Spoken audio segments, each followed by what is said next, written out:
Hello, everybody, and welcome to day number 4 of the Freljord Cup.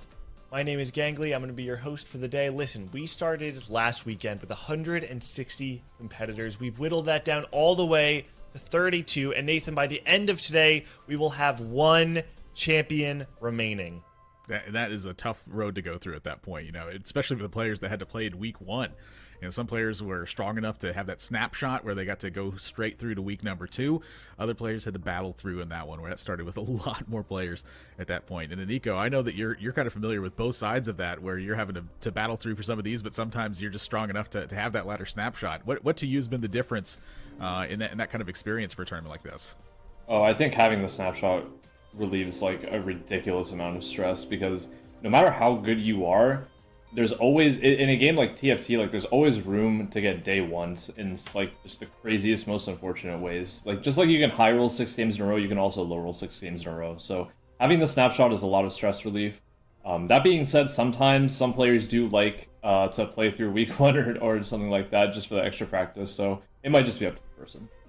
Yeah, I think it's worth pointing out too, Nico, though, a lot of times in these tournaments, we do have players come from week 1, they get practice on the patch, and then they go to week 2 and they're more experienced. This time around, though, we had the C patch. The meta, we're going to look at it a little bit later, did completely shift. And so I think we're seeing a lot of players kind of being rewarded for being able to think quickly on their feet, adapt quickly, find themselves in a comfortable position for the weekend. Now, let's take a look at the overall standings from yesterday to see the 32 players that are going to be playing today. The things that I really want to point out here are really the top and the bottom. On the top, we have Stellar Minhee, Vanilla XD, Spicy Appies, and Vile rounding out the top 4.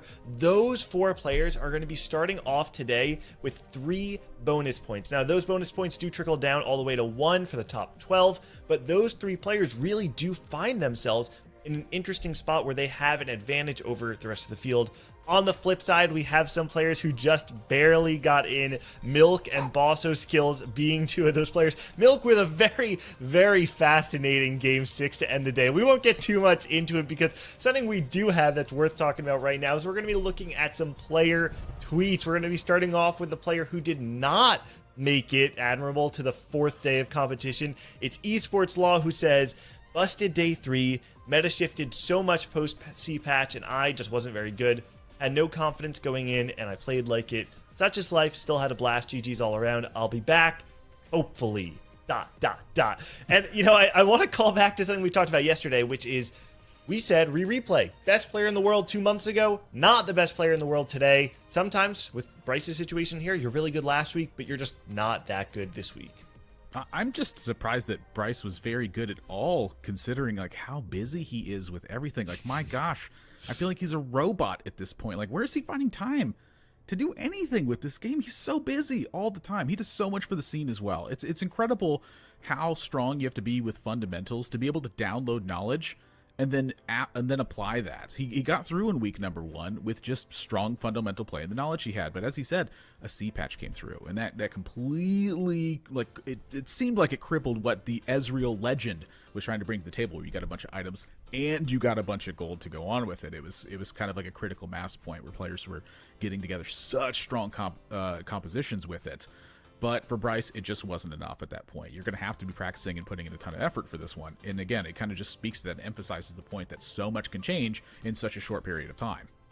Yep. For anyone who doesn't know, Bryce Blum, Esports Law, is an actual literal lawyer, right? So you're talking about someone coming into a C patch where with so little time, the biggest measurement that's going to give you an edge is going to be volume of games. And the reality is sometimes you just don't have the capacity to do that. But let's move on to the next tweet. I know we have one lined up from Spicy Appies, who did make it to the 4th day of competition, who said, had a really good day 1, high rolled a lot and played around it well. Excited for tomorrow, Pog. Now, Nico, back in set 6, Spicy Appies was kind of on top of the world, but it feels like it's been a while since we've really seen him on top. Yeah, definitely. I used to consider him one of my rivals, and so seeing him succeed, and not only succeed, but also be happy with his play is really nice to see. I think that he is a player, is somebody who, even if he's having good games, if he's not happy with how he's playing them, it's not going to affect him as much. Whereas, like, if he's having, like, mediocre to bad games, as long as he's okay with how he's playing them, I think his confidence will go a long way for him as a player and a person.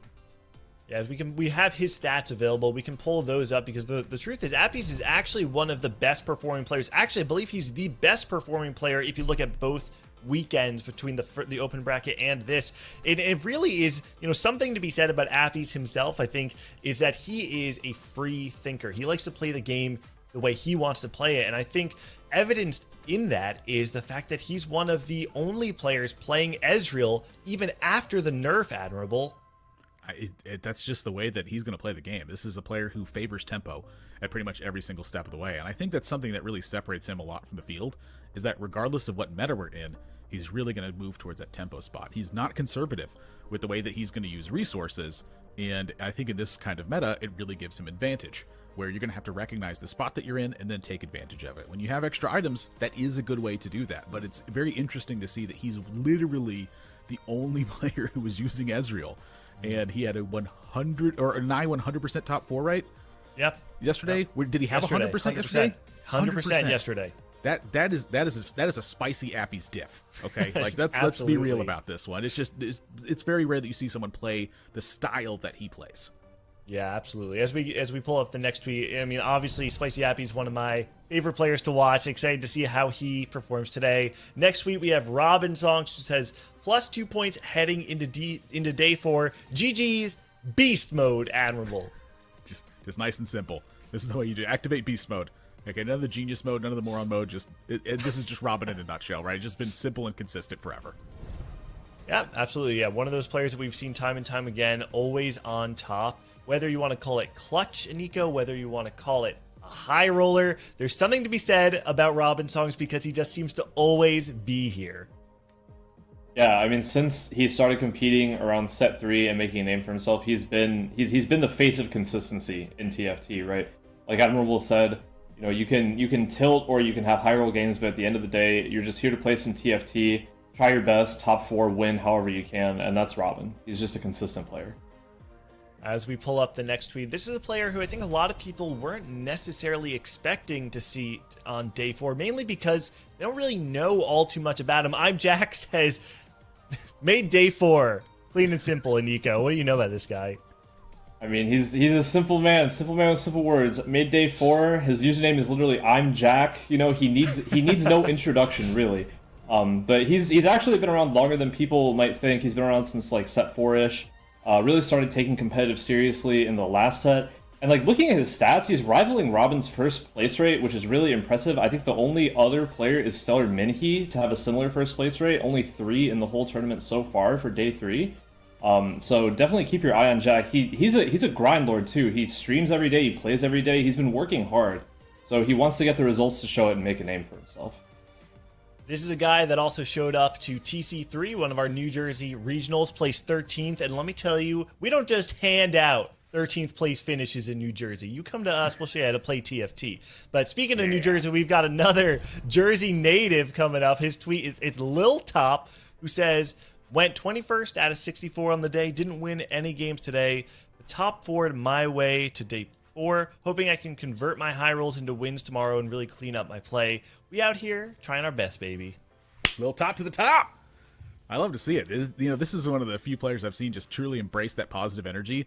And at least from my experience, I've seen like no negativity here. He shows up, he competes, loves to do it, wants more of that. This is not somebody who's going to take that and spin it into something where you go into this dark spiral of, suddenly playing the worst that you could possibly play and then wondering what's wrong with the game.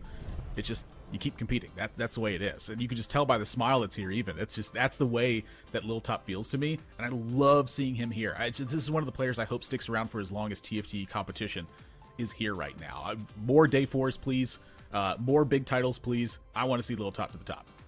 I do want to just make a quick note of I like your hashtag way better, Admirable, because his was Lil Top to the penultimate lobby, and I'm going to defer to the English major here. That means the second to last lobby, right, Nico? Yeah. I mean, I think he did coin Lil Top to the top as well. I think he's trying to do a little cheeky switch up here, but I think he's fine with either. All right, well, we've got one more player to talk about their tweet on the day. It's actually a tweet that came in before the tournament started. It is the man, the myth, the legend, LeBron of TFT himself. It's K3 Soju who said, "I don't care, I'ma just ego tweet it. We bout to farm these Disneyland bots. One of us winning Freljord. 2, 4, 5, 6, tagging Milk, Setsuko, Preston McCune. Admiral, I do want to make a quick note. He's not talking about or suggesting that those 4 players are going 2nd, 4th, 5th, and 6th. I believe he is talking about their solo queue ranks and not making an ego tweet about placing 2nd place. Yeah, and it's not 8875, which is what you would expect if he was talking about placements in this scenario. This is Soju. Do you know TFT? Oh yeah, Soju. What else can I really say about that? You expect him to be in these spots because that's the name that he's set for himself. When he's not here, I'm wondering where he is. I see it all the time in chat. Where's Soju? He could be playing in Europe. Where's Soju? SEA, where's Soju? This is the guy. That's really all there is to it. Is he here? No. Why? It's true. I mean, Soju is one of those players. He's had a volatile career in TFT. He's had some very high highs, some very low lows. The truth is, whether you love him or you hate him, you definitely know Soju. Everybody's eyes are always on him. Excited to see how he does on the 4th day of the Freljord Cup. Now, that's going to do it for the tweets that we have on the day. And Nico and Admiral, I'm going to let you two go because in a little bit, I'm going to have you two back for the 2nd day of competition, but we've got some other housekeeping things to do in the meantime. So I'm going to let you two go. And now we can talk about today. We'll kick it off with the prize pool. First place on the day, on the 4th final day of the Freljord Cup, is going to be walking away with $3,500 cash in their pocket. The top 4 are also going to be getting a direct invite into the mid-set finale and the 3rd day of the Shurima Cup. Nico talked about it before. Getting that 2nd spot or getting that spot directly into the final weekend is a huge weight lifted off the shoulders of those players, and we can absolutely expect them to be playing hard for those positions. On top of that, we're going to be paying out the top 12, and every single one of these players is going to be playing for qualifier points in order to get your spot into the mid-set finale and into the regional finals. Now let's talk about the format on the day. Keep in mind, this is the 4th day of the Freljord Cup. Started with 160 players. We're down to 32. Today, players are going to play 5 games, all 32 players. At the end of the 5th game, we cut it in half. Top 16, play one more game, cut it in half again. It's the top 8 final lobby of the day where those top 4 players are going to be moving on to the mid-set finale on the 3rd day of the Shurima Cup. And now I can introduce my final caster pair on the day. It's Casanova and it's Crowan. Welcome back to the cast. How you both doing? Look, I'm doing great. I'm excited for us to crown our first champion of Runeterra Reforged. We got to see some really exciting flexible play yesterday, even though we were expecting it to just be like, this is my comp, this is what I'm playing. Instead, we got to see a lot of people plug and play a lot of different things, play a lot more flexibly with these rerolls than we expected, and I'm looking forward to seeing even more of that. Yeah, definitely. Day 3 was a treat. I expect day 4 to follow suit just the same, if not better. But today we give out the prize money, qualifier points, and we crown a champion. So there is a lot on the line, Gangly.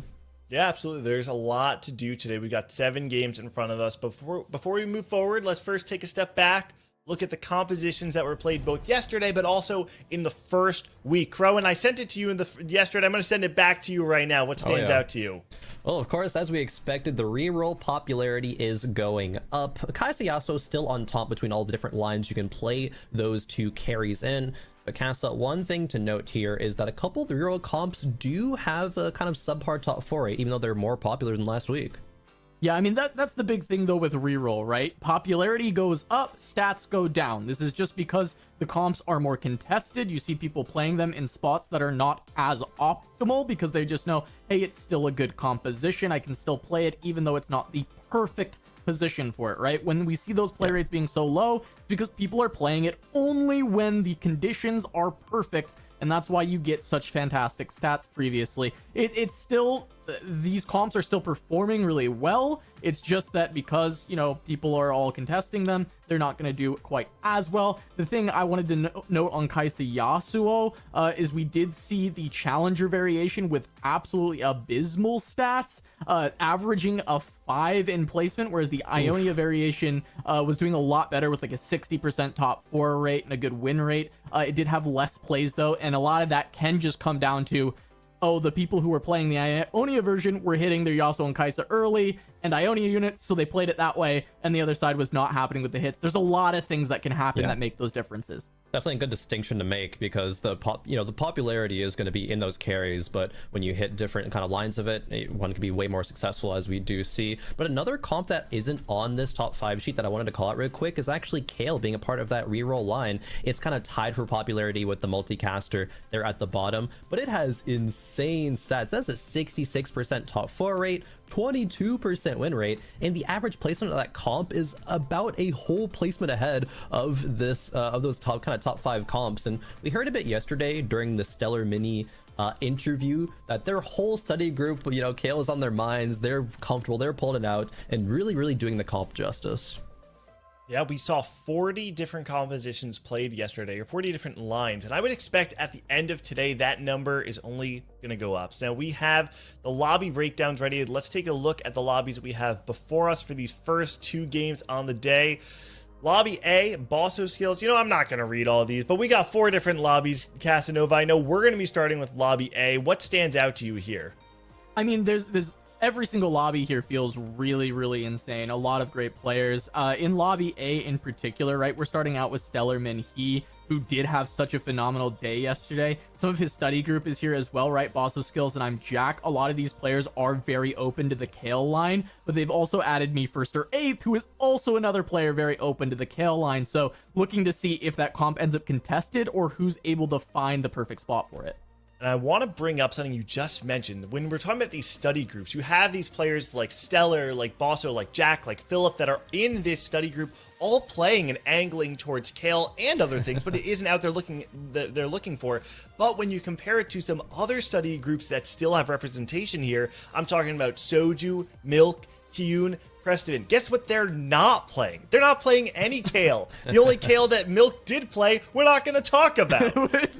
So I feel like there's something to be said, Crowan, about on some level you have these Clash of the Titans, right? Yeah. But they're doing it in completely different ways. And that's kind of the beauty of TFT. Depending on how those kind of microcosm study groups do work out, you can have a completely different approach to the meta, especially it being a C patch. People had to adjust a lot to how they're going to approach it. I think Stellar was even talking about yesterday, oh, they were planning on maybe playing Vladimir Legend coming into it and kind of as that just, you know, safe protection, but the, you know, a couple days came through before the event, you're like, nah, I'm Lee Sin, I'm gonna play Kayle. You know, that's what's been actually wasn't working for them. They said they ran out a bunch of LP before the event, but that's kind of the blessing, is you run down LP and then you're like, all right, those are learning 8ths, I'm gonna come in tournament and absolutely destroy. And I think that's very true. But yeah, definitely going back to the point, it does kind of come down to your approach. Not every study group is going to have the same exact meta read, right? That's the beauty of TFT. It did work out for both of them though, and that's the interesting thing. Maybe did they change it up at all today? They don't have to, clearly, because it worked out.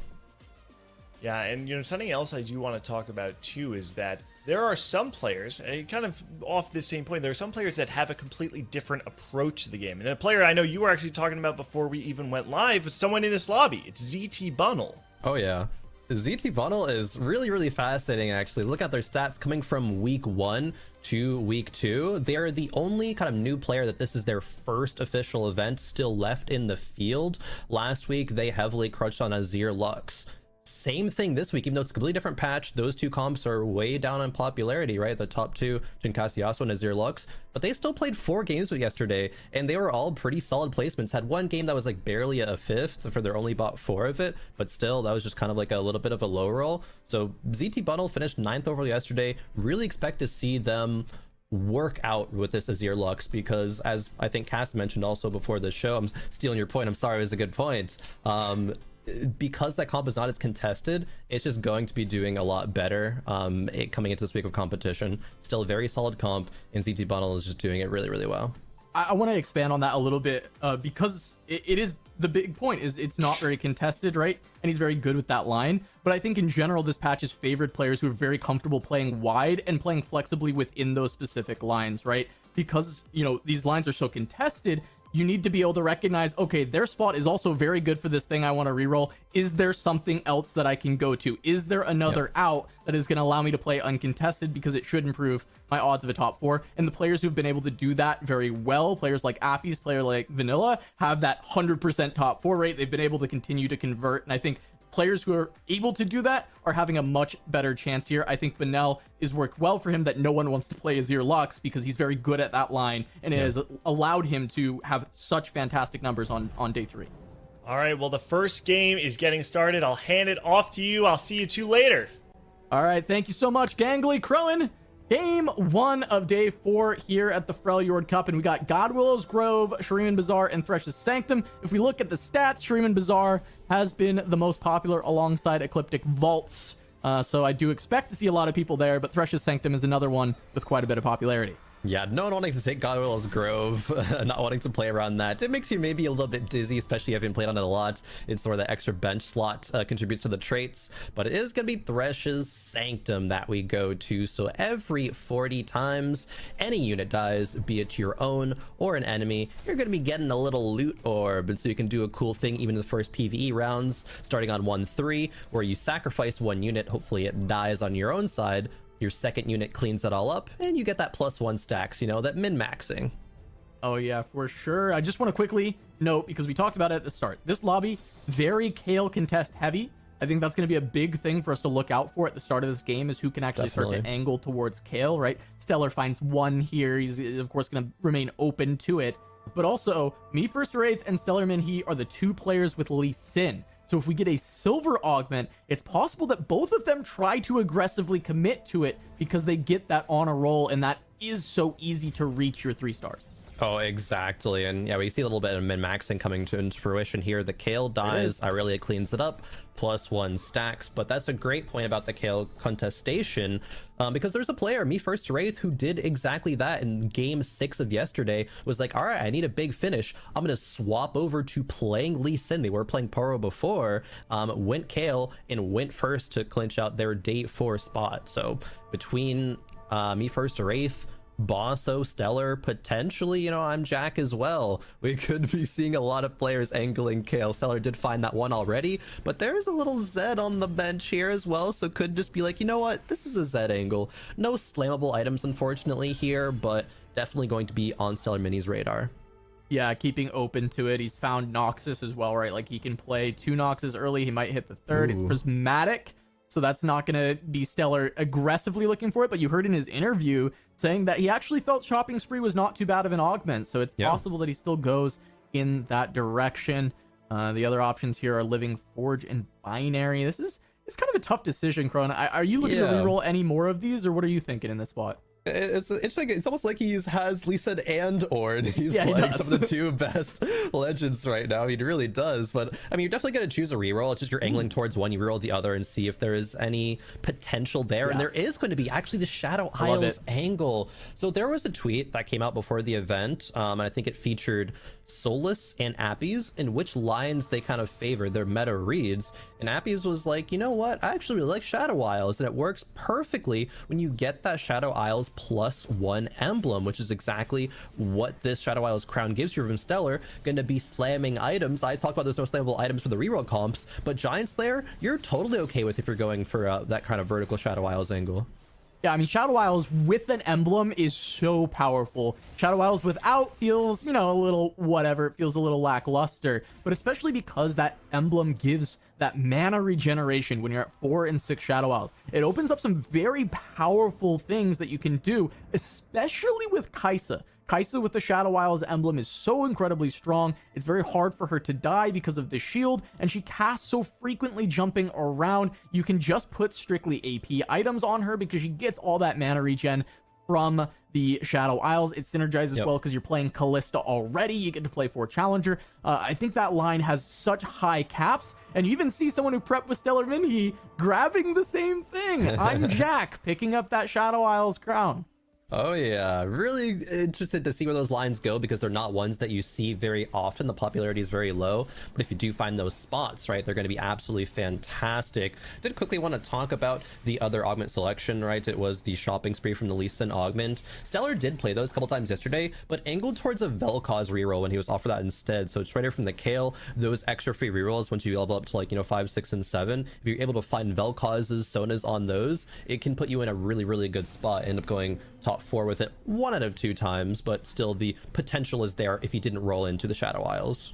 Yeah, definitely. It doesn't provide as much value when you play that 1 cost reroll because it's giving you the equal amount of rerolls to the level you just leveled up to. Yeah. And all your rolling is done at like level 4 and level 5, so it doesn't actually provide that much to the low cost rerolls. But as you said, yeah, the 3 cost reroll where you get to level up to 7, it's giving you so many additional rerolls over the course of that game, and also helping you stabilize in between, so you can use most of your gold just to continue to push levels until you hit 7. So it does help quite a bit with your power curve throughout getting there. Exactly. Taking a look at Bosso skills board is going to be Double Trouble playing a couple of Swains, and these are units that do feature in one of the more popular, I would say the most popular Double Trouble comp, which is, Set Talia. You get Teemo Swain in there for the strategist, for the multicaster. But we did see that Warwick Double Trouble game yesterday, the Warwick and Callista. That was super, super fun to watch. That might be on other players' radars. Not that Bosso is going to be leaning towards it per se, but yeah, it's going to be an option. Bosso has a gold opener as well with the Lesser Champion Duplicator. That's going to be fantastic in terms of getting that early economy online, being able to roll down at level 6 at least, and find, between 4 to 6 pairs of those sets and Talias, which are going to be the prime units in that composition. Does need to find some items for it, though. Yeah, I mean, the stats on Double Trouble Talia were fantastic on day 3, right? We had a 75% top 4 rate. It was averaging a 3 overall. This is across 12 games of Double Trouble Talia. I think it's still going to just be the default, right? When you pick Double Trouble, you're looking at Talia's set, and then if you fall into something else or your items aren't looking good for it, you can go that way. And I even think when we saw the Warwick, it was probably initially angling towards Talia, and then it was like, oh, here's a ton of Warwicks and a Ginsu's. All right, I'm down, right? Like, let's do this instead. And I think that's fair, right? It does feel like it's currently the strongest Double Trouble comp. I don't think it's super explored. We heard Nico saying kind of the same thing yesterday, where it feels like Double Trouble hasn't been fully explored.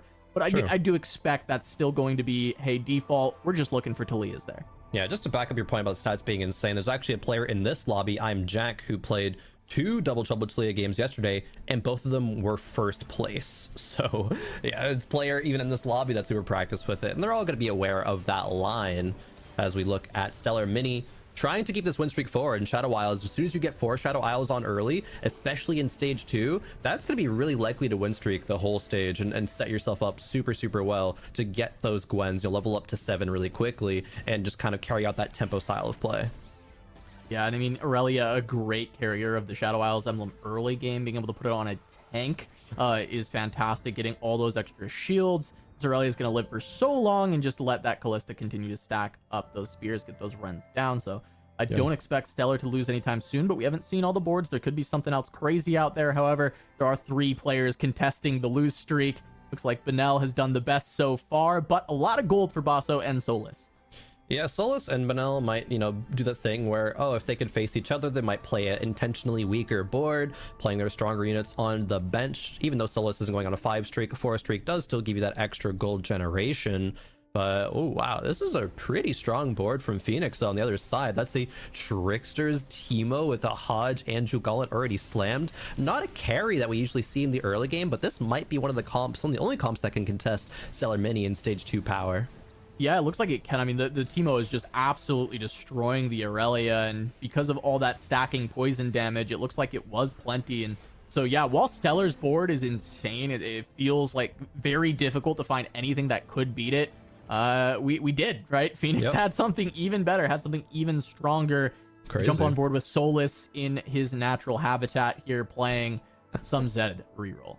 Yep, playing the Ornn. Solus is one of the players who tried the cheeky strat of playing not the meta legends. He played Tom Kench a couple of games, immediately bought forward both of them and said, nah, we're going back to Ornn. No thank you, no TK, maybe later. But Solus, of course, you're going to know him for the reroll immediately. I feel like whenever I'm watching someone's stream and Solus in their chat, they're like, yo, Solus, how do you play this line? How do you play Talia? How do you play, you know, Zed? How do you play any of these rerolls? He's just going to be so good on that. And I wouldn't expect Zed to be contested. It's one of those comps that doesn't really support two players unless you're playing a kind of tempo style, as we saw a little bit yesterday. Tempo Zed not going to 3-star, but Solus finding a pair of them and having a greater champion duplicator, which you don't really need. A lesser would suffice, but still, even to get something like a Z2 online for stage 3 can carry your win streak forward in the whole entire stage. Yeah, there's certainly consideration to just jamming it if Solus wants to try and continue his streak here. Because, you know, he does have IE, he does have Titans, and he does have healing from his augment, so he kind of has all the things he necessarily needs for the Zed straight away, with Ionia giving enough crit. But I think the rest of the board is so weak that Solus is identifying that even with that Z2, it's probably not guaranteed to win streak, so holding the duplicator is probably more value. Yeah, it's not like he's carrying like a big streak forward either. In fact, he was on a 3-loss streak at 2-6, but then won the round going into neutrals, so not really worth protecting. He does finally get the first Sanctum Orb, and it's going to just give a belt. And he's going to be one of the players that's a little bit behind pace on those Thresh Sanctum stacks. As second augment comes through, Medium Forge going to be a solid choice, but Vampiric Blades is actually one of the augments that you would consider taking. Know your enemy as well. I think there's 3 good choices here for Solus. And I think Vampiric Blades would usually be just a snap pick, but he has Harm Assist already, and that starts to make it less of an appealing option. However, he still goes that direction. And I'm curious if this does mean Solus won't find Hodge to be the most optimal final item here, because usually, I mean, the crit is important on Hodge already, but you have so much Omnivamp between Harm Assist, Slayer, and Vampiric Blades that suddenly it feels like maybe Hodge becomes less efficient. I do wonder if maybe, I don't know, Guard Breaker is a potential option to still get that crit, but it gives you additional damage. We'll see if Solus goes in a direction like that. I think he did slam that belt that he had already to make a Warmog, so at least that won't be it just yet. I'm just interested to see what Solus decides to do with this, right? Because it is so much extra Omnivamp that he already has. Yeah, it could be a Quicksilver, it could be a Guard Breaker. You definitely want a bit more crit, but as you're mentioning, Hodge is not needed in this kind of niche situation. But going back to the pick on that augment as well over, say, one of the others, is it does give 2 rogues, so it's going to give you that free Z2. And the augment's just good in general, so I think that was actually a big consideration. If Solus already had Z2, he might have strayed towards another option as being a little bit better, but Z2, I think, definitely pushed that one over the top. Yeah, I mean, tempo is so important in these tournament lobbies, right? You see people just fall behind in tempo and just bleed out way too much HP. You get towards the end of the game, you lose one fight, and it's like, oh, instead of a, you know, second, you get a 5th.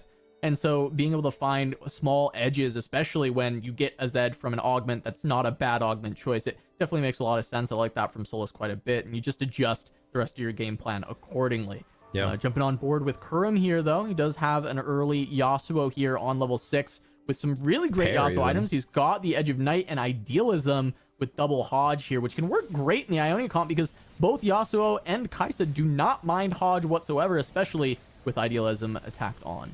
Yeah, it's going to be really good for the Yasuo and for the Kai'Sa, as you're mentioning. Kai'Sa does like items like Jeweled Gauntlet, of course, giving that extra crit, meaning they come through a lot more frequently, and just has a strong board, right? Yasuo on stage 3 with 2 items, Edge of Night being one of those best in slot items, is super strong. Kurum, I think, traditionally is really good at a kind of tempo style of play. No one win streaked all the way through stage 2, right? But that's okay. HP preservation is still a very important part of TFT, especially when you're going a comp that's rolling down at level 7, and if you don't hit, you're just like, okay, what do I do? If I'm low HP, I'm kind of just dead. Maybe Kurum can tempo so we can, you know, go fast level 8 or something like that and not feel the pressure to roll on 7.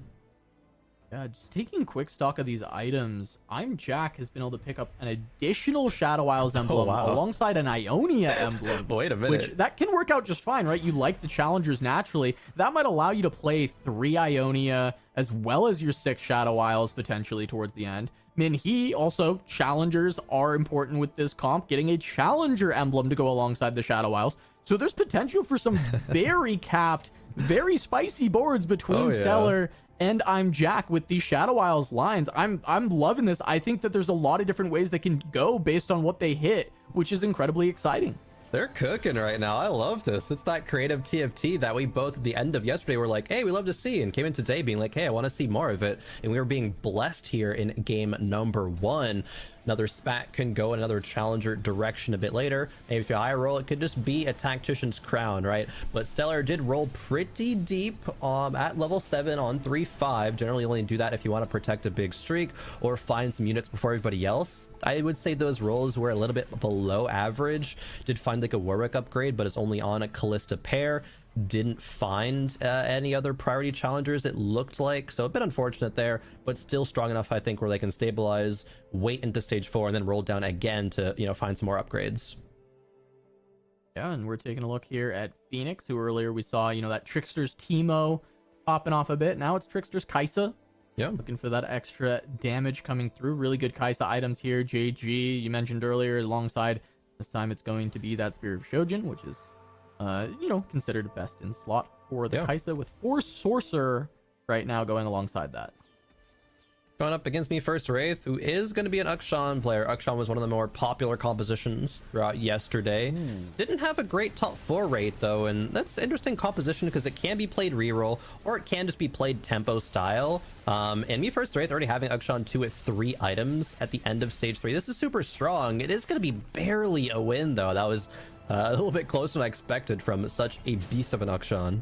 I mean, it's a beast of an Ukshan, and he also has 2 lesser duplicators on the bench right now. So he's essentially 5 Ukshans already here on 3-7. We could look to see, I actually missed how much money he had, but if he can just do like classic 4-1 roll down, he might be able to just hit Ukshan 3 on 4-1 and win streak for quite a long time with that. Yeah, didn't quite catch it either, but I have to check a bit in on that later.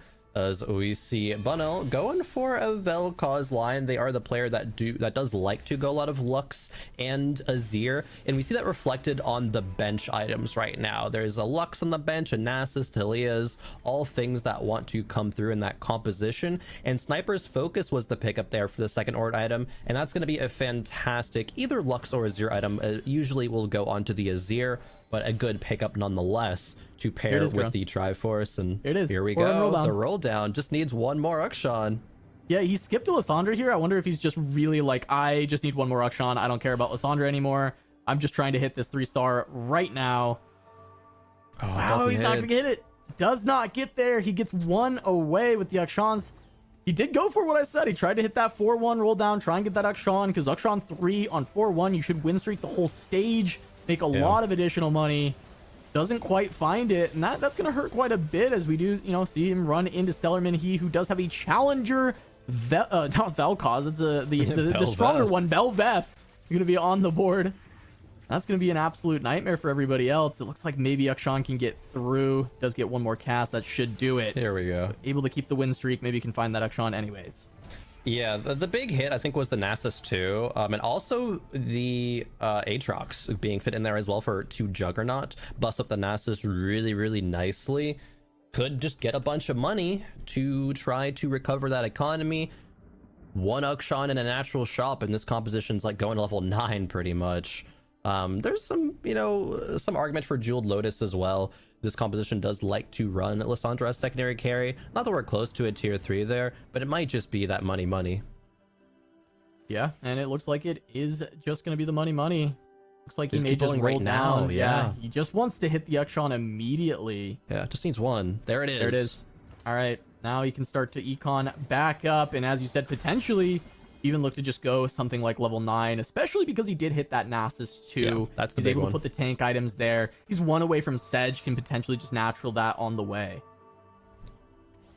He would need, frontline is one of the things where even if you have an Ukshan 3, if your frontline is trash, like it doesn't really matter. They're just going to get on your Ukshan and kill him really fast. But the frontline and then rolling aggressively for the Ukshan, I 100% agree with. This will be, I would be very surprised if it's not top 4ing. I'm going to, you know, make the bold claim, hopefully not caster cursing, and this is a definite top 4. Yeah, it doesn't feel too bold to call a top 4 No, for a 4-2 Ukshan 3. It's like a safe top 4 angle for me. I get so scared to like, be like, oh, this is for sure gonna be this, and it just doesn't from some random way, shape, or form. Yeah, I mean, I guess the lobby could end up being a lot more high roll, but as we've looked around, it doesn't feel like there's a insane high rolls. I think some of the Shadow Isles comps are going to be really strong. Those are going to be tough to kick out of a top 4 as well. But Basso looking like he's got everyone else with the bot 4 here as he rolls down 2-0 and only has 5 Talias, 5 sets. Found a bunch of Teemos, he found a bunch of Swains. Did not find the units he actually needs for this double trouble. That is really, really unfortunate, especially because as the augment where your rerolls after 10 of them, they only cost 1. And so he rerolled a lot of times there, did not hit any of the important units.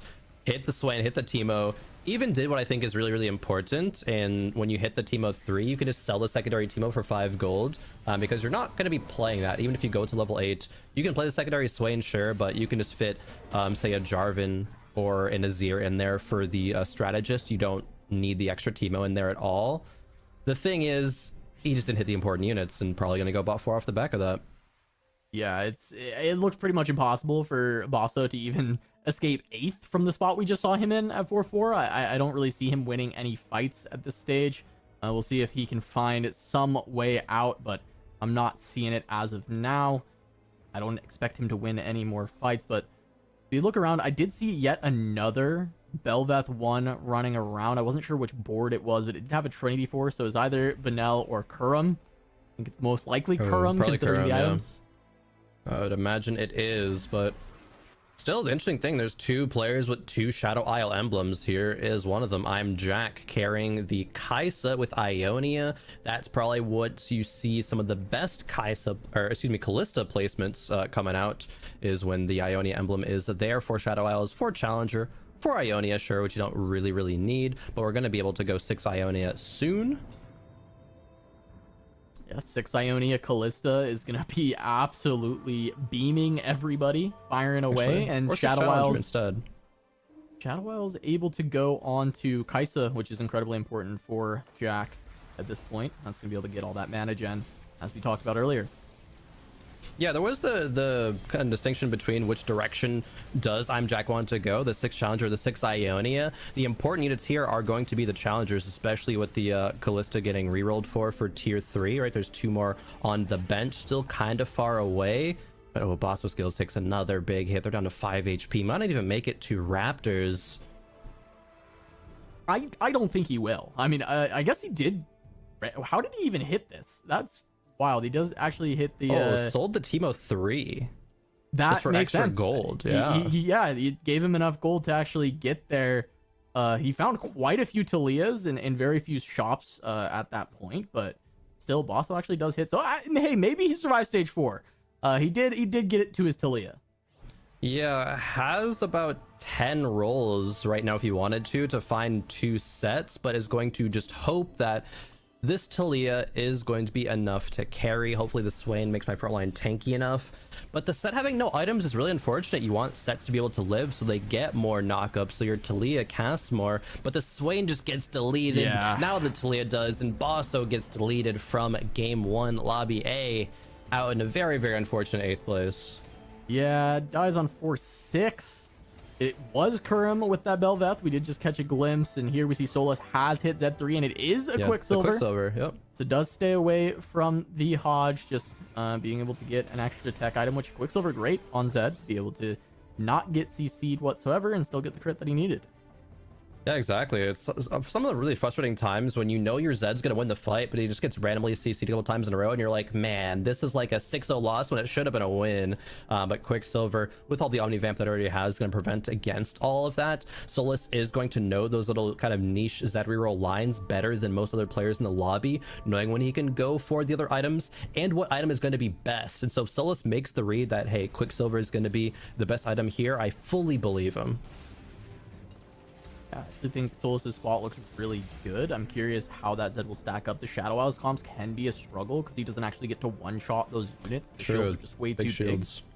So those can be tough for Zed to actually crack through, especially if you end up seeing any 3-stars. Like 3-star Kalista with 6 Shadow Isles is just a nightmare for Zed. It just takes way too long to actually kill that unit. So we'll see how those fights end up later on. But right now, taking a look at Phoenix, and he's put together a really nice, flexible board. This looks like what people would play last patch when they're just rolling down and just playing what they hit, right? Phoenix has this Kai'Sa with perfect items, but then is running 4 Sorcerer, 3 Demacia, instead of playing the Azir, and he's been able to tech in this Heimerdinger here at 8 with perfect itemization on the turret.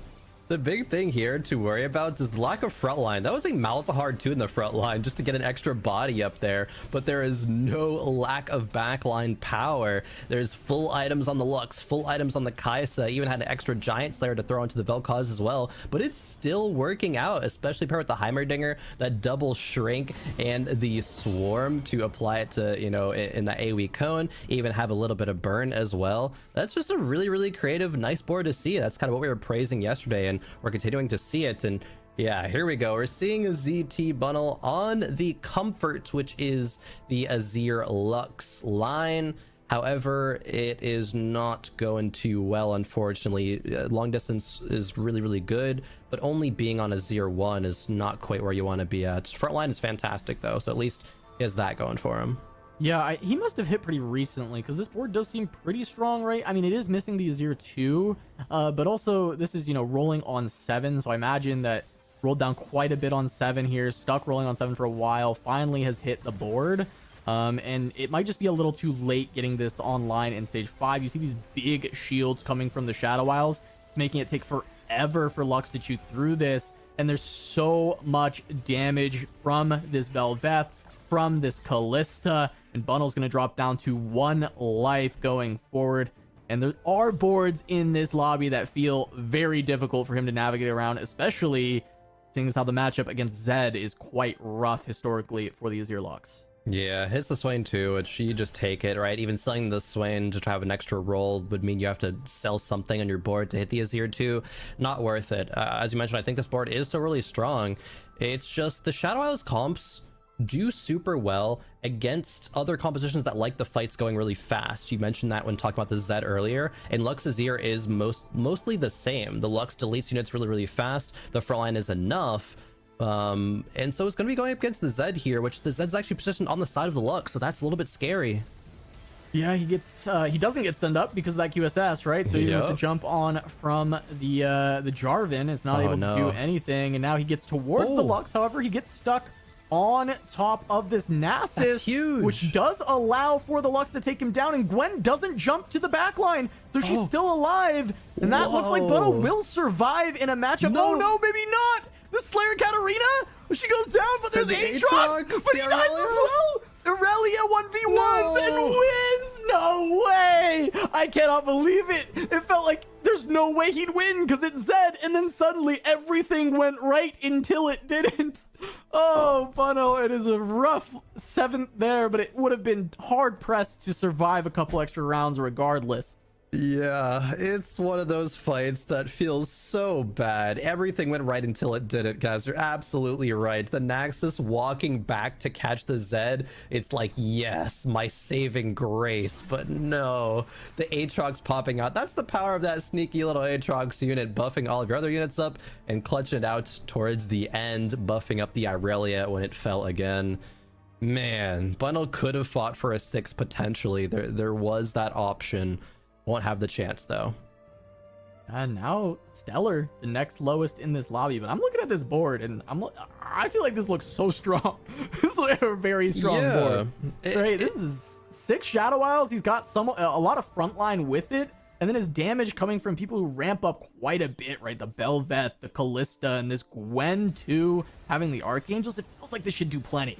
It does, especially because there's a lot of backline on the opposing side, but not that much frontline. Yeah, the Jarvan has been upgraded, but the Shadow Isle shields usually do enough. Gwen gets stunned up, though, and actually doesn't get to cast too much at all. So it is going to be so much backline power from Phoenixa, just powering through all the Shadow Isle shields. Shen's not going to be able to do enough. Yeah, this is very surprising to see just like how weak that comp is ending up being, because just to my eyes, that just looks like it should be very powerful. However, yeah, as you mentioned, there's just way too much damage on the side of Phoenix. It shreds through those shields like they're nothing. Ooh. And we do have Me First or Eighth, who, hey, we maybe did curse him because this is looking like it could still be a bot 4. However, he does hit the Lysandra 3. Try and find that upgrade for this board. Wait a minute, I was so sure. That was like, there's no way. The Akshan 3 on stage 4, the upgraded front line. What has happened here? How is this a 4 loss streak? It must be like positioning differences, but yeah. it's got to be, it's a mix of positioning, and Nico was actually stressing this a lot yesterday. Combat augments are so strong right now. That's fair, And this is no combat augments, no item augments, right? It was just rerolls. So the only thing that Me First Wraith has is this board. And while this board looks incredibly strong, I still am surprised it's going this bad. I can understand losing to people with combat power. And here it is once again, Phoenix. No. So much damage, so much power, and somehow the 4-2 Akshan goes 5th in this situation, as Stellarman, he with the 6 Shadow Isles, falls in 6th, which is another surprise to me. I did feel like those spots were looking very good from our Shadow Isles player. Jax was a little bit better, though, getting that Shadow Isles Kaisa online earlier, making sure that he had plenty more damage, whereas Stellarman, he, I think, had more frontline and not as much damage. I will never make a prediction again. I've lost all confidence to say anything with certainty in a TFT game from now on. It's a great point to bring up about the no combat augments, right? Combat augments especially allow a lot of comps to thrive. Akshan is no exception. But it's so, I feel like getting the Akshan 2, or Akshan 3, excuse me, at early stage 4 would make up for it. Right, that should be able to just preserve you enough HP so that the combat augments don't matter. Sure, maybe you don't go first because other high rollers in the lobby will just outscale you, but man, that going 5th feels absolutely illegal. I mean, some of the matchups, I guess, being a little bit rough, right? You're running into Solus playing Zed, which can be difficult if Zed is on the wrong side against you. And then also Phoenix just having so much damage, just deleting your front line before Akshan even gets 2 casts off.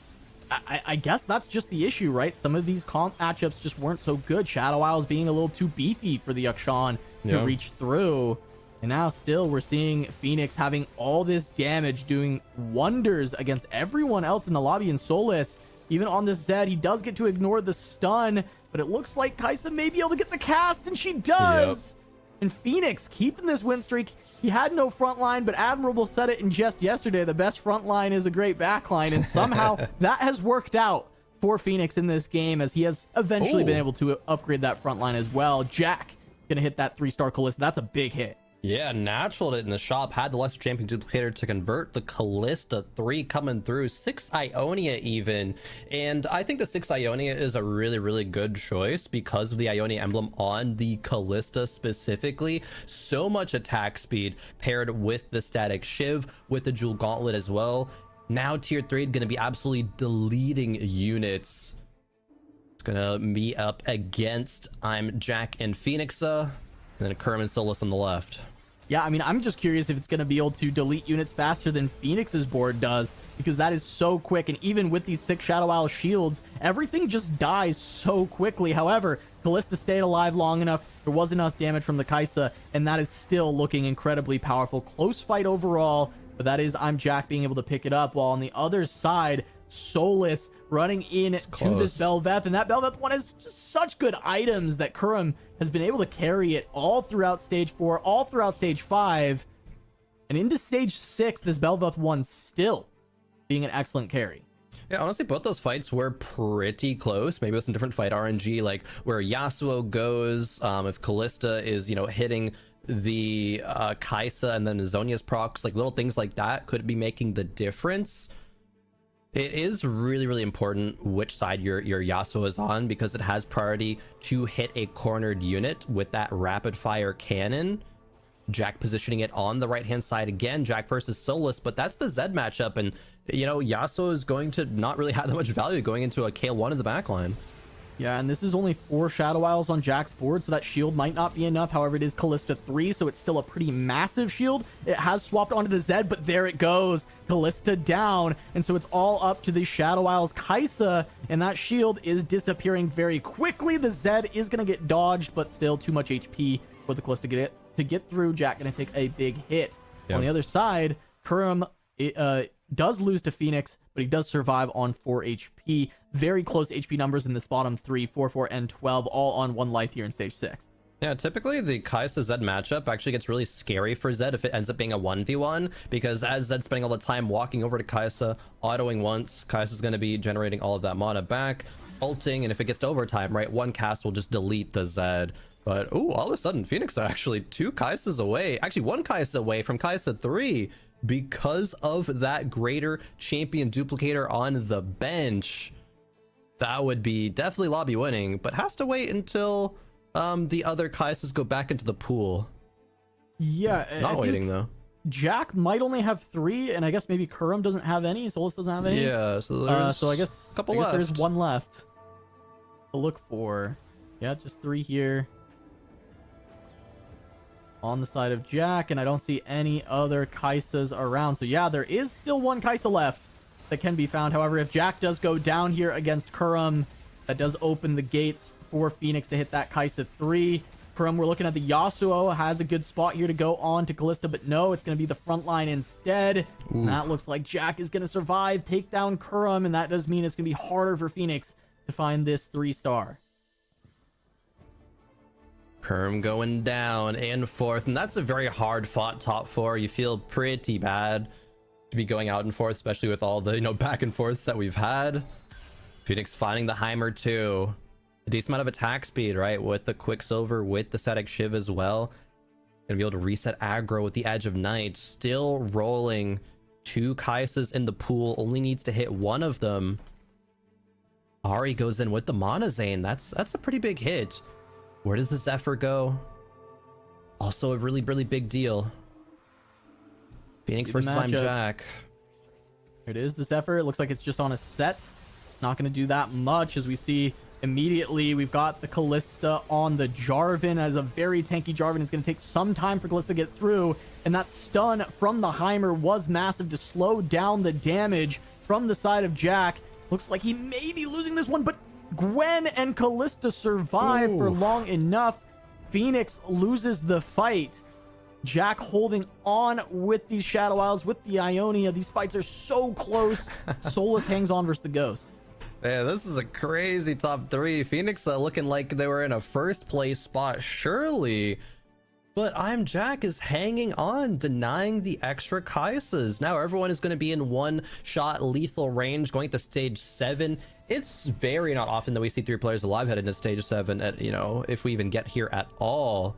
Phoenix on a 2-loss streak. It might just end up being a 3-loss streak. Probably going to be likely to face up against Solus, even be it a real matchup or a Ghost matchup. And the Zed can be super, super scary. Yeah, I mean, it's a couple more rolls here for Phoenix. See if he can get there. If anyone buys, a Kaiser or 2, it's doomed anyway. That's a big deal. Just 1, and that would be game winning. Kaiser 3, the best 4-cost 3-star in the game. Sells out of it. Thinks that the other upgrades are good enough. RE2 is going to be a big deal. I like this decision. Going up against Solus. Finds Yasuo 2, RE2. The Yasuo probably going to be relatively irrelevant because it has no items, but may make a slight difference in getting 1 little CC cast out. We do have the Zed against Phoenix. It is on the right side to take out the Heimer, but that is an Edge of Night.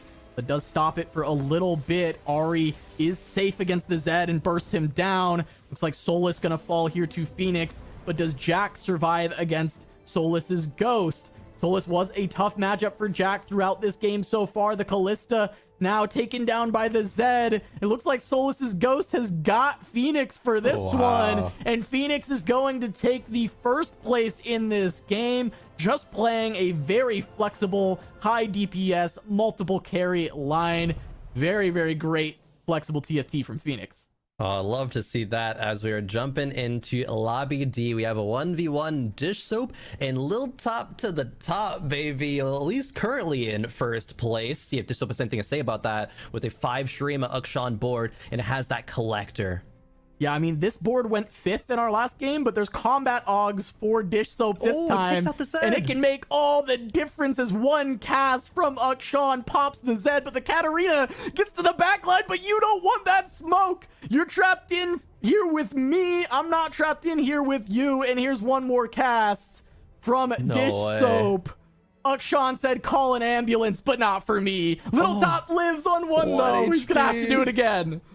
Man, that positioning from Dish Soap actually is insane. Even though the Zed jumps there, yeah, Ukshan Zed did not want that smoke. And because Ukshan is in the right-hand corner, Katarina only gets 2 daggers there. If it was in the opposite corner and Katarina could have gotten 3 daggers, the Ukshan would have died and Dish Soap would have died, right? So that's just that little positioning difference there.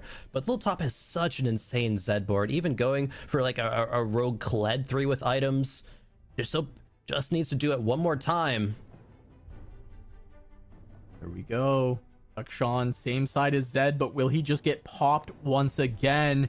We wait for that jump. Here it is into the back line. There goes the Akshan cast. It doesn't hit onto the Zed this time, and Zed takes it. Little Top to the top. Hey, has he done it? Has he grabbed the first? He might not have. There is a 3-star Lissandra, but it goes down. And now the Katarina has plenty of regen to be able to do this so long as we don't see a big turnaround at the end here. And no, it's not enough. Little Top does go down. The sustain, not enough. Dish Soap gets the first place. Did not get to overtime in time, and the tanks were too much. Little Top, that's how we do it in Jersey, baby. I mean, unfortunately, actually, I'm going to be honest, it was pretty shocking to actually see that last fight did not go the way of Little Top, right? Everything seemed to be coming up his way, right? The Zed actually kills the Akshan there, and for whatever reason, listen, that's the reality of when you have multiple threats on the board. You never exactly know how it's going to turn up. Now let's rewind a little bit to the lobby we actually saw for the majority of that cast, and I want to kind of bring your eyes to Phoenix because you two talked about something really interesting that I think is worth mentioning, which is that Phoenix was able to get that top 2, but didn't have combat augments, right? Instead had the item augments, taking the Orin anvils. And one thing I was thinking is, well, you know what, maybe we don't have combat augments, but in a way we still have battle power, because what Phoenix did was have a board with multiple threats on it, right? Have the Heimer, have the Ari, have all of these high cost units that maybe you don't have direct combat power, Crone, but instead you still have threats all around your board. Yeah, the Orin Item Anvils actually did really a lot of work there. There was the Tricksters on the Lux, the Zonias on the Kaisa, and then the Monazane on the Ari at the end. Selling out of the Kaisa just because there was 3 out of the pool, it was too hard to hit, and going for Ari 2 Monazane, that's really, really good. And I think really pushed Phoenix over the edge there to... I think the last fight was pretty dominant, if I remember correctly. So just a really good recognition of the spot there. Beautiful flexible play to get to that spot. And yes, there weren't traditional combat power augments, but at least in my mind, I equivalent having items as combat power, especially if you're able to, itemize multiple carries. Sure, absolutely. All right, well, the lobby scores are ready. Let's take a look at how the rest of the lobbies played out. Let's talk about the scores first, then I want to draw some more attention to you, because I kind of got to see a little bit of what was going on. But in lobby A, like we saw, Phoenix and I'm Jack rounding out the top 2. In lobby B, Vanilla and DQA. Vanilla having a great weekend thus far. Lobby C, Malala and Phillip.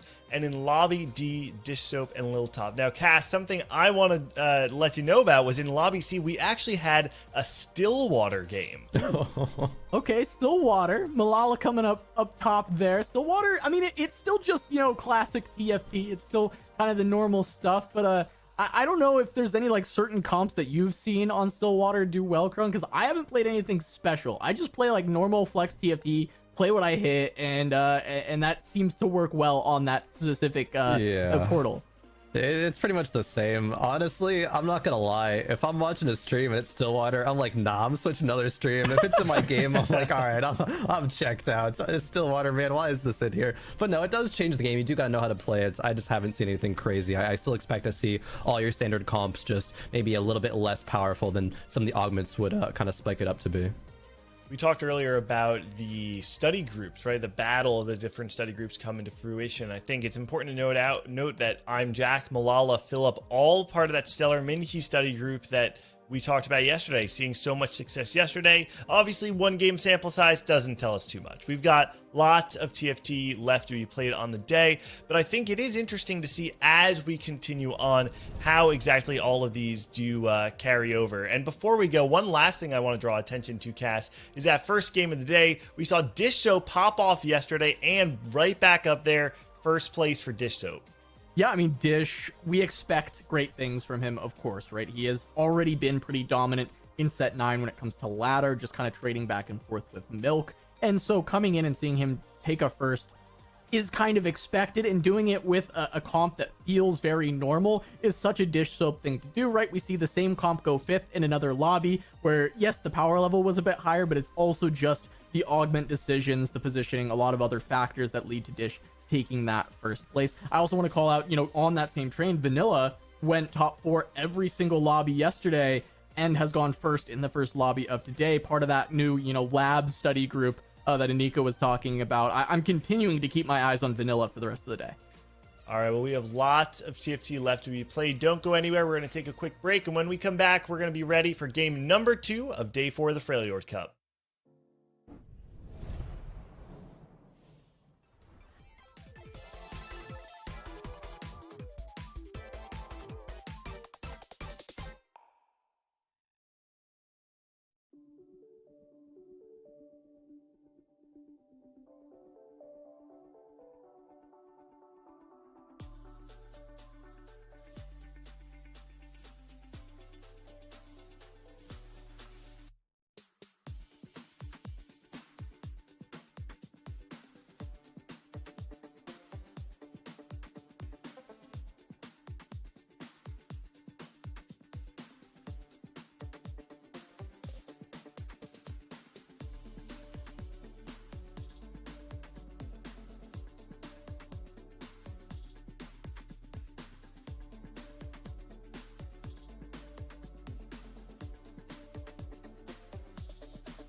Hey, welcome back everybody to day 4 of the Freljord Cup. I'm Gangly, joined by 2 different casters than we had last game. We got Admirable and Aniko back on the mic. We're going to be heading into Lobby C this game. And Aniko, something I wanted to talk to you about is last game, Lobby C, we had Philip and Malala both place in the top 2. Now, this is something we've talked about, that they're in this same study group, and I feel like something that you probably especially can speak to is the preparation side of TFT. Although I have heard you say publicly you're not much of the preparation kind of person yourself, but obviously this is something we see in TFT. People study together, they prepare together, and sometimes when people just kind of get the read right, variance aside, they all seem to do well in the same tournament.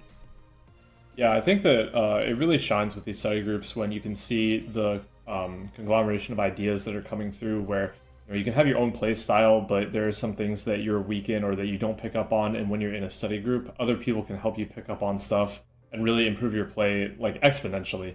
And I think that this specific study group, I feel like we see it a lot, don't we? I mean, like the success yesterday with Stellar Minhee, Bosso Skills as well as just a solid, consistent player for the past couple sets, and now Philip and Malala.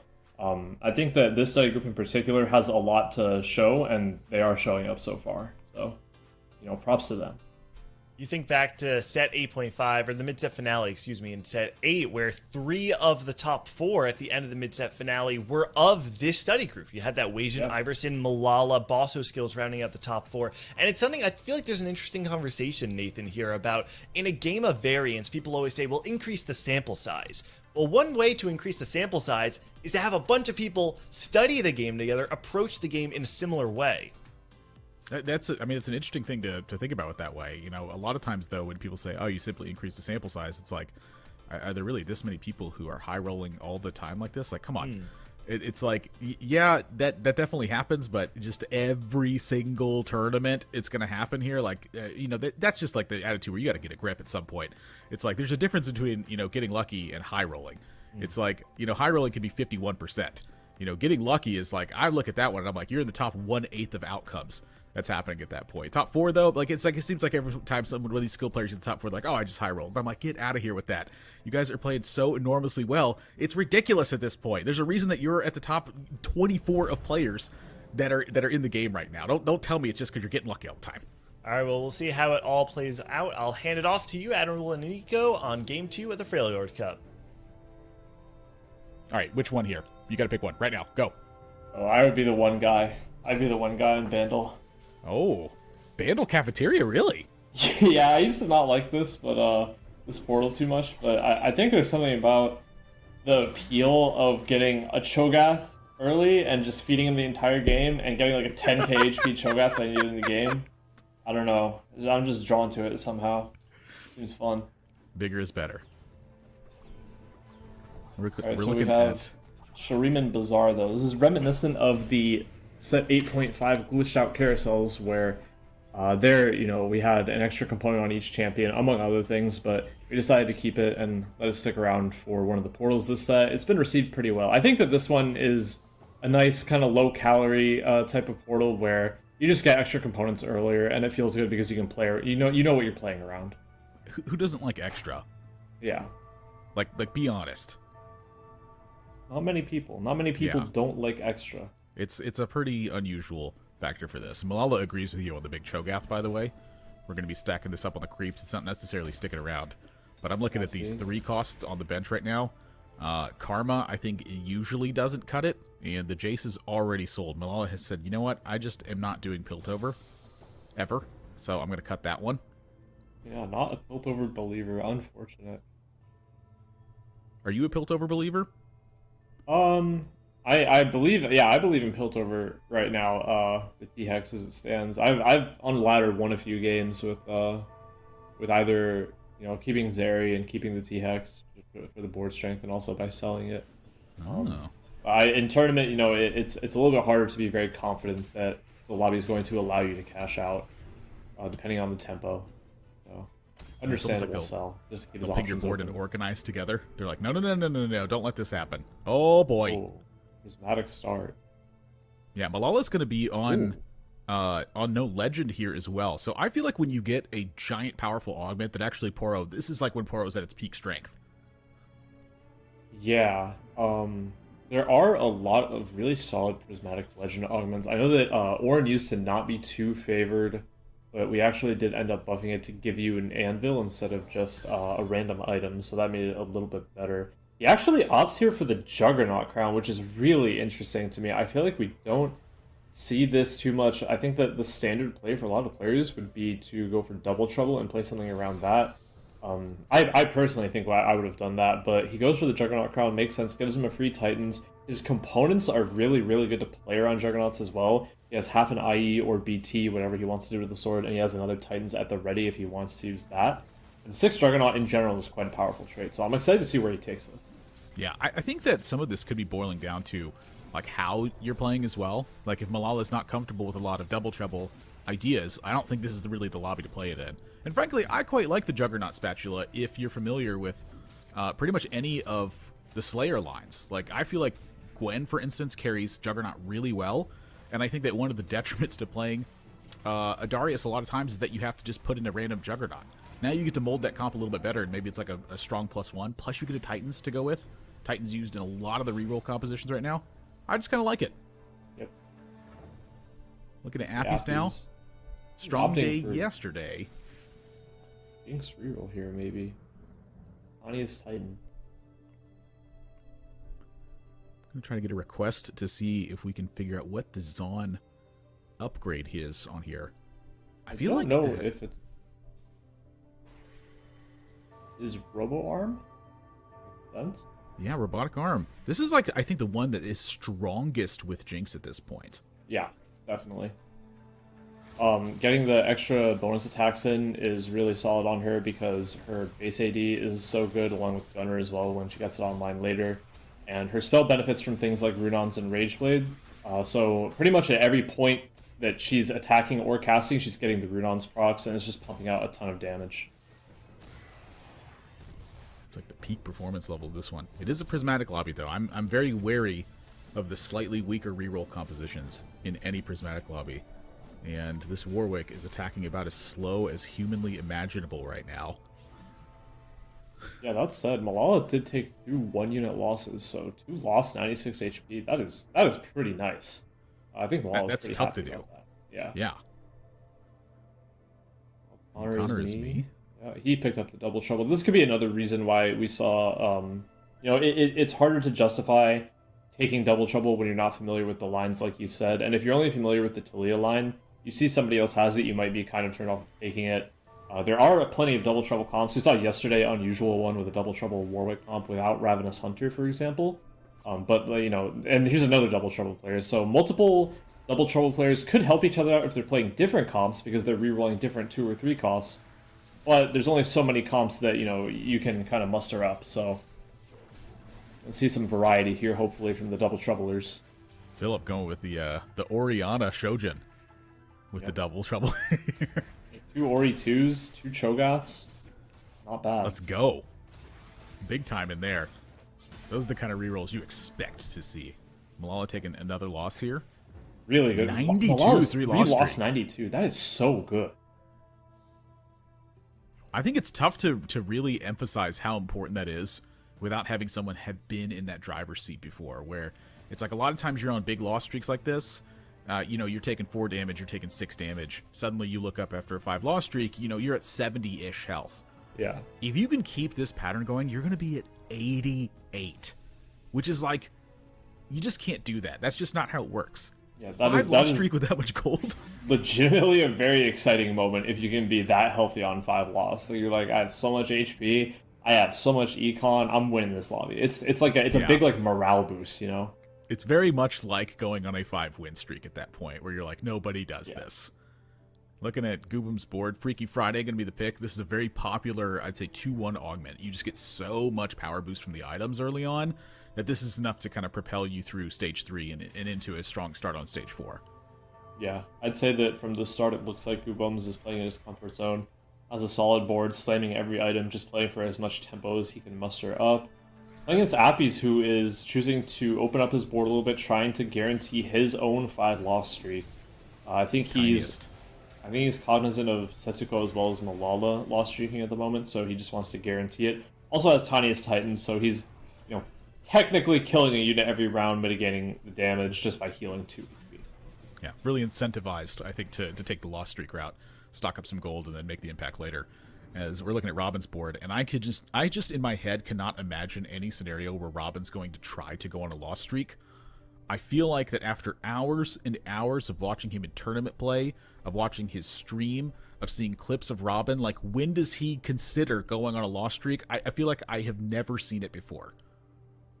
Yeah, I think he's not completely closed out to it, but he is somebody who knows and recognizes how to build good boards early game and will know how to capitalize off of win streaks.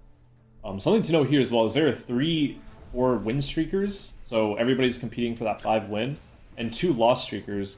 Setsuko here is going to open up his board, giving Robin the free 5 win streak, which I think Robin was kind of shaking a little bit. Compared to Goobums and Philip, his board wasn't looking as strong. Wait a second.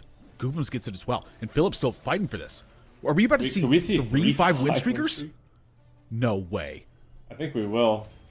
I think this Ori... so, the thing about Ori is she doesn't really excel in overtime, but... Oh. Is the shield going to be enough along with the Ori autos? From Double Trouble, she has a good amount of AD, and it's going to be enough. Wow. We have 3-5 win streaks. Wow. What the heck? You never see... This is such a rare outcome. Yeah. Yeah, that means this lobby is going to be really rich and really, really high tempo. So... This is going to be a really strong lobby, I think, especially because it's prismatic as well. Some interesting things are going to happen in this game. I don't know the immediate odds of this off the top of my head, but I'm trying to calculate it, and it's like, my gosh, like, this doesn't happen. I don't think I've ever seen this in a tournament. Not sure about tournament. Yeah, I think it happens every so often in solo queue, but it is quite rare.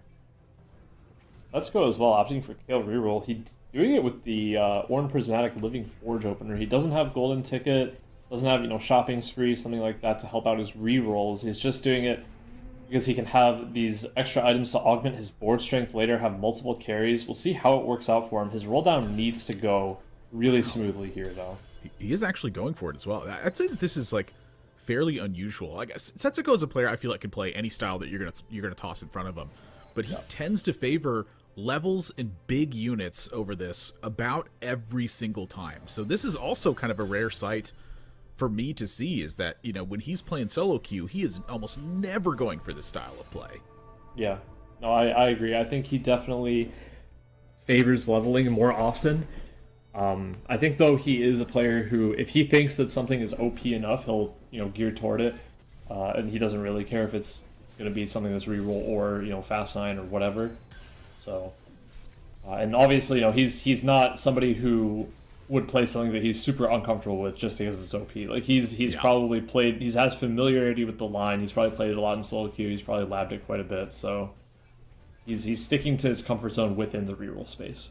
Gonna stop at 20 gold with a 3-star Kale, says that's enough for now. Figure out the rest afterwards. Gold augment on the second one, so the power level's gonna, I'd say, toe the line a little bit here now. It's going to back up. Like, if this is a triple prismatic lobby, it's like, watch out. Yeah, I would be really... I think that in this spot, I personally would really want combat strength here. I don't think he wants medium forge. The econ recovery is quite nice, but what can happen a lot of the time, you take medium forge, you have living forge going, so you're getting extra Ornn items throughout the game. You're going to end up with just a lot of items, and there aren't a lot of units you can put them on in this comp. You can itemize Maokai, you can itemize Gwen, you can feel good about it, but then you have a random, Zed, a random Kled.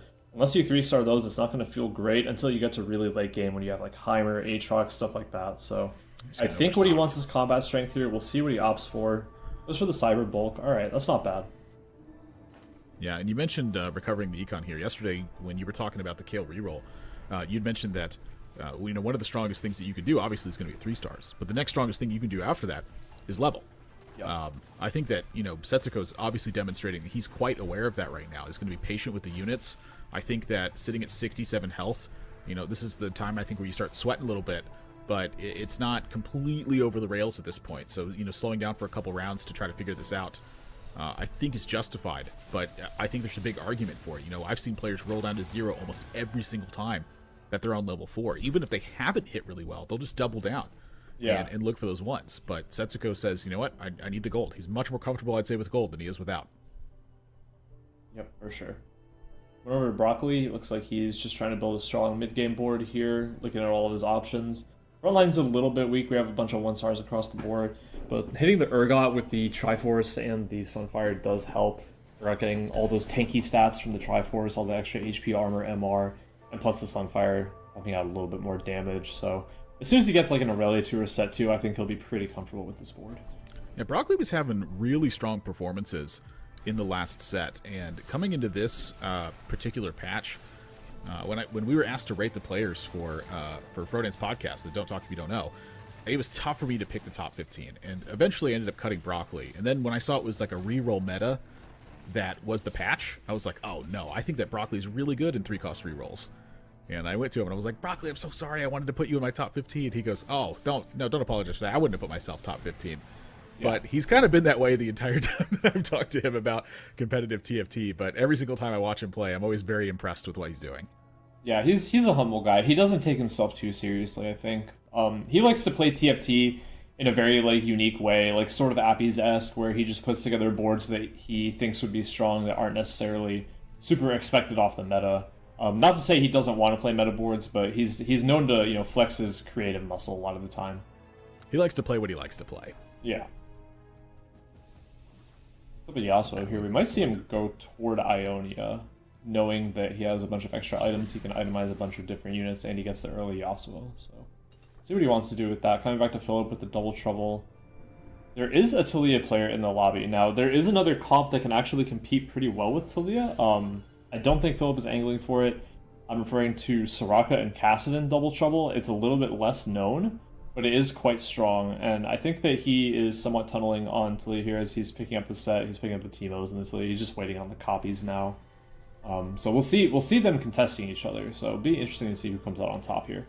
I'm very curious to see where this goes. You had mentioned the Soraka one. I've seen it happen a couple times, but I'm pretty unfamiliar with the line. Do you have a quick explanation of how it works? Yeah, so basically, you stack casting with tank items, you stack Soraka with AP and casting, like Archangel, Shojin, Deathcap, stuff like this. And she'll just keep casting to full while he cleaves down frontline, and the extra damage stars will rain down. You play a Galio for Invoker, and you play a Taric for Targon and Bastion. And you eventually end up with this really tanky frontline, and the Soraka who's just amassing AP and chain casting from the back. It's quite good.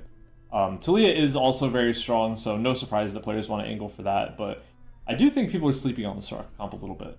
I think it might be so. I mean, most of the time when I see double trouble comps put together, it feels like people like default to Talia rather than really try to push together. It's like, I feel like there's sometimes you just shouldn't go this angle, and players are like, oh, double trouble, I'll go Talia.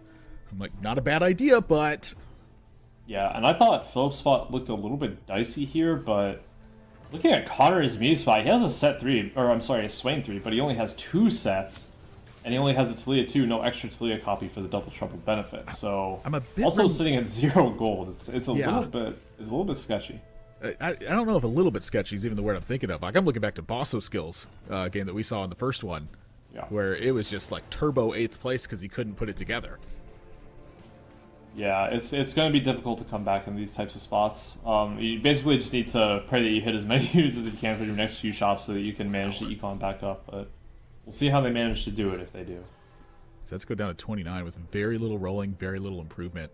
I'll be curious to see how he manages that one. I'd say this is not an uncommon scenario for Kale players. I think this is, if you're used to that line, I think this is a situation you're used to. Broccoli going to spend some gold to buy time there. I feel like time is often your forgotten resource when you come to these big roll down rounds. Time is going to help you make better decisions. Why not spend it there? Absolutely, yeah. Yeah, sacrificing the extra 2 or 3 golden interest just to get your units earlier, get some direction earlier, I think is really vital. Let's go dropping a tome here. See if he wants to pop it this round. He does need to roll first. He needs the Poppy. He needs the Maokai. But this tome and this Anvil are taking up a lot of bench space. Gets the Slayer emblem. That is pretty lucky. Nice. If he can hit Still the Kale. the Poppy. The Poppy here. Big. All right, this is a big round for Setsuko now. This is where you start to find your footing. Yep. Goes straight to 6 as well. We might see a Hull Crusher or a DD come out for the Poppy. He might choose to also itemize the Maokai. Needs to make his decision fast. Okay, he puts it on the Maokai. Gonna choose to put the extra Slayer spot on one of either Teemo or Sona then. And we'll see what the Kale itemization will be from here. I think QSS seems reasonable. He might want to go for another Rage Blade off Carousel. Thieves Gloves on Kled. Okay, TG Kled, alright. Just opting to get rid of the gloves. His board is strong at this point. The last thing he has to worry about now is leveling, like you were saying before, right? Yeah, it's like putting together, a couple more items here and then push the levels. Yep.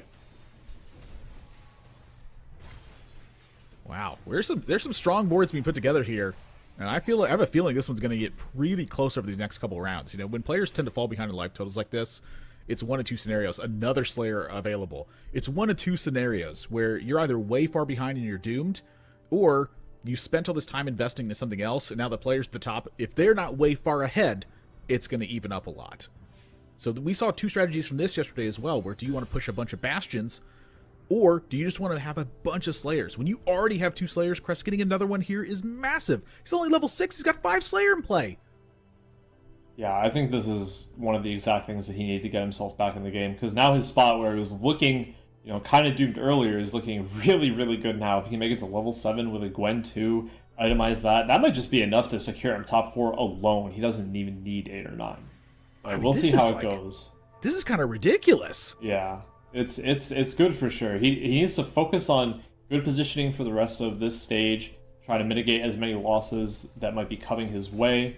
But otherwise, it's if he can cap out his board, he might just win the game off of this straight up. Oh, you mean if Setsuko can cap out a board? Is that what we're asking right now? Yeah. And there is always econ as a factor, though. It's good to keep in mind. I mean, this guy's like the master of doing that. Yeah. Yeah, if there's anybody that can find a way, right? I'm not picking somebody else, I'll tell you that much. Yeah. Goobin's taking a hit here. Robin picking up wins. Connor kind of falling down, but we saw the spot that Connor was in. It just really didn't feel like anything went his way. But that's the reroll line sometimes. Appy says, you know what? Yeah, Jace 3. Let's chase it. Me, Jace / Stefan. I was going to say, he's just rerolling everything. He's got the Ash at the ready for 3 Freljord. He's rerolling the Vi. So he's opting to not go for the 4 Zon version of this board, which I think is very understandable. If he took a peek at his other Zon mods, he might not have liked them, might just not have found 4 Zon in the first place. So definitely fine there. 3 Freljord is also a really big spike. That Mana Reef coming out on boards gives you a huge fight advantage. Yeah. So once he hits, I think he'll be really, really strong. And because this Piltover showed up so late, I imagine he's going to be using this Dino for utility along the way. Like, you're just picking up item removers and reforgers, that sort of thing. A couple extra gold here and there. He's not looking to make this 35 power Dino and snowball the world out of control. So that's another thing that often I think is really overlooked in some of the Piltover lines, is that just because you don't have the Piltover early, it doesn't mean you can't find value out of that.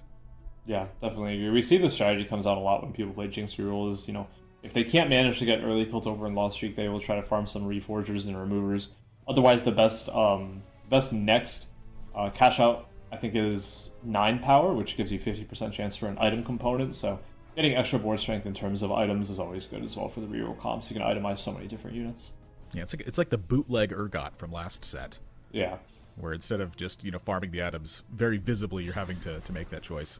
And at this stage, we're starting to see the Shuriman Bazaar really take effect now too, where so many players are building out dual carries.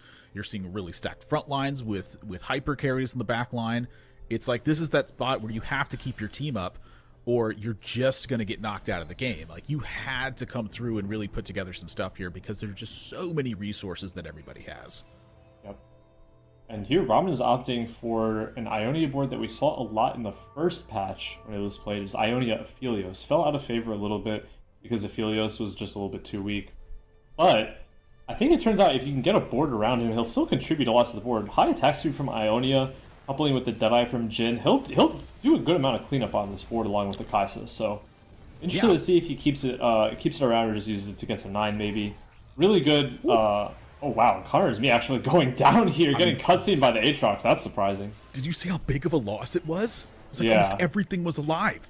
Yeah. Like, my gosh. I mean, Philip's probably breathing a sigh of relief there as the other Double Trouble Talia player. But unfortunate for Connor. We're seeing Appy's reroll here. I wanted to reiterate on the Ionia point as well, where Ionia Spatula doesn't really give you all that much. It's really front-loaded attack speed is what you're getting from that Spatula. And so finding units that benefit from having all that attack speed early is one of the keys, I think, to placing your Ionia Spatula.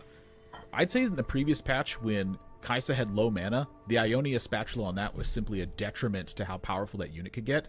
I feel like it's a little bit more justified in this patch, although I'd still think I'd try to find another place to put it, because I think Kaisa's going to benefit from just having way more damage than she is from having way more attack speed. Yeah, 100% agree. I think that it's if you can afford to save it for something like a Heimer or maybe a Belveth, then you'd obviously want to use it there. As we all know in TFT, sometimes you gotta put it where you put it though, and in this case for Robin is Ophelia, so I don't think he's too unhappy about it. Another 2-star 4 cost to help him carry is not bad. See Nappies take the win, still on level 6. And then Setsuko looks like they may be stabilized now at this point. More than stable, honestly. I think that stable might be an understatement for what's going on there. 5 Slayer again on, was that level 6 that he had 5 Slayer on? Yeah, this lobby's definitely sweating. They're probably peeking at his board every now and again.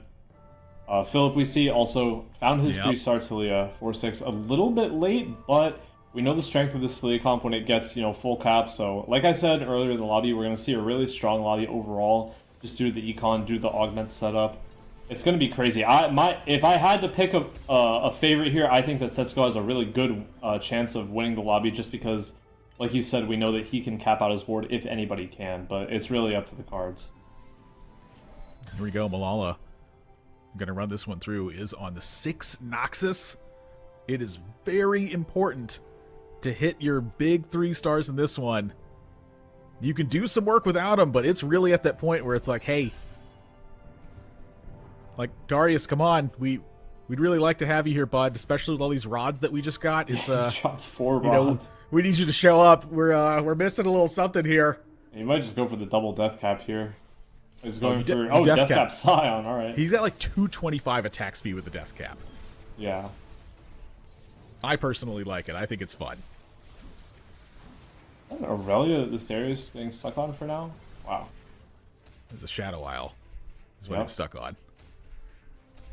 Broccoli just showing off how he can, build boards from kind of, strange spots that people might be uncomfortable in. Broccoli says, no problem. Let me take over.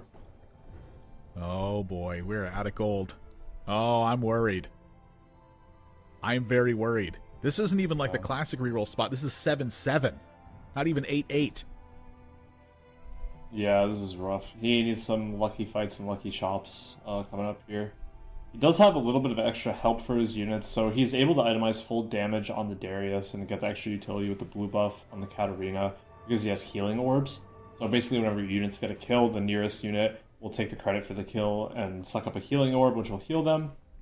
But that being said, when you have the 2 stars, it might be a little bit hard at this stage in the game to get those kills. So. Especially against a board like this, there's just so much damage that gets to punch out from Appy's spot. Yeah, he's found all the 3 stars, going to 7. Oh my gosh. Yeah. Here we're seeing the strength of Robotic Arm showcased on Jinx as well. Just all those attacks, all that damage coming out, just pumping so consistently and so hard. We're actually going to see a 3-star Jace. Like, is this for real right now? Is this actually happening? Hey, I mean, if you can afford it, his spell scaling, he has IE Last Whisper, he has Gunner in, he'll do something, hopefully. I mean, look, this Jace unit is just, I'm sorry for all the Jace fans out there, but Jace is kind of just not allowed to be super good considering he's built over and he has such insane utility. I mean, we can give him everything we can, but at a certain point, we just can't have this unit being like the TFT god, Hey, Jace gets some big upgrades at 3-star. He's got 98 damage on 2-star. That upgrades to 146.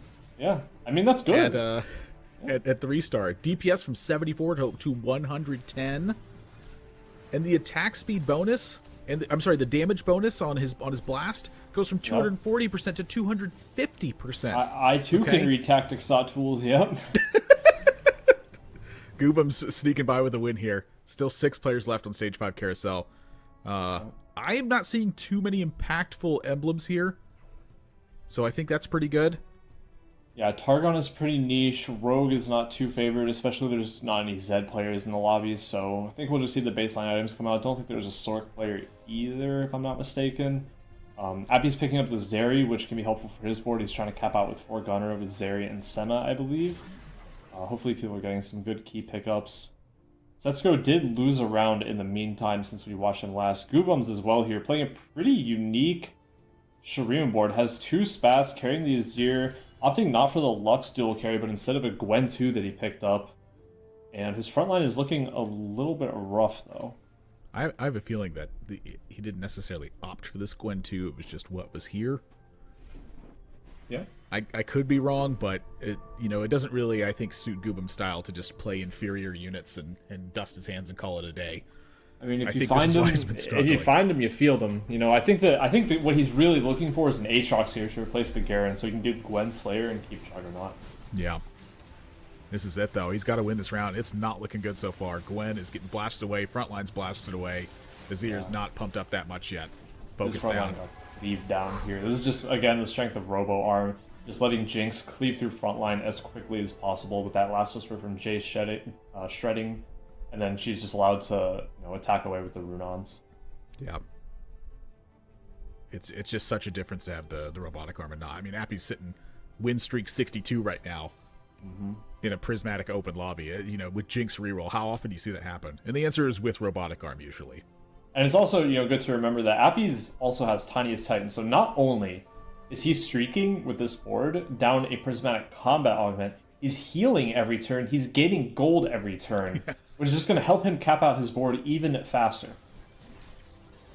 Setsuko, we're getting a glimpse of this board. We haven't seen it in a bit. It's looking pretty darn good, though, I will say. Finding a Heimer, having a Jarvan. This is a big board. My gosh, I do not want to play against this one. Yeah, Holy the Heimer smokes. is really, really big for him here. He might just knock Broccoli out here, I think. That's Yep. out. That's a 5th place for Brock.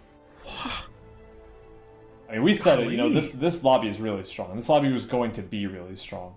It's like there's a lot of interesting comps in here, but it's just when players losing, they're taking like 15 plus damage. Like all the wins are just complete blowouts at this point. Yeah, especially against the Kale board and the Jinx boards. We're going to see those boards win by a lot of units every time just because of the absolute overload of damage that they have. The Talia board, you can kill a Swain or a set 2 here and there, but this is also a board where the set cast, the Talia cast, your units are getting bounce house around and they're getting rocks thrown at them. So gonna be hard to compete. Robin is hanging on here with a Jhin 2 carry though, so yeah, this is pretty wild to look at. Robin's going to 9 too. Did I see that right? yes, he is leveling to 9. Trying to decide what item he wants here. It looks like it's really gonna help him out to a crazy degree. Might just go for the Sunfire for the anti-heal, although he does have Mechanoswarm. Okay, he goes for Deathcap Karma, looking to itemize that as another tertiary carry. Not a bad option. Wow. I am just looking at... I'm looking at Setsuko's board versus Appy's, and it's hard to determine who's going to win. I feel like it's going to be Setsuko just because he has so much stuff. Yeah.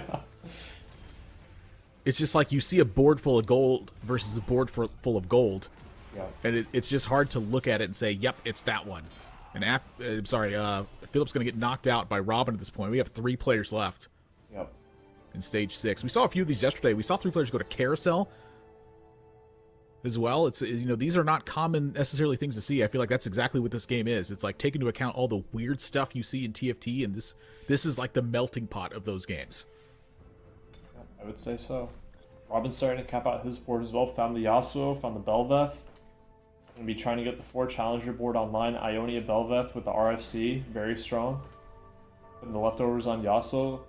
Want to see if he can maybe work in Ahri here somehow. I think he wants to. I think he's trying to get rid of the set eventually maybe for it. We'll see. Going up against Setsuko's board though. I mean, we said that, looking at the boards, I agree with you. It's tough to tell which between Setsuko and Appy's board could come out on top. But then the fight starts and you just see this Kale and Gwen cleaving through everything like it's just paper. Yeah. What's that setup where you look at the boards and you say who won? And you don't get to see the fight, you just have to pick which one was victorious. Yeah. And you're just always wrong no matter what, because that's how it's molded to trick you that way. Yeah, for sure. Still a couple 2 stars that Robin needs here. And they are big. These are not minimal impact. Yep, goes for the remover to put the items on the Shen. A lot tankier. I like this a lot. He's still looking for the Bel'Veth, and I think Robin's sweating a little bit here because he peeked over to his board. His ghost played Appy's and actually ended up losing, so I think he's a little bit nervous. He doesn't want to, find himself in a position here where he actually manages to get 3rd because Setsuko's climbing back so ever so slowly. All right. My gosh, this is such a tough board to beat. Mm-hmm. I'm kind of Setsuko does not have the time to go 9 here, so I'm kind of curious like how this board improves. Is it just 2 stars at this point? Is that what changes here? He doesn't have the time to go 9, but does he really need to? I mean, the only 2 stars he's getting, and here's an Aatrox, you know, just in case he wants it, but it's also good to deny the Ionia spat from Robin if he wants to. Opts for the Shroud instead, so Robin's going to pick up the Ionia spat maybe. He has the option at least. Instead goes for the Shiv, okay. Getting the Shred out a little bit earlier, a little bit more consistent. But yeah, I mean, as far as the upgrades, Setsuko really only has his legendaries, I think. He only has Senna and Heimer to go. Rolling on 8 isn't going to be the most reliable way to find those. At a certain point, you do just kind of have to send it every turn for them, but maybe there's a part of him that, you know, is saying to himself, the game's not over yet, job's not done, I should save my gold just in case I need to go to 9. Or just in case you need more gold to find the units. Yep. You know, if you're not sweating, you're not sweating. Yeah, Robin, I think, opted for the mana here and the attack speed on the timer. Just wants to get the stun out a little bit earlier. Doesn't seem bad. Counters the Zephyr with Callista. Love to see that. Bel'Veth not in danger. Oh, boy. That is a pretty big change from the last couple rounds, let me tell you what. It is, yeah. I think that the most important thing here was moving the items over to the Shen. Whoever's frontline falls first in these fights is going to be the one who loses. I think that's the common theme that we've been seeing. Setsuko on a win streak now. Robin guaranteed against Setsuko. How much of a difference can positioning make here? I feel like when you have a Yasuo on standby, you're trying to figure out any way you can to hit that Kale. Yeah, the unfortunate part is he has the RFC on Bel'Veth, which in it of itself is not super unfortunate. I think a lot of players are happy to see an RFC Bel'Veth on their board. But not having the accessibility, the Yasuo to get to the Kale is definitely going to be a big hit to Robin. He's going to need at least 2 casts to get to it, and he's dead. Yeah, that's the no edge and night difference. There's just so much damage from Setsuko's side. You don't get the benefit of anything because Jarvan stunning your board. Your Yasuo dies early. Yeah. Setsuko taking over. Almost with the double kill on that round. Robin gets 1 more peek at creeps. And is there any way you get there by upgrading this board, or is this just going to take a miracle? I don't know, man. I mean, the Heimer 2 is great. The Bel'Veth 2 will help a lot, but is it really going to be enough? I mean, his front line is just dying so fast against the Kale, and he can't get to the Kale. And let's not ignore this here. Setsuko's getting a 3rd item for his Gwen. Even if Robin manages to get to the Kale, he still needs to kill this Gwen, who's doing a ridiculous amount of damage every fight. And Setsuko's just going to push 9 and put in a Jinx 1, because why not? It's level 9. It upgrades your Kale that much. Wait, he had like 4 gold 3 rounds ago. Where did this gold come from? Yeah. So is he just it's like a wizard? He just conjures it? Like, what? How did you get that much gold? I mean, this is the Setsuko flex. Like, by far, this is just him saying, you know what? I'm not going to roll. I'm not going to worry. I'm going to just go 9 because I can. I was already beating you before. Good luck beating me now. Oh, good luck, Robin. And then every Kale wave coming out here, it's such a huge increase in DPS. I don't know if Robin really has a chance here. No, this is just Yeah. You know, I had a shred of hope somewhere deep inside of me, but this is just a blowout. Setsuko, 39 health, about stage 3, 20 health at the last fight of the game. Like, how do you get to that point and you're like, yeah, I'll lose 19 health for about 26 minutes of TFT. Yeah. You know, Nico, there's something I want to talk about a little bit. I think you're probably most qualified to talk about this. We talk about the idea of spot recognition in TFT. And I feel like maybe a broader way to talk about it is just the idea that TFT has endless combinations of things going on at once. I feel like that game, we actually got to see a lot of that happening. When people find the ideal circumstances, they get to hit really high peaks. The ones that stood out to me, obviously, you're Setsuko, you hit 2 Slayer spats. You're playing tiniest Titans and Piltover with Appy's board, and you get to top 3 out of it, right? There's a lot of combinations that I think spot recognition is kind of the name we kind of brand that in. But really, it just comes down to understanding what makes your board strong at any given time. Yeah, I think that we saw it on Setsuko's board specifically, as well as Appy's, like you mentioned. I'll go into it a little detail on both, where a lot of people with Kale think, okay, I have to get to level 9, this is how I win the game. A lot of the time, you can cap out on level 8. And he gave himself every single avenue to do so. We saw he picked up 3 extra Slayer spats from a combination of augments as well as the Tome drop. And then we also saw him, rolling for the Gwen upgrade. He got the Heimer, he got the Senna. he could have won that game on level 8. He absolutely could have, and he was winning it on level 8. But, he decided to go 9 for good measure. And similarly to Appy's, he recognized that he had a bunch of extra time with Tiniest Titan. He could take things slow. He guaranteed his top 3 off of that extra health and econ. All right, with that, the scoreboards are ready. We'll take a look at how the rest of the lobbies shaped up over the course of the last game. In Lobby A, Me First or 8th with the first place, Bosso Skills bouncing back with the second place, Lobby B, DQA, and Vanilla, another top 2. Lobby C, like we saw with Setsuko and Robin in the top 2, and Lobby D, Lil Top and Disho back again in the top 2. Nathan, there's kind of 2 things going on here, both Lobby B with Vanilla staying on top, and then Lil Top and Disho running it back in Lobby D. Is it Vanilla and DQA, first, second. Dish Soap and Lil Top, first, second. Soju back-to-back 3rd place. Solus back-to-back 3rd place. Kurum back-to-back 4th place. There's some really heavy patterns that are going on with this one right now. It's pretty fascinating to see how a lot of times this is something you see and it's kind of like, well, yeah, you almost expected at this point. But really what's happening is that you're starting to recognize all these players. They're all very strong.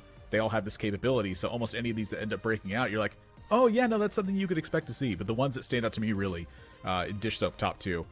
This is considered the strongest player in NA. It's considered by a pretty wide margin even, so not too much of a surprise. Lil Top to the top. No surprise there whatsoever. Not gonna be a little bit sarcastic about that at all. I'm not showing any bias with the opening. Me saying hashtag Lil Top to the top. No, that's definitely not happening. Nico, I think Nathan brings up a good point with Dish Soap. Obviously, this guy has been #1 in North America for quite a bit. And it's interesting because obviously TFT is a game of variance. This is not news to anybody, right? But this is the kind of guy that even all of last set was among some of the best average performers set or tournament over tournament over tournament. And once again, still showing up, making it to day 4 and on top after 2 games. Yeah, I think it's a surprise to nobody. I mean, I think if you watch this guy for any more than 1 game, you realize he's very smart. And he knows how to read data, he knows how to parse it, and he knows how to think very critically about the game. And these things put together is very scary if you're competing against him. One other thing that I did want to mention, I think that we're paying a lot of attention to people that we do know, but I just wanted to highlight another player. Vanilla XC didn't bot 4 at all yesterday and is coming out with top 2s consecutively today. I think we should definitely keep a close eye on Vanilla. I know that they were trying to show up really hard this tournament, and they're proving themselves very slowly, so maybe this is one of those names that we'll start to recognize more and more at the top. Well, with those words from Aniko, better luck next time, Vanilla. Well, we'll see exactly how it plays out. Now, listen, we've got more games of TFT going on for the rest of the day. Don't go anywhere. We'll be back in just a few minutes after a quick break.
Hey everybody, and welcome back to game number 3, day number 4 of the Freljord Cup. I'm back on the desk with Casanova and Crowan.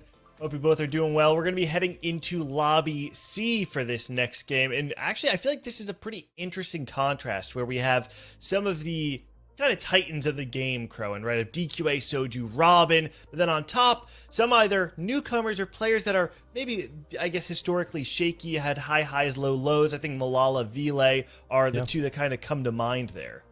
Yeah, definitely. Malala Vile. I mean, Malala obviously going in that tournament off of, dropouts and then making a huge run there just a set ago. Player that's been on my radar, and I know Cass's as well for a little bit now. But there's the Titans, right? The DQA, Soju, Robin that we expect to see come out and dominate. Then the newcomers as well, right? ZT Bunnel, a player coming into today that was the only one left out of the, first-time tournament performers. One that hasn't had the best start to today, but definitely can still turn it around, right? They're a player who's approaching the meta a lot differently than everybody else, but I think that still could bode well in their favor. We talk about Vile not necessarily having the best of days today, but having a really strong day yesterday. And Cass, it makes me think about, sometimes we think of TFT as you are taking a test on a gigantic amount of material. And the 6 games that you play on a day may be on the material you know really well, and the next day you get 6 games on that material that you kind of didn't study half as well as you should have. I think that's kind of a perfect analogy, seeing as how wide the field is of, viable comps, right? We just saw Appies, he had studied the material for playing the Jinx composition, and that got him a 3rd there. But there may be players who maybe haven't played that line or haven't played a different reroll line, and if they were given that same spot, would have been like, okay, well, Runons, maybe I'll just go Akshan here instead of seeing the robotic arm, realizing that this is kind of the perfect situation for a Jinx spot. You know it's not going to be a very contested line, so you're going to have it uncontested and be able to get a top 4 from that. And there's plenty of situations like that in the game right now because you have so many factors, portals, different items, different reroll lines that are available, who in your lobby are going these rerolls. There's so many factors, and if you haven't studied that specific line you're given, you might end up in a bot 4. All right, well, I will let you two get to it. Enjoy game number 3 of day 4 of the Freljord Cup. All right, thank you so much, Gangly Crone. We're jumping in. Game 3, University Hearthhome Immortal Bastion. Looks like Milk is saying. Wait a minute. Milk trying to hold everyone hostage on the Bastion. We'll see if we he go wins, there. No way. I mean, they're 1-8, right? We could hit. Oh my god, no way. The lobby assassin Milk does it. Oh.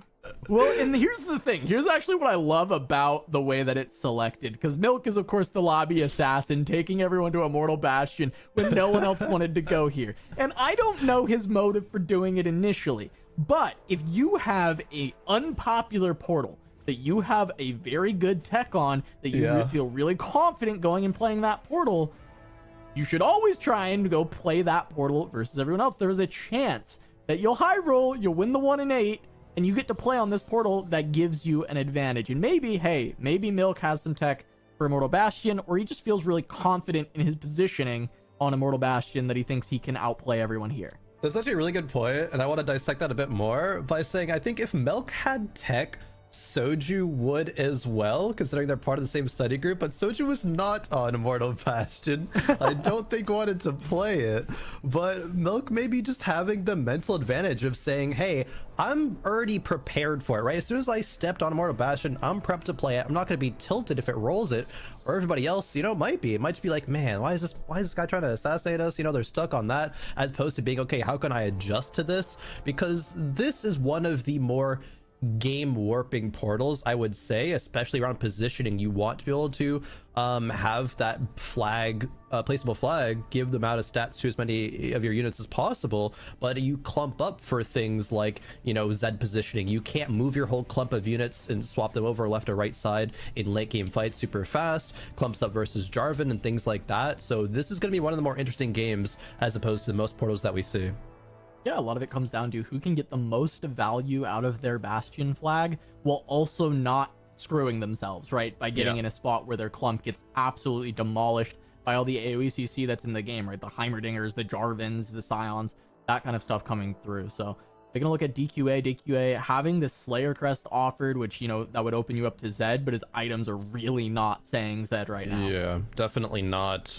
There's not any slammable item for that composition. A Rod, and it, you know, Tier's good for Hodge, Rod's good for Ionic Katarina, but we're not really there. It is going to be that direction anyway, however, not leaning towards the Ornn artifact, where I think a lot of players in this same situation would have actually taken that. Is going to be able to play a 3 Ionia board, buff them up. Oh, is he just making 10, not playing? Oh, okay. He wants to be able to get some Slayer value already at the start, maybe kill a unit or two.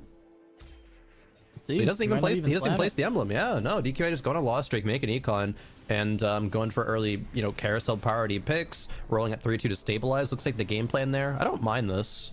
Actually, that was a great point you mentioned, the carousel priority. I think that has to be DQA's thought. If he wants to play Slayers, he wants to play Zed, he can't afford to have high HP here. He needs to get first pick. He needs to ensure he can find the items that are going to work for that comp, because he did not start out with them. Maybe he'll get lucky on Krugs, maybe he'll get lucky later on, but he definitely needs to find those right away. As you can see, Milk leaning Noxus. I was actually going to talk about how Zed is actually pretty nice on Immortal Bastion. Your positioning is a lot easier than a lot of players. Yes, you have to swap sides, but you can stack around the standard pretty easily, and it doesn't hurt you that bad. I think Noxus is another one that can do it, right? You can put your Katarina and your Darius on the flag pretty much every time without fail and not feel bad about it. Yeah, that is true. And taking a look at the augments that were just showed as well, Idealism was picked by Vile, and that's one that really leans towards the Z line, so maybe it's gonna be contested. Not that Idealism has to, it's just a really, really good win rate, picking it at 2-1, so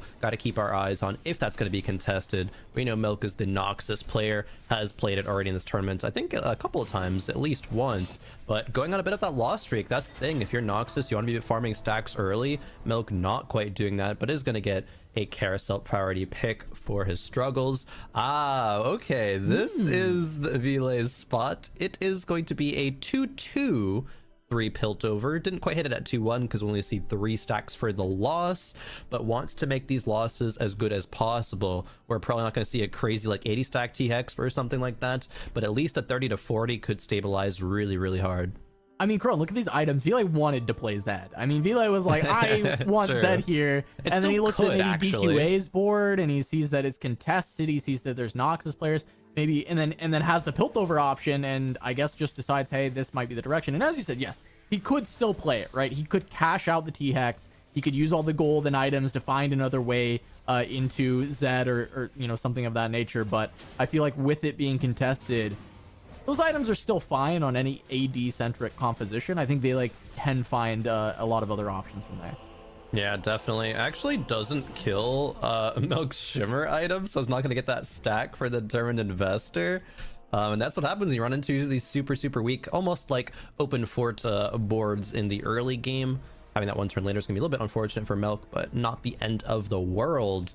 As carousel priority, Vilay grabbing the bow. And it looks like DQA was grabbing the glove, so it is kind of leaning towards Zed. That composition does like to have at least 3 gloves, maybe more if we find a spat a bit later. Go. Soju grabbing a sword. We already saw he had slammed Runons. He had Tricksters, so Soju potentially leaning towards Akshan or Jinx, just depending on what his line has set up. Malala here is going to be on 2 Jinxes already. Okay, is on 2's healthy. Already has a set. Could be thinking about Talia, but hasn't found any yet. That is certainly going to be where most players lean with a 2 healthy augment. Yeah, Jinx is an option as well. You to play some 2 costs on that board. Yeah, Jinx, Warwick, Vi. Yeah, Jinx, Warwick, Vi. Sometimes we saw what Appies was doing was playing vertical Freljord from there as well. So there was an Ashe in. So that, you know, version of the composition still have some more 2 costs. There's a few options, but, you know, with that JG slam and generally the comp that you expect with it is going to be that set Talia. It does feel like that is the position that Malala is angling. Yeah, Malala having a bunch of extra HP, but still not quite enough to carry the win streak forward. ZT Bunnel with the Monozane Vel'Koz early has the multicaster online with the Teemo, just a bit too powerful. And Soju and Bunnel, the win streakers, as we approach stage 3 and into the Krug. Soju checking the Zon. I'd actually see what it was. That was Chem Tank. Okay, cool. Soju, with checking that, I think, you know, Akshan is going to be the one you want instead of Jinx. Chem Tank usually not ideal. Usually it's just if you find that robotic arm, that's kind of the direction that you'll consider going from there. Robotic arm on 2 Zon plus a Runans, and it's like, okay, that seems like a good Jinx game. Yeah, and the Tricksters actually is a really good item for the Akshan, having I think there was like a screenshot that was around on Twitter. It was like from the China region of like 8 Akshans on the board because like 2 of them had Tricksters and there was 2 Akshan 1s or something crazy. But Akshan 3, even with the Tricksters version, can still deal a lot of damage. Soju able to carry the win streak forward into Krugs, can be able to make 30 gold, make 40 next turn. Doesn't have any Akshans right now, but that's perfectly okay. I mean, this is a very strong board, just positioning around his flag. The early game, you're just going to see everyone positioning like this. It's going to be clusters around the flag. There's not enough kind of AoE, CC AoE damage that you need to be too worried about this positioning, but it's the late game where we're going to actually start seeing people, you know, maybe diff each other a little bit with this Immortal Bastion. See how many of these players are comfortable on a very unpopular portal that I'm sure they do not have that many games on overall, because I imagine it's not picked very often. I don't see people clamoring to play Immortal Bastion.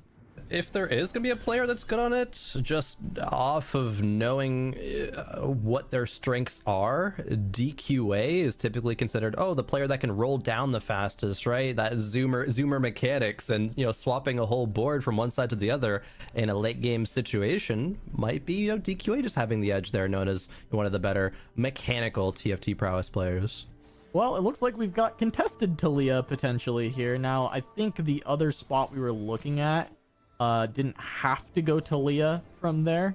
It was just a JG slam, and it was leaning towards it with 2 healthy. Yeah. It's kind of rough because what other comps do you want to go with 2 healthy? It's going to be certainly difficult, but from here, Covenel is just playing that Talia line, has the Trickster's Glass, really banking on finding a double trouble. Still, I mean, doesn't need to go for Talia from that spot. If double trouble does come through, then oh yeah, that would be a snap pickup. You would do that. But then there's the kind of awkward. Actually, it's awkward because you have Tricksters in the Talia. So if you have the Talia 3 and you get the secondary one, you just would sell that, I guess, for the extra gold. So DT would just be providing the stats for the Trickster's copy. Covenel, it is prismatic though. Covenel does just default to the Ore Augment, gonna get a component, gonna get an Ore and Anvil. Wants to be able to find some front line for the set. They already have Shojin, so Monozane would be not super value. GFG could be solid though. But this is think fast. Yeah. I think he can get there. I mean, he's already very close. It's contested, but the units are not out of the pool just yet. Not much yet. gold. He's bought so much. I don't know if he should have made that Swain. He does have enough for Talia. If he could just find the 2 more Talias, he's there, right? 3, 2. He just buys the Teemos. He just says, I'm close enough. I mean, he only had a couple more seconds. That shop was like, okay, if I keep rolling, I'm just going to have absolutely nothing, probably. Is going to be 2 Talias away, 3 sets away, 1 Teemo, 0 gold. Having 2 healthy, though, means that this board can still find a lot of wins in stage 3. These are good Talia items. But that's the Talia show off here versus Covenel. Yeah, I mean, Covenel can definitely pivot, and part of me thinks he should, right? Use this as his board for now. Find his way out of there. His items are fine to go elsewhere. Oh, double Gwen shop. What? Okay, all right. And this is one of the situations where you're just like, okay, maybe I just don't play Noxus. I just play the Gwen to have extra Slayers in right now. And especially on Immortal Bastion, actually, Gwen can for sure get the buff from the fly because you don't need Gwen in the front line. She has 2 auto range. She's going to be dashing all over the place anyway. There's just a little bit of an extra reason to run her over the Noxus. Yeah.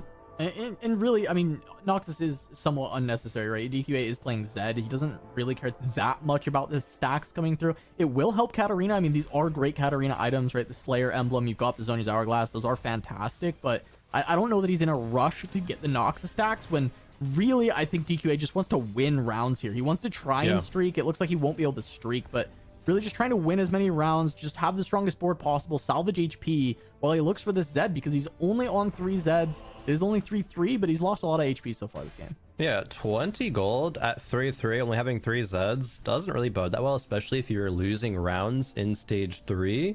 Hopefully it can recover, but it's going to need to be some immaculate positioning, maybe luck into a Gwen 2 and just kind of never play 3 Noxus until you level up to 7 or 8, but that's going to be a really kind of niche situation, and there's still not a lot of items to go around. So I think that Zed only had a Hand of Justice. Yeah, just Hodge. Yeah. Going to be itemized with an IE now as DQA picks up another glove, so that might be what DQA needs to stave off the bleeding for now.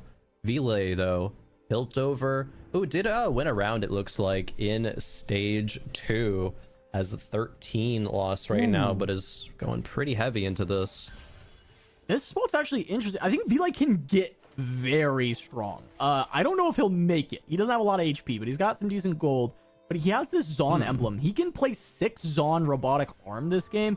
Very, very powerful setup. The items are pretty good for a Zeri. It's just very hard to get that comp online. He'll need a lot of gold. He needs to be, you know, level 7 at least. He probably wants to make his way to level 8. And he's just not in a spot that it feels like he can get there very easily. However, if Vile is able to stabilize and get towards that direction, his board has the makings to cap out very high.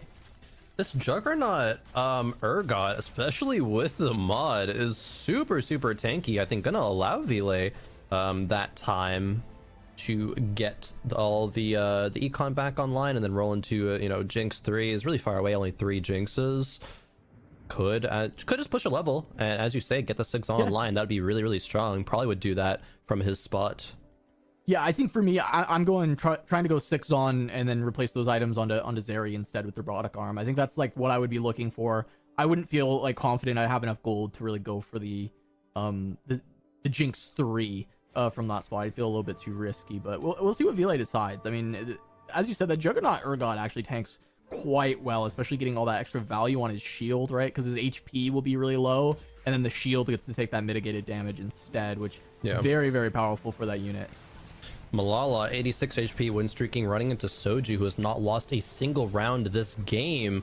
This might be the first loss though, but no, the front line of Malala goes down first. The Talia with items also goes down shortly after. And Soju continues the dominant tempo run. He was on 0 gold there, I think, because he's went 7, rolled it down. Really just wanted to punish the rest of the lobby. I want to make a quick note on Vile before I drop it until we see him actually like getting into a really good position. He did have robotic arm on Jinx, we saw that, and then there was actually Shimmer on bench. So with 6 Zon, I'm actually thinking, you know, Shimmer potentially for even this Urgot, right? Because he's got so much tankiness that when he finally drops to 0, he just heals to full, and your front line gets to tank for so long to actually help out that robotic arm. There's a lot of very, very spicy things that can be done with Vile if he gets that 6 on. We'll check back in if he actually is able to kind of convert a win streak. He's very low HP. I don't want to talk about it too much and have him just not hit and just go out very early here in stage 4. He wasn't in a super stable position just yet. So we'll see later on in this game. That's a really cool board. I hope something comes of it, but we're not guaranteed to see any as we jump over to Robin here. Well, a lot of interesting things just happened. So we see Robin's kind of pivot out of the Ukshan into looking like Ionia. Yasuo wants to find a Kaisa on this roll and finds a Yasuo upgrade along with it. That is huge. Runans is actually a pretty underrated but really good item on Yasuo as well. He's trapped in the corner. This positioning, man. It's just Immortal Bastion diff. But this Yasuo should go absolutely crazy. But yeah, Robin Song's pivoting out of the Ukshan, and Soju is pivoting into it. But this fight, yeah, that Yasuo kind of bugged out the rogue on the Zed there as he was trying to jump back. He got CC'd by the hit from Yasuo, and it looked like he didn't actually immune the damage from that while he was in rogue. He ended up taking all of the damage from the Yasuo. That fight ends up going real bad for DQA. Ends up only being a 2-unit loss, actually. It was looking a little bit worse, but DQA really needing to find this Z3, and I don't think he's very close just yet, being at 29 HP. 125, a very, very interesting augment for the silver tier. Probably not going to be the pickup. Looking perhaps like Jeweled Lotus. Yeah, and that's going to make the Yasuo just do that much more damage, and the Runan's procs are going to be very good because of it. 6 Ionia is the variant here, and you were talking about at the start of day, Cast, that the 6 Ionia variant was performing better than the 6 Challenger variant, right? Yeah, I mean, in the stats it is, and the thing is I don't want to lean so heavy into those stats because we look at this spot, right? And he's playing 6 Ionia because he's got a Yasuo 2 with 3 items, right? Yeah. Like, obviously Ionia is better in this spot because he hit harder. And I do think that the stats are somewhat going to lean that way. Now, the gap between the two is really vast as far as the performance. The average placement for this version, just real quickly, was a 4.07 with 15 games, whereas 6 Challenger was a 5.14 with 28 games. That's pretty big difference. It's a huge gap. So there is some merit to those stats. I have to believe, right? It's really hard to say there's absolutely no merit to those stats. However, I think that gap between the two is probably a little bit inflated by spots like this, right? Where this makes sense as 6 Ionia. As you've said before, what does your carry want? What if your Kaisa is a 2-star with 3 items? You probably want Challenger. It's probably going to be better. But when it is the Yasuo, that Ionia is certainly better.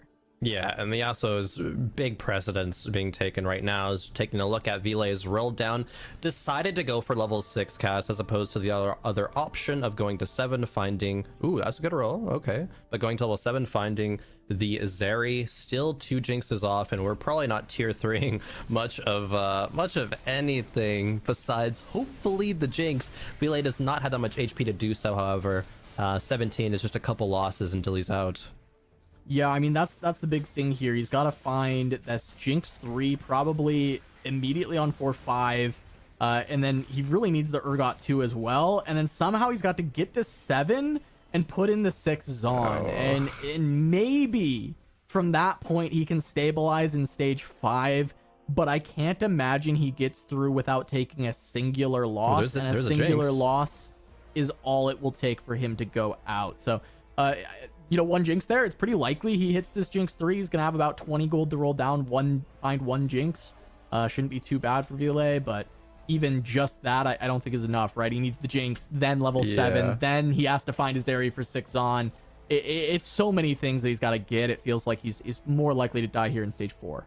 Okay, well, step number 1, complete. Find Jinx on carousel. Step number 2, roll down, hit the Jinx 3. Might as well just, luck into an Urgot as well if we want to really make things spicy here. There's a Zeri. This is Zeri, but... I mean, where's all the gold? Checks the 6 Zod. Has a couple more rolls to come through there, but DQA rolling down for Z3 at the exact same time. There's Hits the Jinx. it. There's Vile hits the Zed. Jinx at the exact same time, so we're hitting step 2 complete, Cass. Step 3. Found the Zeri, right? It has to go 7 and play it. Yeah. Yeah, I saw the Urgot and I thought Vile had run into this newly minted Z3. That'd have been tragic. But that was not the case. It is going to be Soju instead who's going to have to take the L here, as DQA has hit very hard. This is a really strong Zed board. There's 5 Slayer in. He's got the Slayer Heart as well as the Crest.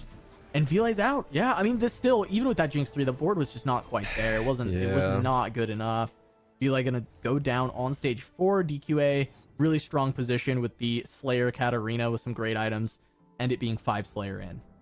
That's one of those situations where you think back and you're like, hindsight 2020. If you're Vile, maybe should have leveled up to 7, played the 6 Zon, just tried to tempo until I have Zeri 2 and then swap the items over. But Vile on the other side was like, hey, there's so many 2-cost rerolls in this game, right? There's so many Talias out of the pool, Sets out of the pool, Kleds, Zeds, that you're like, hey, I'm probably gonna hit my units, right? I'm gonna hit all the other ones. But just unfortunately seemed like low rolled there. Yeah, I mean, that's fair. I can totally understand that decision. Did not work out for Vile this time. We jump in. I mean, these Noxus boards doing really well on Immortal Bastion. The Noxus portal, Noxus seems to like, because the positioning ends up being pretty easy for them to get around. Even Nox Kreia, usually Noxus doesn't mind throwing units in random spots to get items, right? Like, they tend to do okay on these Noxus portals. DQA still losing even after hitting the Z3. ZT Bunnel dropping dangerously low as well as we're getting into stage 5. I was finding a good upgrade. ZT Bunnel looks like upgrading the Jarvan. They're leaning again towards the Azir Lux kind of line. Haven't really found success with it today, however, unfortunately. Just not really finding high roll spots, being forced to roll down on level 7. Not quite hitting all the time. It just feels bad. Yeah, I'm just trying to dissect Milk Spot even more here. Actually, 4 Juggernaut in. That's really good. 4 Juggernaut, 6 Noxus. And he's on 5 of each of his 3 costs with a duplicator on bench. He's got a decent amount of gold for this roll down. He's gonna roll pretty hard here. I think he's just gonna roll and see if he hits. He might roll down all the way to 0. I think his comp might be contested. I think we saw another Noxus player, or at least some of these units are gonna be out of the pool. But right now he's 1 Katarina away. I think Darius is actually the more important unit right now, considering his items and the 4 Jug. It's not quite there. The Cat's definitely big to hit, though, to get those out of the pool, so DQA can't go for that. That's an interesting spot. Yeah, I'll talk about that spot a bit later, but I'm going to see if DQA first survives. 6 Slayer is online. Slayer Katarina on the wrong side, but the units are so clumped that it might not matter, actually. Yeah, Zed walked into a spot. I think he jumps to Teemo here, which should get him close enough to Talia. Now he'll just jump straight there, even if he gets low enough. But the fight's going pretty well. Let's see if he ends up bugging out due to the CC. It looks like he's okay for now, just healing up. And there's the jump to Talia. He's got it. All right, that should just be the fight for Zed taking it down. DQA going to survive one more at the very least. Yeah, DQA does survive. But back to the milk position. He's 1 Katarina away, right? But the temptation to roll is there. But he really wants to hit both Katarina and Darius. Unfortunately, it looks like this roll down he's gonna be forced to make the decision that, hey, I lost last round. I'm dangerously low. I might just have to use the duplicator on Katarina. It's gonna feel really bad though, being in the spot that he's okay, doesn't have to use it. Maybe just sell Nasus. Yeah, just go for it, right? Like, but also feels kind of bad, but it's okay. At this point, I somewhat like this as well, but he does lose Jug. He's adding Slayer. And Rogue for the cat 3. Oh, he didn't have Rogue, and that's right. That was the sacrifice for the 4 Jug, is not having Rogue. It just doesn't seem strong enough, though. This AP board is just blasting him. Covenel having the Lux, having the Vel'Koz, and the Sorcerer Sona. That Sorcerer emblem so important for that composition, being able to get the 4 multicaster, 4 Sork online. Milk getting absolutely blasted down to 4 HP, but the HP on these bottom 3 players incredibly close, 4, 5, and 9. Milk needed to like natural 2 Dariuses or, you know, 1 roll and find 2. Doesn't look like he did, however. And playing Rogue for the Katarina was fine. Well, Milk hits Nasus too somehow, but he sold. What? No gold? No Nasuses? We don't know. It's just Milk things. Who knows? Maybe he went back into the 4 Nasus Jug. shop? I guess, yeah, 3 Nasus shops, said screw it. We're going back. And it's going to be ZT Buttle on elimination point as well. Being stuck on a Azir 1, Lux 1. Frontline is upgraded, but there's no items there besides for the Jarvan. Yeah, he played this comp pretty much exclusively to very good results on the previous day. A relatively uncontested line, but this time Bunnel not being able to hit very frequently, not hitting very hard, and it looks like he will just be going down here. Will it be a 7th? Milk won his round, so unless DQA took a big loss, which he did not, Bunnel gonna be grabbing a 7th here. Milk and DQA still looking to hold on. Malala potentially could fall below them. They both have relatively strong boards because they hit some of their 3 stars, but Milk still looks pretty weak until he can actually hit the Nasus. Or not the Nasus, sorry, the Darius. Yeah. For this board. Bunnel going 7th yet again. Lucky number going 777 on the day, actually, but unlucky in the placements department. Still, theoretically, can turn it around. They had a bonus point coming into today. Need to go a lot of firsts from here. Milk. DQA still dangerously low. Can Milk hit the Darius? No. Oh, it looks like he used the duplicator. So found 2 Nasus and used the duplicator, saying I give up on the Darius 3. Ionic Spark is now on the Katarina. No Rogue, however, but that's okay. This Katarina build isn't best in slots by any means. The Triforce is okay. Diamond Hands is decent. Ionic Spark is best in slot. And then the 3 items being kind of, I'll say stuck on the Samira. Doesn't feel great. It's only a 1 cost, 2-star unit.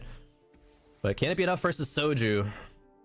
Yeah, I mean, this Katarina is very bulky, and she is going to do a good amount of damage, but it's not, one-shotting the front line as you expect this unit to do a lot of the time. It looks like this should be strong enough to beat Soju. That Urgot's incredibly tanky. We're going to see another cast, but it's only Ukshan 2. It's not going to be able to get through this tanky front line of Milk, so he's at least got 1 more life, as Malala looks like he may be dropping all the way down. Soju as well, actually. Milk and DQA may be able to sneak into this top 4. We looked at that fight versus Soju. Soju looks really weak in comparison to Milk. I don't think he's beating DQA. I don't know about Covenel or Robin, but Covenel did look stronger in the fight we saw earlier. I don't think Soju wins that one either. Okay, Soju 10 streaked in the beginning of this game, and he might be going bot 4. It seemed like he rolled down for the Ukshan 3 and got pretty unlucky, didn't hit. He was on 0 gold at 3-5. But was able to recover his economy, I would think. Yeah, still isn't close to the Ukshans. It just actually sold them in order to try to find the upgrades of Sedge and Urgot, but missed both of them, and now is going up against a really strong multicaster board. Yeah, I think Covenel is just going to blast this entire board away. I mean, Ukshan's not even on the right side here, but even if he was, I don't think it's making a difference. Way too much damage from Covenel's board, able to get through this even without the 3 stars. That's just the power of being able to find that Sorcerer crest, because there's a Bramble Vest on that that Sona, just getting the extra item. So trying to play around the Zed potentially, Covenel was just like, here's maybe a way that I can survive here. And both Soju and Malala go down here. Soju holds on for a 5th, and Milk and DQA both able to sneak in, finding those 3 stars at the last possible second, and just being able to play around some good positioning. Man, that was an 8-loss streak at the end there for Soju. So it was like a 12 win streak into 8 losses and eliminated. That's absolutely crazy. We don't usually see it like that. If you're win streaking that hard, you're like, okay, I'm gonna sack a few rounds and then I'm gonna spike my board. Just Soju never found the spike. Yeah, we see an RE2 come through for Robin Songs. Milk finding the Darius 3. That is a massive spike for Milk. I'm curious if that can carry him through. He is stuck on level 7, but overall, 4 Jug, Darius 3, Trinity Force, Bloodthirster. That's a pretty strong unit. Very. Covenel has not found his 3 stars yet, and I think that might lack damage considering the Sona is on a Bramble Vest as one of the items. Hey, just trying to Zed. ensure that she gets to have the Radiant, and it helps against the Zed. Well, maybe. I don't actually know. I'm not sure if that's actually doing anything for Zed. We'll see in a second if Zed does make his way to the back line. It looks like he bugged out. Yeah, he didn't get there. And that might be enough for Covenel. In fact, it is. Wow. Covenel going to be able to take out DQA. Bramble Vest dip. This is, yeah, surely Bramble Dip during that fight, Copium, worth it, but no, this spot from Covenel is really, really fascinating, actually. It's, okay, Yeah. how can I make use out of the Talia? I know that I can't really go full into it because I'm contested, so I can just make multicasters work. Ended up finding all the items for the Sona and the Vel'Koz as well. Still didn't, finally has hit. Sona 3 comes online for Covenel. Didn't even need it to, it seems like, maybe even secure the lobby win, as Robin's rolling down trying to find any upgrades. Not really finding anything, though. Oh, Robin was trying to swap to 6 Challenger.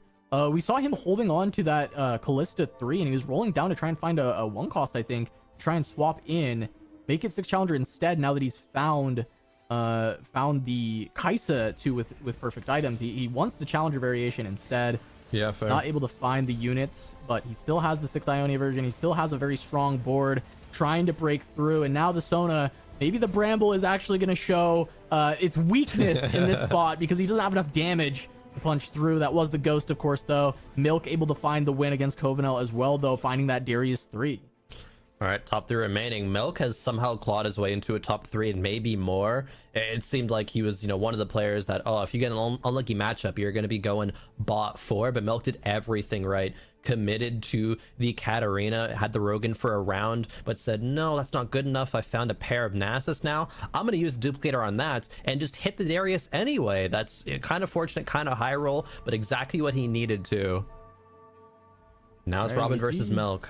The positioning with these Immortal Bastions, easy for Milk, right? He just leaves kind of a default position. He might swap sides, so he can take his time with it. On the other side, we see the swap, and Darius is just immediately running to the back line, gonna take out the Ahri, but still, that Yasuo alive and well, that Kaisa alive and well. Yasuo trying to get the Katarina. The Diamond Hands have already proc. Katarina goes down, but Darius is dunking through. He does get enough resets, and unless this Kaisa can finish him off now, she is going to go down, and Robin is going to fall to 1 HP here. Milk surviving again, Covenel taking a hit, and Milk, it looks like, might be in a spot to win this.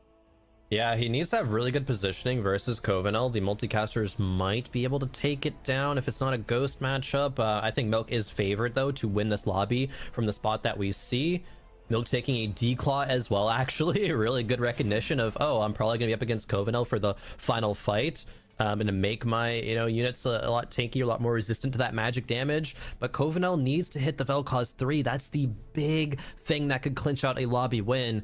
Not hitting it, though. Bramble is on a Lux in the backline as well. There's Brambles in both corners to dissuade Zeds and things like that. But DQ is already out. You could sell this Lux 2, buy Lux 1, and try and get one more roll for the Vel'Koz, because it's just a Bramble Lux. I know it feels weird to get rid of a Lux 2, but I think that would be stronger. But that's only if Covenel thinks he cannot win the fight. It's going up against Robin. See how close it is. The Sona not really hitting any priority targets and not even killing the units that she's hitting. That is the real Bramble Vest diff in this spot, is that she's not able to just clear away these units. And it's got to a spot where she's still barely able to do enough, surviving the Yasuo. Maybe the armor from Bramble actually doing something there for Covenel, but I think you'd probably rather have the damage in these spots. Either way, though, Covenel has held on to a top 2, takes down Robin, and now Milk is the only challenger remaining against Covenel. You see, look at their boards, look for the positioning. Where is this banner going to go? How much value can they get out of it while not clumping too much, especially Milk, into this multicaster blow up? Yeah, it's actually it's gonna clump a lot more than having the Lux on the opposite side. Gonna have the Katarina not be able to go into the backline, protect the Sona, protect the Talia, protect the Vel'Koz. Katarina takes out the front line very well though, makes her way to the back, but Darius is dunking. Bramble on the Lux, but that doesn't matter. Darius takes out the Vel'Koz, takes out the Talia, and Bramble only saves you from one dunk. Covenel drops to 1 HP. Cass, we're gonna go into stage 7. Well, he gets one more fight and a chance to grab Vel'Koz 3, and there is potential that Vel'Koz 3 can give enough damage. It's going to be very close. That fight was a little closer than you would think, right? It did come down to just a Darius left. He didn't have any threat on him, but if you consider a Vel'Koz 3 and add that damage to it, there is a chance that the Darius is low enough that he can go down. And another AP item on Lux and getting positioning where she is firing away on one of these priority targets, that can also make a massive difference. Yeah, Covenel gonna have about 20 gold, exactly 20 gold to roll down. Just needs the one Vel'Koz. Milk is not denying any, doesn't have him. That Lux, was there, but doesn't even need to replace the Lux. Hits the Vel'Koz 3. And as you just mentioned, Cass, that last fight was still pretty close. Vel'Koz 3, Cass, being able to take down units like the Katarina a lot faster and then get to the Darius. This could go the opposite direction, especially now that Vel'Koz is the one cornered, going to be the most protected. Sona positioned very in front. She just got put in the front line, but Sona also had a Demon Slayer, and then that was replaced by putting the item on it. So not having that Radiant Giant Slayer for this fight against these high HP enemies, I think that might have been a mistake as well. As we see the big stun from that Heimerdinger is just going to make everything collapse down. The Vel'Koz, not enough. And Milk, the lobby assassin, says he wanted Immortal Bastion. He called his shot and he took it. Getting first place here on the portal he picked. That's crazy, actually. I had forgotten at that point that Milk was the lobby assassin, Gangly, and he did it in style. Me Noxus and Me Noxus to the first place. Listen, it's death, taxes, and delicious milk. GG winning a lobby with 4 HP. These are the only certainties in life. And honestly, we've actually made this joke about Milk for a long time, that he is actually one of those players that just knows how to win out. And what's the line you said it yesterday? The Q and 10. 1 HP is infinite HP as long as you win out, right? Like, that is the Milk play. And I want to draw attention, Crow, to a moment you had called out, which was level 7. He's not close to Darius. We see him put the Rogue in, but then off screen, he makes his switch to Nasus. And to me, I feel like that's a really pivotal moment, because when you only have 1 HP, all you have to think about right then is, how do I win the next fight? Yeah, exactly. I want to actually bring it to a point that you brought up a lot this weekend, Gangly, which is spot recognition. I think he had to make a lot of very pivotal choices in just a couple of rounds, saying, okay, Katarina is not the carry that I wanted to have tier 3 first. It's the one that I hit. I guess I'll drop out of the Nasus because we didn't hit Nasus 2. If he had Nasus 2 earlier, it might have gone completely the other way, where, okay, I'm going to sell my Katarinas and then go for the Darius aggressively. And not to say that one decision was like correct over the other one. It's just the play that he kind of got almost forced into. Off screen, we didn't see where the shops were, but it must have been, that 2 Nasus going back into the Juggernauts, saying, I have to hope I can recover economy enough to hit the Darius 3. So it's a little bit of a high roll, I would say, from Milk there, though. Like, on average, I think he doesn't usually reach that spot, but he played to his outs to win the lobby, and he did exactly that. So just, can't fault him at all. Yeah, very well said. Let's take a look at how the rest of the lobbies played out. In Lobby A, Kyun Connors, me rounding out the top 2. Lobby B, Dish Soap on top, again with another top 2 alongside Bopster, Milk, and Covenel like we had seen. And Spicy Appy's bringing back with the first place around Asian Barney. Cass, what stands out to you here? So actually, the first thing that stands out for me is Vanilla taking his very first bottom 4 of the entire tournament here with that 7th in Lobby A. But that's just how it gets here on day 4. You have, the top 32 players. Everyone is so incredibly strong that it's very hard to compensate a low roll spot into a top 4 anyways, and sometimes it's going to happen. I don't think that's going to weigh too much on Vanilla, though. He still had a great day so far. He's going to be in a good spot for points. But yeah, across the board, Appy's, coming back strong. He had a 3rd in the last game, 1st in this game. Appy's still continuing that streak of having a fantastic tournament. Yeah, another thing that actually jumps out to me is, Dish Soap's dominance and Lil Top's dominance. They shared a lobby in the first 2 games where they traded back and forth. Dish Soap won and then Lil Top won, but they were both 1-2. And now that they're separated in different lobbies, they're still having amazing results. Lil Top, as you kind of went over at the start of day, had the tweet. It's like, oh yeah, I got to day 4. I had to clean up my play, but I'm happy to be here. And it definitely seems like he cleaned up his play a lot. He's found some really good lines. That consistency that we love to see out of a relatively newer player to competitive scene. I think I'm definitely impressed with Lil Top's improvement. And Little Top said Little Top to the penultimate lobby, and it looks like he should be locking himself a spot in the penultimate lobby, which is very funny that he said that, because he didn't even immediately get to the penultimate one, because there is, our game 6 lobby before our game 7 lobby. So at least he's fighting his way there to that top 16.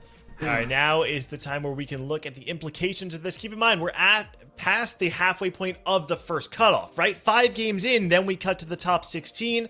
So right now we can see these top 32, Dish Soap, Lil Top, DQA, Vanilla still rounding out the top 4. And you can see here, after the 5th game, we're going to be cutting into the top 16. So I think it's actually worth talking for a minute, Crow, about these bubble players, from really that 15 point all the way down to pretty much everyone. I guess, honestly, if you go 1-1, you still have a chance to get back into it.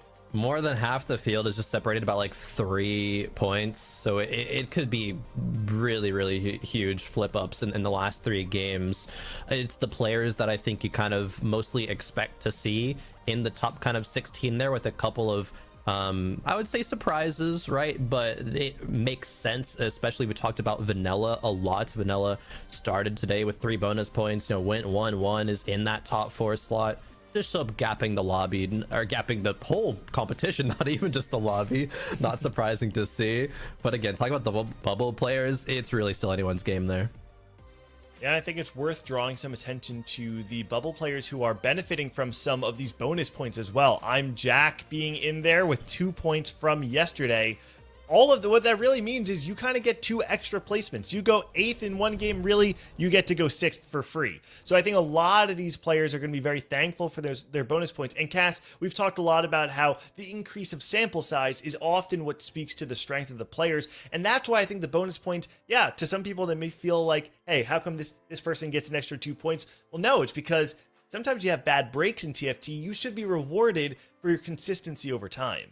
And especially here, look, these bonus points are going to be massive. You saw how close this tournament is. It feels like that bubble is going to be extremely tight, and an extra placement or 2 is so important here on day 4. So it does make sense that the kind of tie break on how close that is these players played way better on day 3. They earned it. They earned just a little bit of extra advantage here on day 4 to help them out. And I think that is a big way to get that difference maker when you do have players playing so close together, playing such good TFT. All right, like I said, we are past the halfway point before our first cutoff, so don't go anywhere. We're going to take a quick break, and when we come back, we will have Game 4 of Day 4 of the Freljord Cup.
Welcome back, everybody. It's game 4 out of 7 on the day, but keep in mind, after game number 5, we're going to be cutting the field from 32 down to 16. So this really is where, what's the phrase, pedal meets the metal, right? Like, this is really where the players who are at the bottom are going to have to turn it on. And we're going to be looking at Lobby B in this next game. And I feel like Nathan right now, as much as I want to talk about all those bubble players, there's one name that really stands out among the rest, quite literally here, right? Which is Dish Soap. He's 1 point below like the maximum earnable point for this one. Like first, second, first. Like the thing that we always seem to talk about is rivaling the Robin performance of the 1-1-1-5-1-1. And we were talking about this during the break. And Nico, you made a good point that performance-wise, that 1-2-1-2-1-2 would be better. But then Gangly made the point that that would be a little too high roll. And thus the ones in the fifth would actually be a better performance because that means you didn't high roll one of the games. Yeah, I mean, there's something about, high rolling in tournament or in TFT in general, but I think that an important skill to recognize is how a player can capitalize on their high rolls. There are a lot of spots where, an inexperienced tournament player who lets randoms get to them, or doesn't understand tempo of lobbies or something like that, or somebody who's just not as high skill compared to the rest of the field, would maybe throw high roll spots that other players would be able to capitalize on. So that in itself is a skill that Dishup, I think, has honed really well over the course of his ladder play and his time studying the game. And you talk about throwing high roll spots. I think honestly the kind of mantra of the weekend has been spot recognition. We've talked about this the entire weekend here. And I think something to keep in mind is that what is considered high roll to the best player in the world probably is not considered high roll to even players in this tournament, Nico. I feel like that's kind of what separates the best of the best to the high challenger, but not quite there. All right, now with that said, the lobby is ready, so we're going to get it kicked off. I'm going to hand it off to you. Enjoy game number 4 of the Freljord Cup. Lobby B is where we are headed right now. And, who else could we see standing alone by themselves but Dish Sup, which is, pretty classically, I feel like, where he's been over the course of tournaments for North America right now. He's standing on the Lavender Sea with Scuttle Puddles here. I think this is like the definition of an ego pick right here, because basically you're saying, like, I think I'm so much better than the rest of you. I don't want Scuttle Puddle, I don't want University, because that just adds another level of variance to the game when everybody can high roll. I just want to gap you guys as much as I can. So, that already's just bored and he wants to pick something else, so... He's winning a little bit too much at this point. So Scuttle Puddle it is. Extra stuff for everyone. And who doesn't like extra stuff? Apparently it's Dish Soap. He's got plenty of extra, apparently, at the moment with the 25 points that he stands at after 3 games. Second place right now, 21 points. That is a massive lead that he's gotten so far right now. So looking good for this 6th lobby that hopefully we're coming up to. I'm looking at the top 8 right now on the score sheet. You can get the score sheet in chat. This is looking really strong for the players that are here. It's just every single time I feel like I look at this, the names that you always see are the names you always see. This just seems like it's never going to change at this point. Yeah, I mean, they're recognized and hailed as the top players for a reason. There are some hiccups here and there, but these guys are consistent. These guys are good. They work hard at what they do. So I think that it's to be expected. Always nice to see, a face that we don't see as much up there, like, Vanilla, for example, or somebody returning, like Appies, or even Milk, who, after they take some time off, they come back to remind everybody who's on top. Yeah, and Milk coming back with a pretty strong lobby in the previous one as well. He was sitting at 7 points going into the last one and needed a big finish and was able to find a first place finish in that lobby where, honestly, it felt like his spot was looking pretty sketch for a while, and he managed to climb his way back to a first. That was pretty crazy to see. He was standing on the Warlord's banner, which is just, wow, I freaking hate that portal for no apparent reason. I couldn't even give you a reason why. And him just managed to scrape through with that is pretty impressive in itself. And so with this one, God, there's so much gold available. I never know what to do with the Scuttle Puddle. You talk about throwing high rolls, like, I just feel like I'm throwing normal rolls with Scuttle Puddle. I feel clueless. I want to spend my gold. Yeah, I mean, a good rule of thumb, I think, is if you don't know what to do with your gold early game in Scuttle Puddle, just save it. Just, toss your units and make 10, make 20. feel free, because it just gives you more options later if you absolutely don't know what you want to do. Silver augment. Yeah. I think inconsistency here is like insane, but we'll see what he wants. Yeah. Yeah, he's not even gonna take a peek at the other ones. So inconsistency, an augment that allows you to gain a gold advantage if you're not streaking, as opposed to consistency, which is you really want to streak. If your streak is less than 3, I believe, you gain extra gold. This is a lot of econ throughout the game. I think people maybe underrate this augment a little bit across the board, but top level players are familiar with how powerful it is. And having the already bonus gold from Scuttle Puddle, we're going to see Dish Soap amass a really, really huge amount of econ in this game. Yeah, one of the first things I looked at with inconsistency was that it interested me so much because it opened up a lot of different angles of thought. Like when I look at inconsistency, I feel like one of the first things I saw was that it's a different way to like save HP, because if you're not on a streak, it's essentially you're on a 4 streak. That is what this augment says. So for the playstyle that I like to use, which is fairly aggressive, you can go like a win, loss, you end up saving HP, but you're still getting a ton of gold because inconsistency is giving you the effectiveness of what a 4 streak would. Yep, exactly. Unfortunately for him, he does queue into a level 5 player, gets Silver Spoon first augment. He's probably not too happy about that one, losing a lot of HP off of it, but what can you do? As we're coming over to Philip's POV, said Silver Spoon player. Looks like he's picking up the bruisers. He does have Titans components on bench, maybe thinking about angling toward Rek'Sai. Yeah, Silver Spoon also is another interesting one to me because the extra XP boost that you get from this puts you on a different interval from everybody else. So like your clean level ups happen on like 3-1, 3-6, and 4-1. You're not overspending to get the level at that point. And it's kind of tough to realize how much tempo this actually gives you without experiencing it, or having someone, kind of directly upload that knowledge to you. This is a kind of a tough one to think about because there's just so many things going on in the game. Once you experience it, I feel like that this augment's like a completely different ball game than what you would have expected. Yeah, I think I haven't taken it too much. I haven't seen it very much myself. I feel like not a whole lot usually changes as far as the leveling patterns, as long as you're making it to 8 or 9 eventually. But there is definitely something to be said about the different interval. You're playing in a different tempo from the rest of the lobby. But the immediate level really, really helps early game in terms of your own tempo. The risk, of course, involved is that it's harder to 2-star your 1 costs, which is a lot to be said for early game board strength. Looking over at Solus's board, sitting at 14 points right now, right in the middle of the pack. And what else could you possibly expect from this man at this point, other than a Zed in play and a heaping pile of gold to go with it? Yeah, I'm not sure if he wants to play Zed this game. His components are looking a little bit suboptimal for it. That's a really strong silver augment, though. I think red buff is quite powerful. Not only do you not have to worry about building Sunfire Cape or Morello usually when you take this augment, it turns all of your units into anti-heal units, which is really, really nice at all stages of the game. So, good combat strength augment coming out from Solus. How dare you say that Solus doesn't want to play Zed?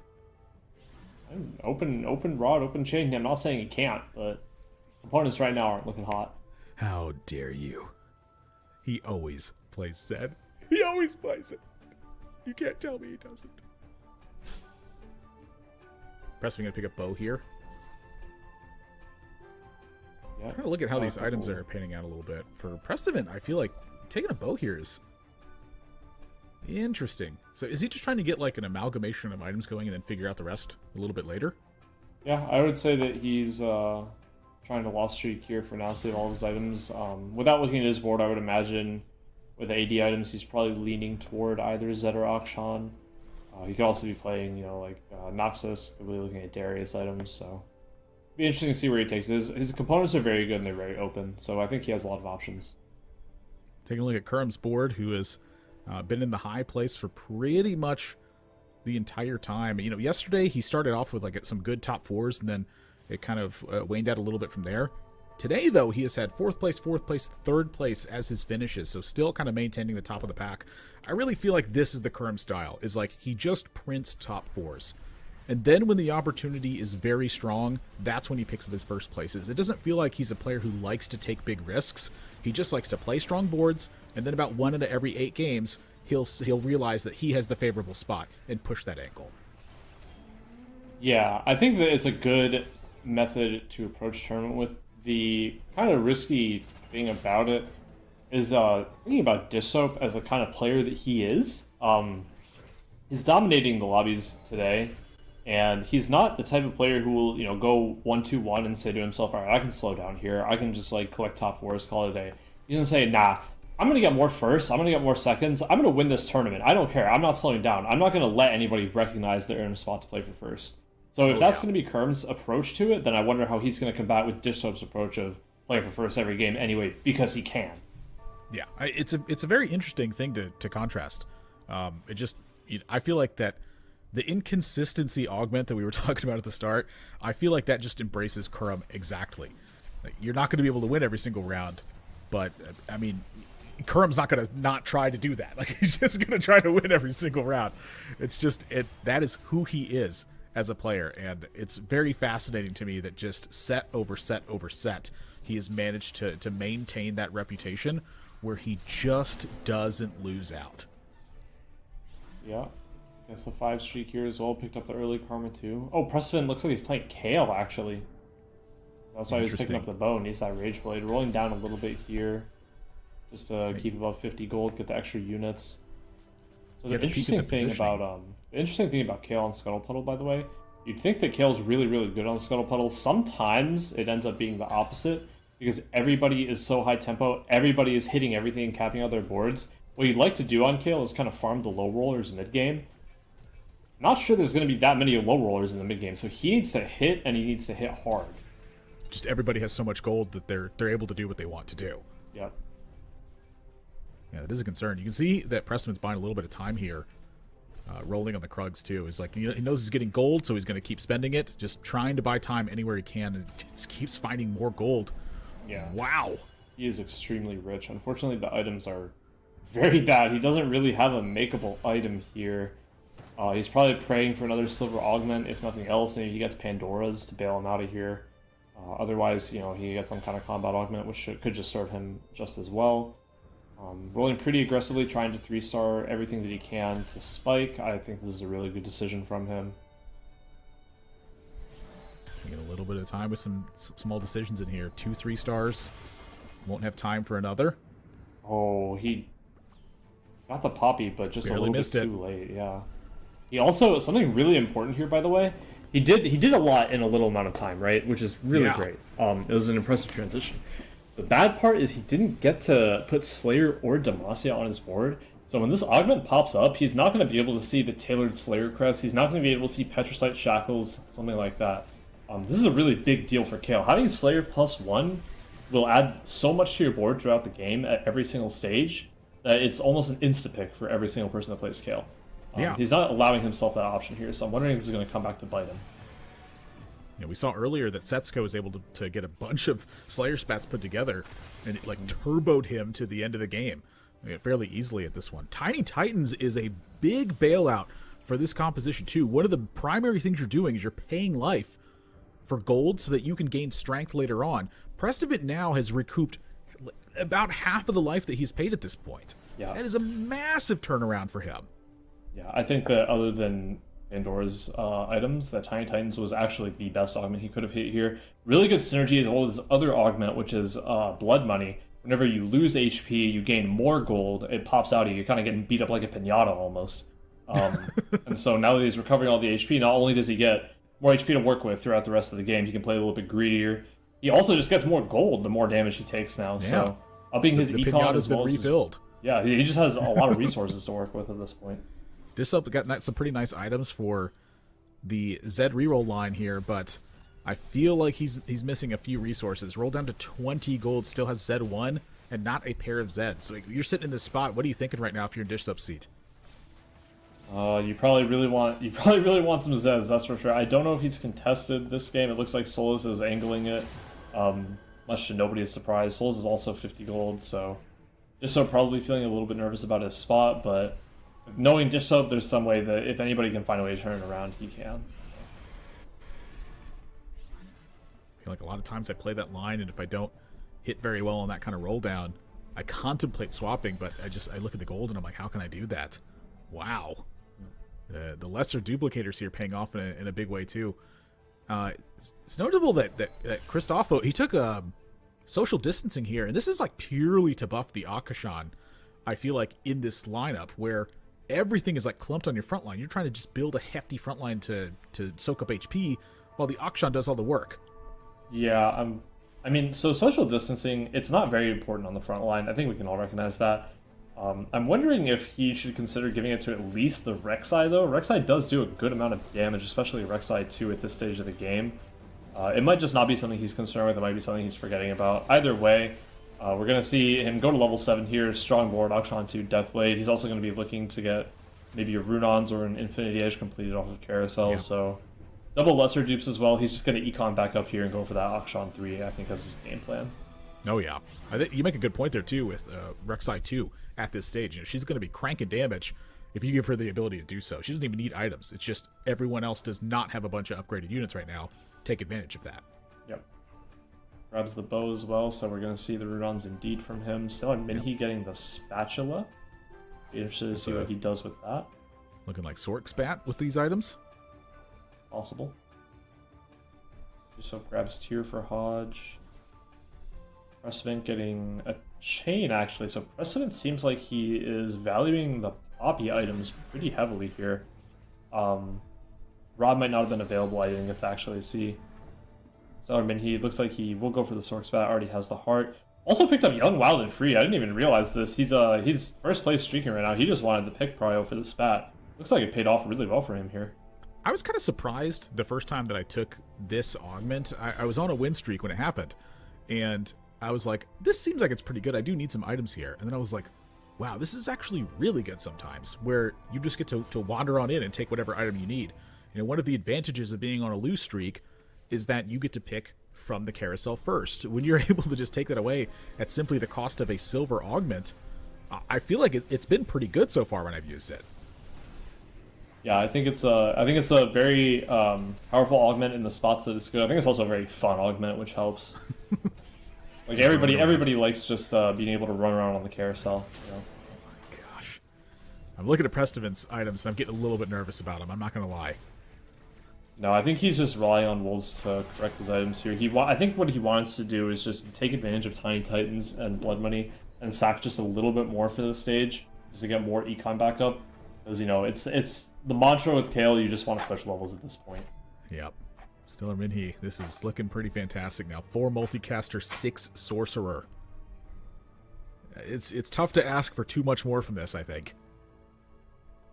Yeah, you know, maybe some items, I guess. The only thing here is his front line is kind of lacking. He's using the strategist shield for extra front line with Talia, Orianna, and Teemo up there, along with the Swain. We'll have to see if he can kind of stabilize his front line a little bit more in coming rounds, or if he just wants to push 8. It's feeling like the scrap mechanic from set 6. Yeah. You just get the shield going, and you're like, I hope this is enough.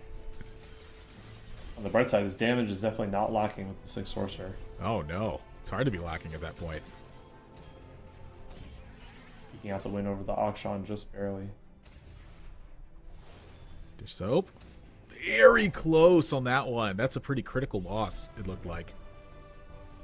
It might be critical, it might be really good for him. Remember, he has inconsistency, so he might have wanted to lose from that spot. Oh, that's a good point. I overlooked that for a moment. Wow, ton of gold here as well. Yep.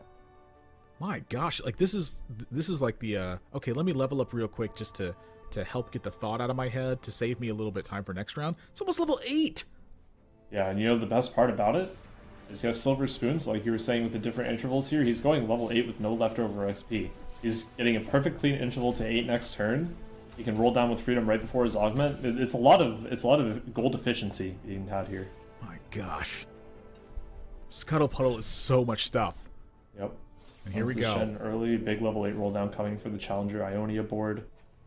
He's looking for Nasus, Yasuo, Belveth. There's a Belveth. He can definitely take this if he thinks about the fact that he can get an Ionia spat or a Challenger spat off of the next augment. I mean, this is big. How you craft your board here is mattering as well. Augments just make this so tough. And again, this is under the time pressure as well, because you can't just like mess around at this point. You're sitting at 38 HP. You've got to get something done. And Philip, with this, the 2-star Yasuo, I feel like is everything here. Now there's items to get in place. You're against a big Noxus board. Like, you just don't have time to make everything happen exactly how you want to. And frankly, I think this is pretty good, all things considered. Yeah, I think so too. I think he's got really good direction for his game. As long as he can mitigate the losses a little bit and see if he can get a good augment here to help his board out, I think he's in a really good spot. Dishsoap, really interesting. He is opting for Kled 3 in this line. He's low rolling the Zeds a bit, so I'm wondering if he's thinking about switching over items to Kled if he hits it instead of Zed. Yeah, I'll be curious to see where that goes as well. Solace taking a hit down to 34. Oh boy. Prismatic Augment? Golden Egg? Oh, alright, well, he's not about it. Real Freaky Friday there, which I think is really interesting as well. Going for the tomes. I think what he's trying to do here is just look for something that he can augment his Belveth with, possibly. Oh, I think you're just fishing for like the challengers, the Ionias, right, Al? Yeah, it's definitely possible. Looks like he goes for the Slayer here. He wants to play around this Aatrox, it seems. Wow. I don't know which one you're supposed to take in this spot. 6 challengers are very powerful. 8 challenger, I feel like, is extremely powerful, but it is really tough to get to that point. You have the +2 challenger, though. I feel like this is an opportunity to go that direction. Yeah, Belveth is a unit that can make use of so many traits in the game, and he has extra slots with these spats. He can put these spats on her for extra, he gives extra life steal with the Slayer spat and extra damage, just a little bit. He gives extra attack speed, which augments her ult with the challenger spat. Now with this one, he's just looking for any extra item that he can put on her. So if he manages to upgrade the rest of his board, I think Philip will have a really, really strong board. Preston finds level up with 50 gold in the bank. Oh, that is huge. And 72 HP. This is massive for Prestivit. Yeah. I feel like this is the trend that we see with Prismatic lobbies. Things are going to be really explosive really soon here. So Dish Soap goes with QSS on to Zed with a Jeweled Lotus. Big find. 3 stars, the Kled, that's going to be your primary tank, but you just fought Solus, who already had a 3-star Zed. You're looking pretty shaky on your Zed finds, but it doesn't mean it's the end of the world. You're still looking at 43 HP. You still have 40 gold in the bank. I'm trying to find like where the opportunity to really push this is. Like, I feel like you're hard committed to this point. You can't escape. I think that would be what you think initially, but he is level 7 already, so I think he's already mentally committed off of the Zed main carry. Not sure where he really wants to go with it. Maybe he's going to try to just look level 8, some other alternative Slayer board, but he's committed off of Zed reroll, that's for sure.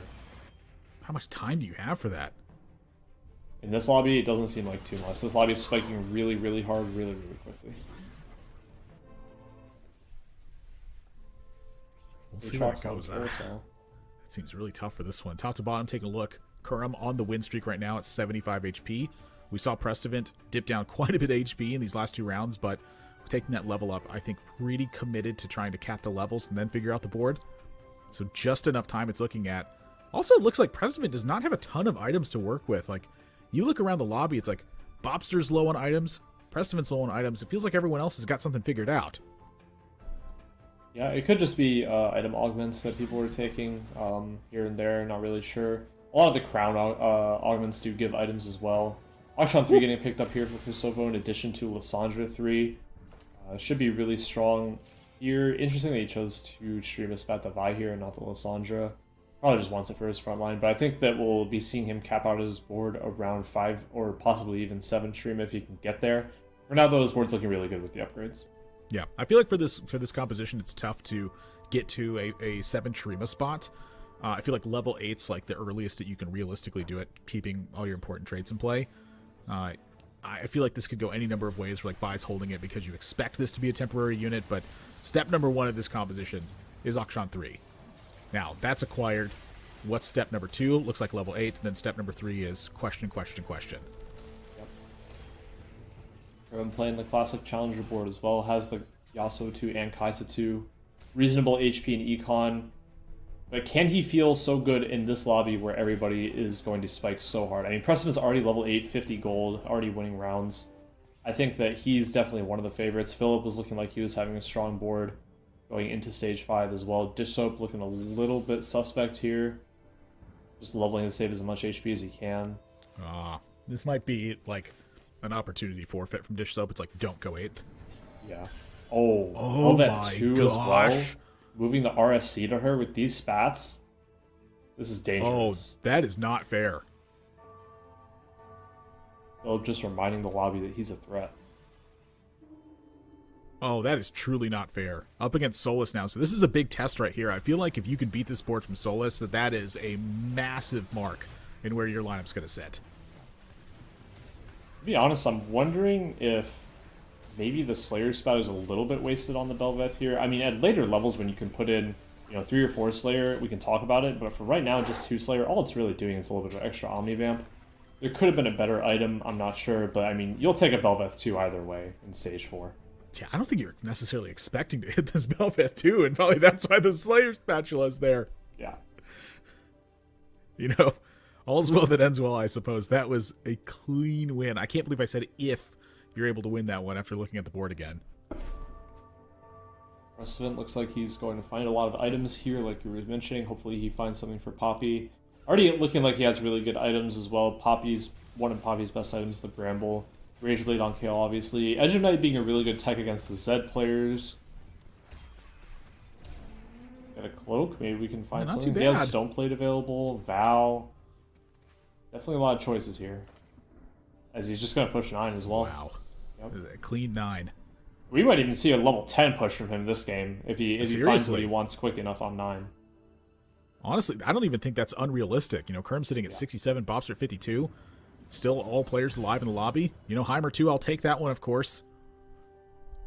Yeah, I think I would really like to see a Stone Plate on the Poppy. Oh, he's opting for QSS on Kale, giving the Radiant to Poppy and just slapping Vow on her. Alright, I like this too. Yeah, I don't mind this at all. QSS is kind of playing like the bootleg Rage Blade role at this point. You're just trying to get some front-loaded attack speed to make sure you can build up before things get out of control. Poppy also with the stun. Yeah. Sometimes the stun on the Zed completely suppresses the rogue effect on this as well. Like, you can just make sure that it doesn't move onto your backline, which is kind of like the ultimate goal for what you're trying to do here. But it doesn't go quite well here for Prestivan. Now, yeah, that's gonna be the end of that round, but that's still a pretty close one, and that's with a little bit of, I'd say, bad luck on your side. Yeah, I think the key point here was that Solus just has really good combat augments for his comp, as well as the fact that he hit 3 stars pretty early, which is, conversely would kind of doom Dish Soap to 8th here, unfortunately. But it happens when you contest a comp like that. You kind of have to sign the form that says I am at risk for going 8th. So happens to the best of us. I feel like this 8th place on Dish Soap side might be a sigh of relief to everyone else in the tournament at this point, where it's like, okay, there's still room. Yeah. Stellar Minhee as well.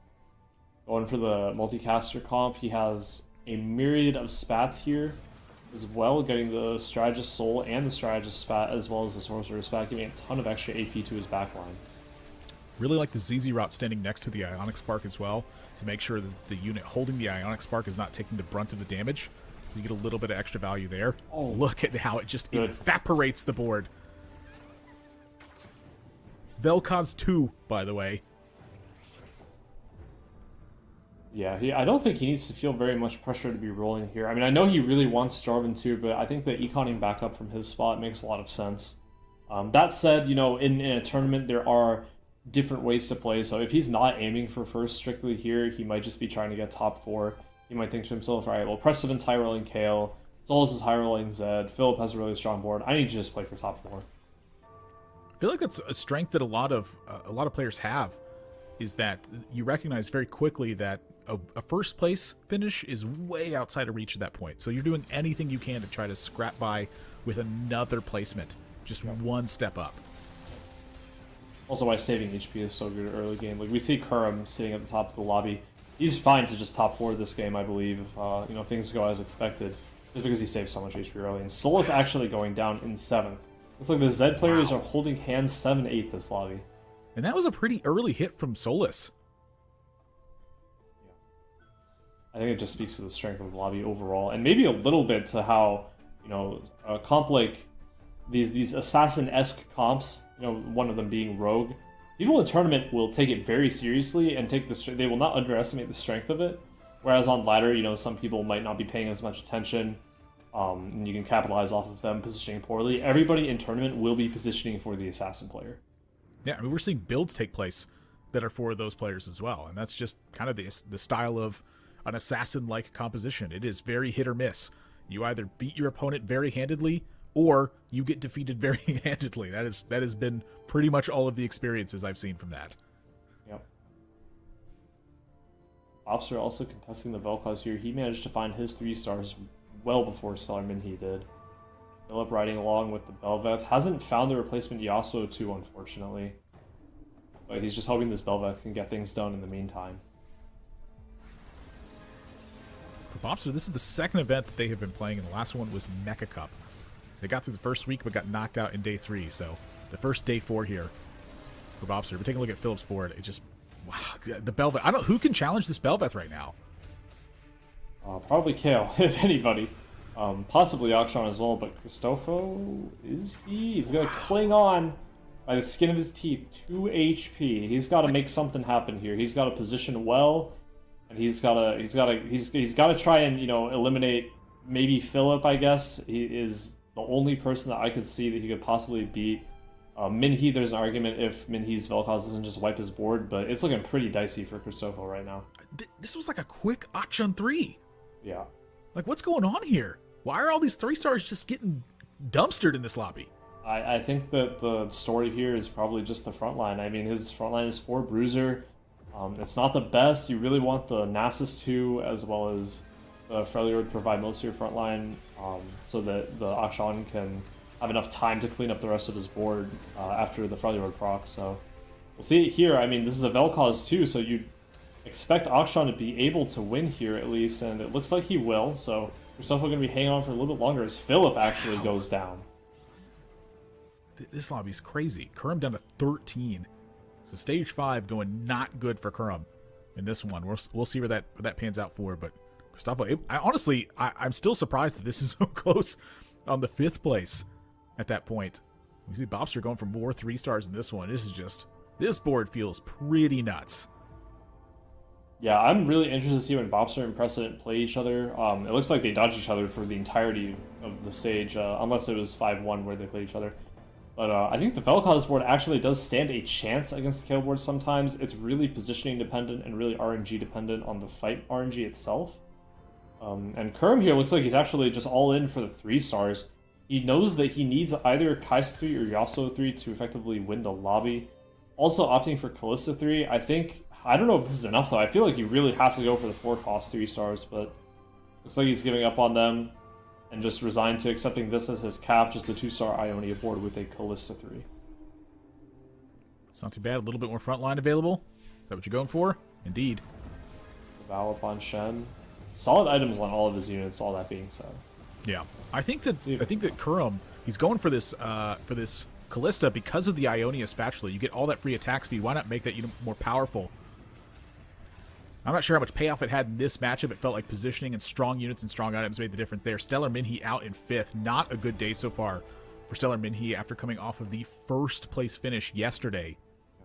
So Cristofo sneaks out of top 4 with just 2 HP left. Prestivent still uncontested. Prestivent is level 10, by the way. Yeah. Kale doesn't get a bonus at level 10, is that right? I think we should just give him like an extra point for winning the lobby at level 10. What do you think? I want to see the Kale bonus for 10, for level 11, for level 12, so on. Just add it to the tooltip. Even if it's not possible in some of those scenarios. Here we go. If the Akshan board can square up against the level 10 Kale, I am thinking he will have a hard time, especially when the Akshan gets Zephyr. Yeah, that's a lot of lost time for Akshan. It's like one of the primary benefits of this unit is sometimes you get to snipe a corner carry. Yeah. And that's 2 players out now. Kurum just getting beat up by a Vel'Koz 3 that's in the center of the board to take out your entire front line. Yeah, not to mention, the Kale does have an Edge of Night as well, so even if the Akshan didn't get Zephyred, the strength, like you said, of Akshan being able to just snipe a carry for free is definitely mitigated by the fact that Kale can just have a free life, essentially, with the Edge of Night. So, really smart itemization there by Preston, I think.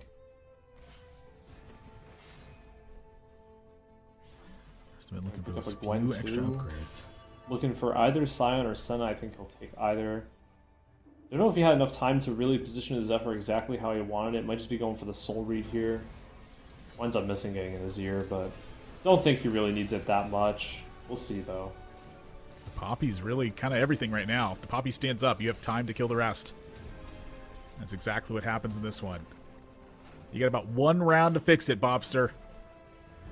Yeah, there's just not too much room that Bobster has. I mean, the fact that Precedent isn't even capped on his board, he's about to get another Zephyr, I think, just to deny it from Bobster as well. Yeah, for no other reason, honestly. Yep. Just get it out of hitting your own board. Yeah, the win con for Bobster is basically just pray for a miracle that, you know, you proc the Edge of Night and then somehow one-shot the Kayle right after that and then can deal with the rest of this board as well. Like we said before, you know, it's not just Kayle anymore. Even though Kayle is the main hero here, we still have a Gwen, we still have the Poppy, who's incredibly hard to take down. We have all the CC coming from the Heimer, the Scion, the J4. Yeah, Kayle leads the charge and the rest of the team has shown up. Yeah. This is an incredibly hard matchup to win.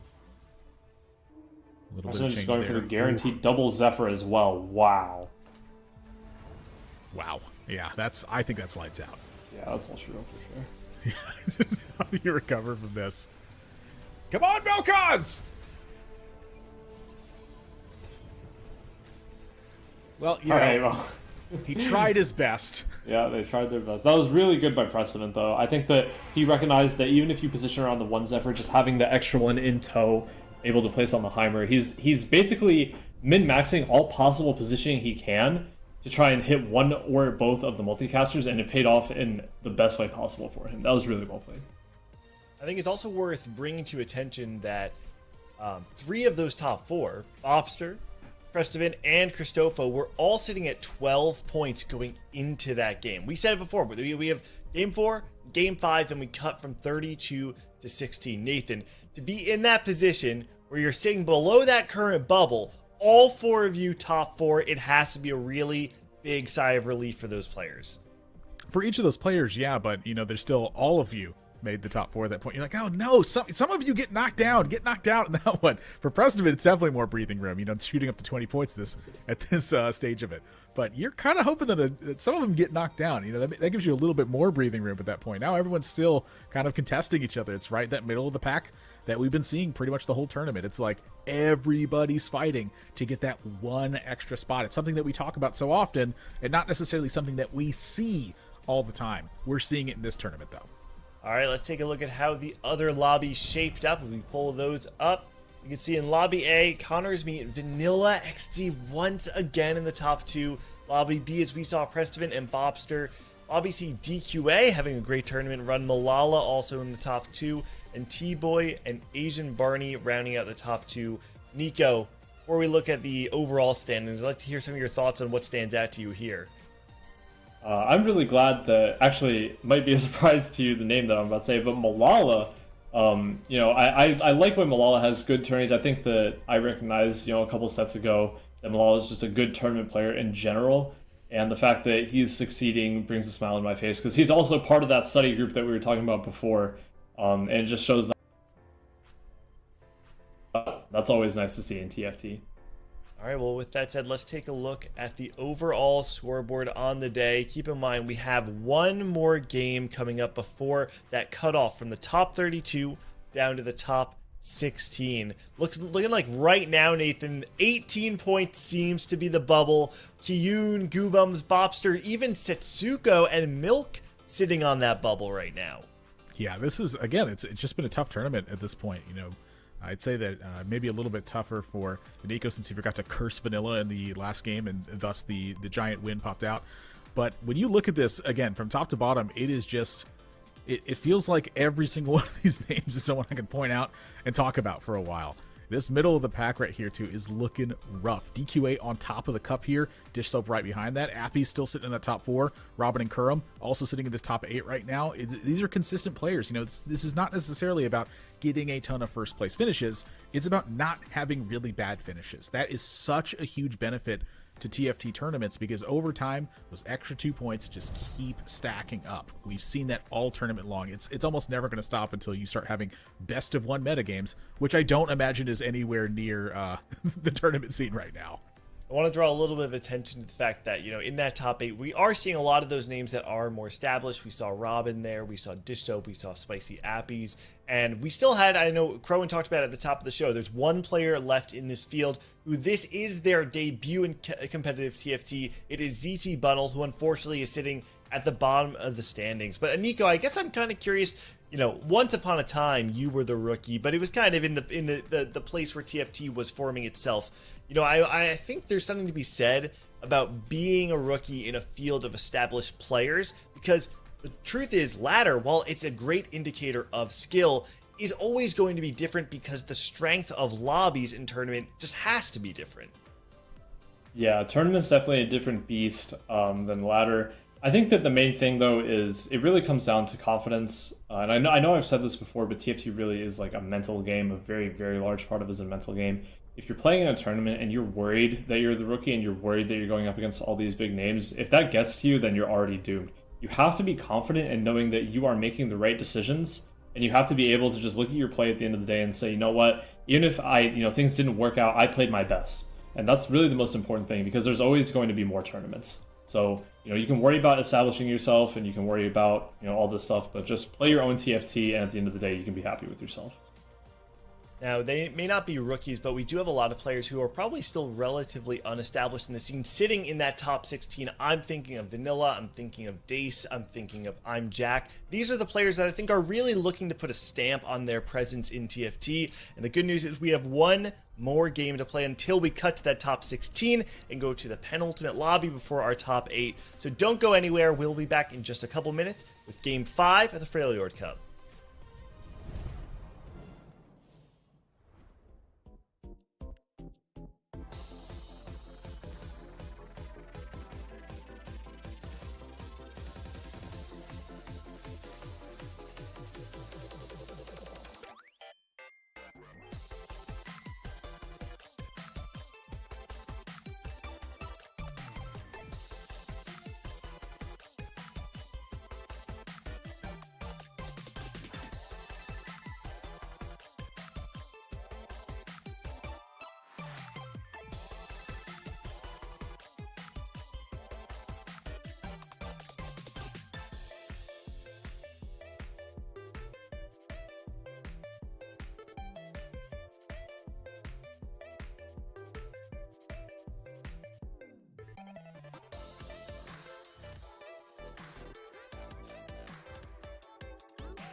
Welcome back, everybody. We are heading into Game 5 of the Freljord Cup, back here on the desk with Cass and Crow. Now, Cass, this is a pretty important inflection point because the expected cutoff point right now is 23 points, which really means for this lobby that we're going to be looking at, Lobby A, pretty much everybody is still in contention. Yeah, everyone except for, unfortunately, Pitsy, who has had a rough day 4, but of course still making it to the top 32 is very impressive. But we are looking towards the bottom of that. Solus and Philip. Solus at 16, Philip at 17. They essentially need to go first. Philip maybe can squeeze in with a second as well. But that's going to be a big factor, right? Goobum's Q need that top 4. Dace and Asian Barney both looking like they need to just not go 7th, 8th. And then DQA is just hanging out. He's having fun. This is just try and stack up as many points as possible, right, to ensure the win on the day. Listen, in the first week of competition, Solus was the only person that we saw, for the most part, I believe, that brought out the River King, right? That brought out the Tom Ken. So, Crow, and this actually might be an opportunity to lean into that 1st or 8th play style. Oh, definitely. If there's going to be legend changes throughout the day, it's going to be into the final lobby or the potential final lobby for you, right? Before you're eliminated. Solus is very practiced on that River King, on that TK. It has not boded well for him so far this tournament. He's bought forward both times he has played it. But hey, those aren't indicative of his practice, right? Just because you practice something that doesn't work out in tournament for 2 games, low sample size, right? You could go in here, you can high roll. Solus last game was playing contested Zed with Dish Soap, and both of them held hands 7th, 8th. But now that the Dish Soap's not in this lobby, hopefully maybe not going to be contested, can go a similar style of play that he's again very comfortable with. And I think there's something that's an extra benefit if you go a line that you know you practice very well, you lean back on your fundamentals, and hopefully can get into the final lobby off the back of that. I think especially because like River King and Dragon King are both kind of 1st or 8th styles, and so he went 7th and 8th in his River King games. That does not mean he cannot just play it now and go first. True. That's right. We'll have to see exactly where it plays out. Like you said, Crow, and this is the chance for people to really make those pivots. Now, I'll leave it to the two of you for game number 5 of the Freljord Cup. All right. Thank you, Gangly Crowan. This is our last game before we cut away half of the field. We've got Unstable Rift, Scuttle Puddle, and Petricite Forest. Scuttle Puddle, of course, very popular. You see a lot of people there, but Dace and Asian Barney saying, no, I don't want all these extra resources. Let's have a more normal game of TFT, but they will not get it. No, they will not get it indeed. We're going to have all those extra resources, making that variance that much higher, and people can high roll with it, right? Saw that in the last lobby on stream as well. Made the lobby pretty crazy, and Prestvent ended up running away with it with Kale. I 100% expect to see a Kale player with all the extra resource, all the extra gold. Oh, there is no River King, but there is a Dragon King. Philip, one of our 2 players who needed to find a 1st or a 2nd place in this game to reach the expected break point of 23 points, has gone for the Aurelian Soul, while Pitsy, who is here for fun in the final game, is playing some Earth. Hey, Earth is fun, and Earth is one of those that can cap out very high if you get a vertical. Yes, it can. You know, whatever. You get vertical Stream online, you get vertical Noxus, vertical something. It's going to be very good, but Philip is going to be a very, very interesting player to watch in this game because the Dragon King. Just one time, let it be prismatic. I feel like we're blessed with prismatic augments a lot of the time, Cass. all the time. We do. Yeah. We're crazy. Usually I cast a boop, we never get it, but you know, it's not cursed, fortunately. Good odds. I'm here for it. We can finally see what the Dragon King has to offer, because we've been wanting to see it all weekend, all right? And finally, when it matters most for these players to get into the penultimate lobby and then look for the crown, it's do or die time. Yeah, I mean, it's kind of waiting with bated breath to see if Philip actually hits, because this is also on Scuttle Puddle, so all that extra gold you're getting, if you hit level up, you do get to level so incredibly fast on this portal. I mean, this would be kind of the perfect storm for Philip. He decides to go Dragon King, he gets Scuttle Puddle, and then he gets Prismatic to hit level up. I mean, that would be absolutely insane. Time. Here is it. No, it is not. But Ravenous Hunter is another thing players would consider quite high roll to see from 2-1, and he has a QSS already. Yeah, his QSS has a BT. There it is. Yep, I this 100%. can go first. This can go first. 100% this is the right play here for Philip over the Dragon King augments. Sure, unfortunately we don't get to see it, but it's gonna be, I would say, a BT slam. You get Quicksilver later when there's more CC in the comps, and then you want a Rage Blade eventually as well, which probably is like the first priority item. A little bit, I guess, slightly unfortunate that those aren't the components that we're working with here, but an Irelia 2 upgrade, already another challenger, maybe we, high roll into 4 challengers pretty early, or at least get into a Juggernaut. This is a good spot for Philip to contest that first or second place and make it into the next lobby. Yeah, I'm just looking through a couple augments here. We got Pandora's from Solus.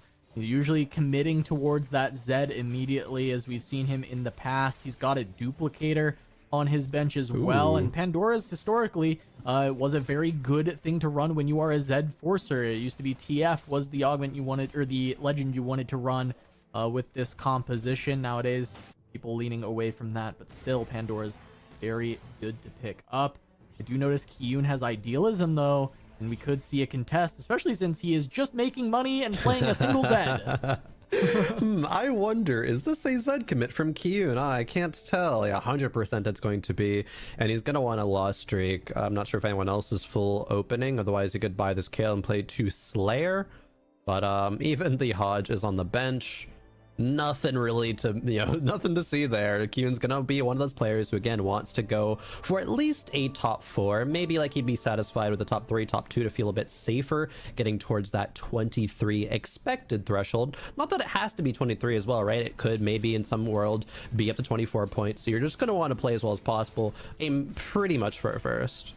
Yeah, we're looking here at DQA. He's got the Jinx in. That is virulent on the Jinx. Usually you want to see Robotic Arm or Shimmer Injector for the reroll, so this is probably just a, for now, playing 2-gunner with this Juggernaut frontline. Pretty solid board for DQA. Nothing's too special, but it is strong enough to pick up some wins. Yeah, Goobum's rocking with a Deathfire Grasp. Early game carrying that on the Cassiopeia. Pretty solid, even though it's only a Cassiopeia 1. Frontline is very, very good to give her a lot of time. Shurima potential to put in at level 5 is going to be strong as well. I guess technically there's Noxus that we could go for. Not that that's going to be the big lean, but couple options actually, because you could even just play Teemo for Strategist, and it also applies also Wound in an AoE with the Shrooms, which does enable the Cassiopeia to deal bonus damage with her Twin Fangs as well. So there's actually quite a few options for that next in, and it is the Teemo that Goobums goes for. Yeah, it's actually going to be level up at 2-3 before the carousel, which is going to be a little bit more forgiving being on Scuttle Puddle, right? It's not as much of an econ loss, still making 10 gold after that. But obviously didn't need to running into Kiyun. You're going to win that matchup anyway. But just to protect against those other strong players in the lobby, going to have some more odds to maybe high roll a 4 cost after carousel as well. So got to be paying attention to that. There is a Shadow Isles +1, looks like, from Pitsy there with the Tome. And Pitsy, of course, mathematically eliminated, but can maybe have some fun, have some capped Shadow Isles, 6 Shadow Isles board. Usually when I was playing a ton of Earth, like I've played a ton of Earth so far on this set, is what I was playing before the Draven stuff was discovered, what I was playing before the Ezreal stuff was discovered. I would always just default back to Earth. And one of my favorite emblems to be able to get was just getting a Shadow Isles emblem off of that initial tome at the start of the game and playing around it from early on. It's usually quite good for finding win streaks. It's good for, capping out big boards in the late game. So definitely like seeing that picked up by Pitsy. Definitely. Looking at Asian Barney, they're one of the more comfortable players, really just needing to avoid the 8th, avoid the 7th, play a tempo style. And that's exactly what they're doing right now. Win streak on a line. The front line is very sus, though, with being a Anima Viego 1 and a Warwick just kind of in there for fun. Not likely to carry this win streak forward for the whole stage, but still, just HP preservation, at least so far, is still good enough. Yeah, and that is Robotic Arm, so Jinx is a potential opportunity. However, it's not currently looking like a very heavy Jinx spot, and the fact that we see another frontline item slammed, including a cloak, makes me feel like Barney's probably not even keeping that specifically open, really just wants to win streak, push levels as much as possible, and play some other board that caps out a little bit higher.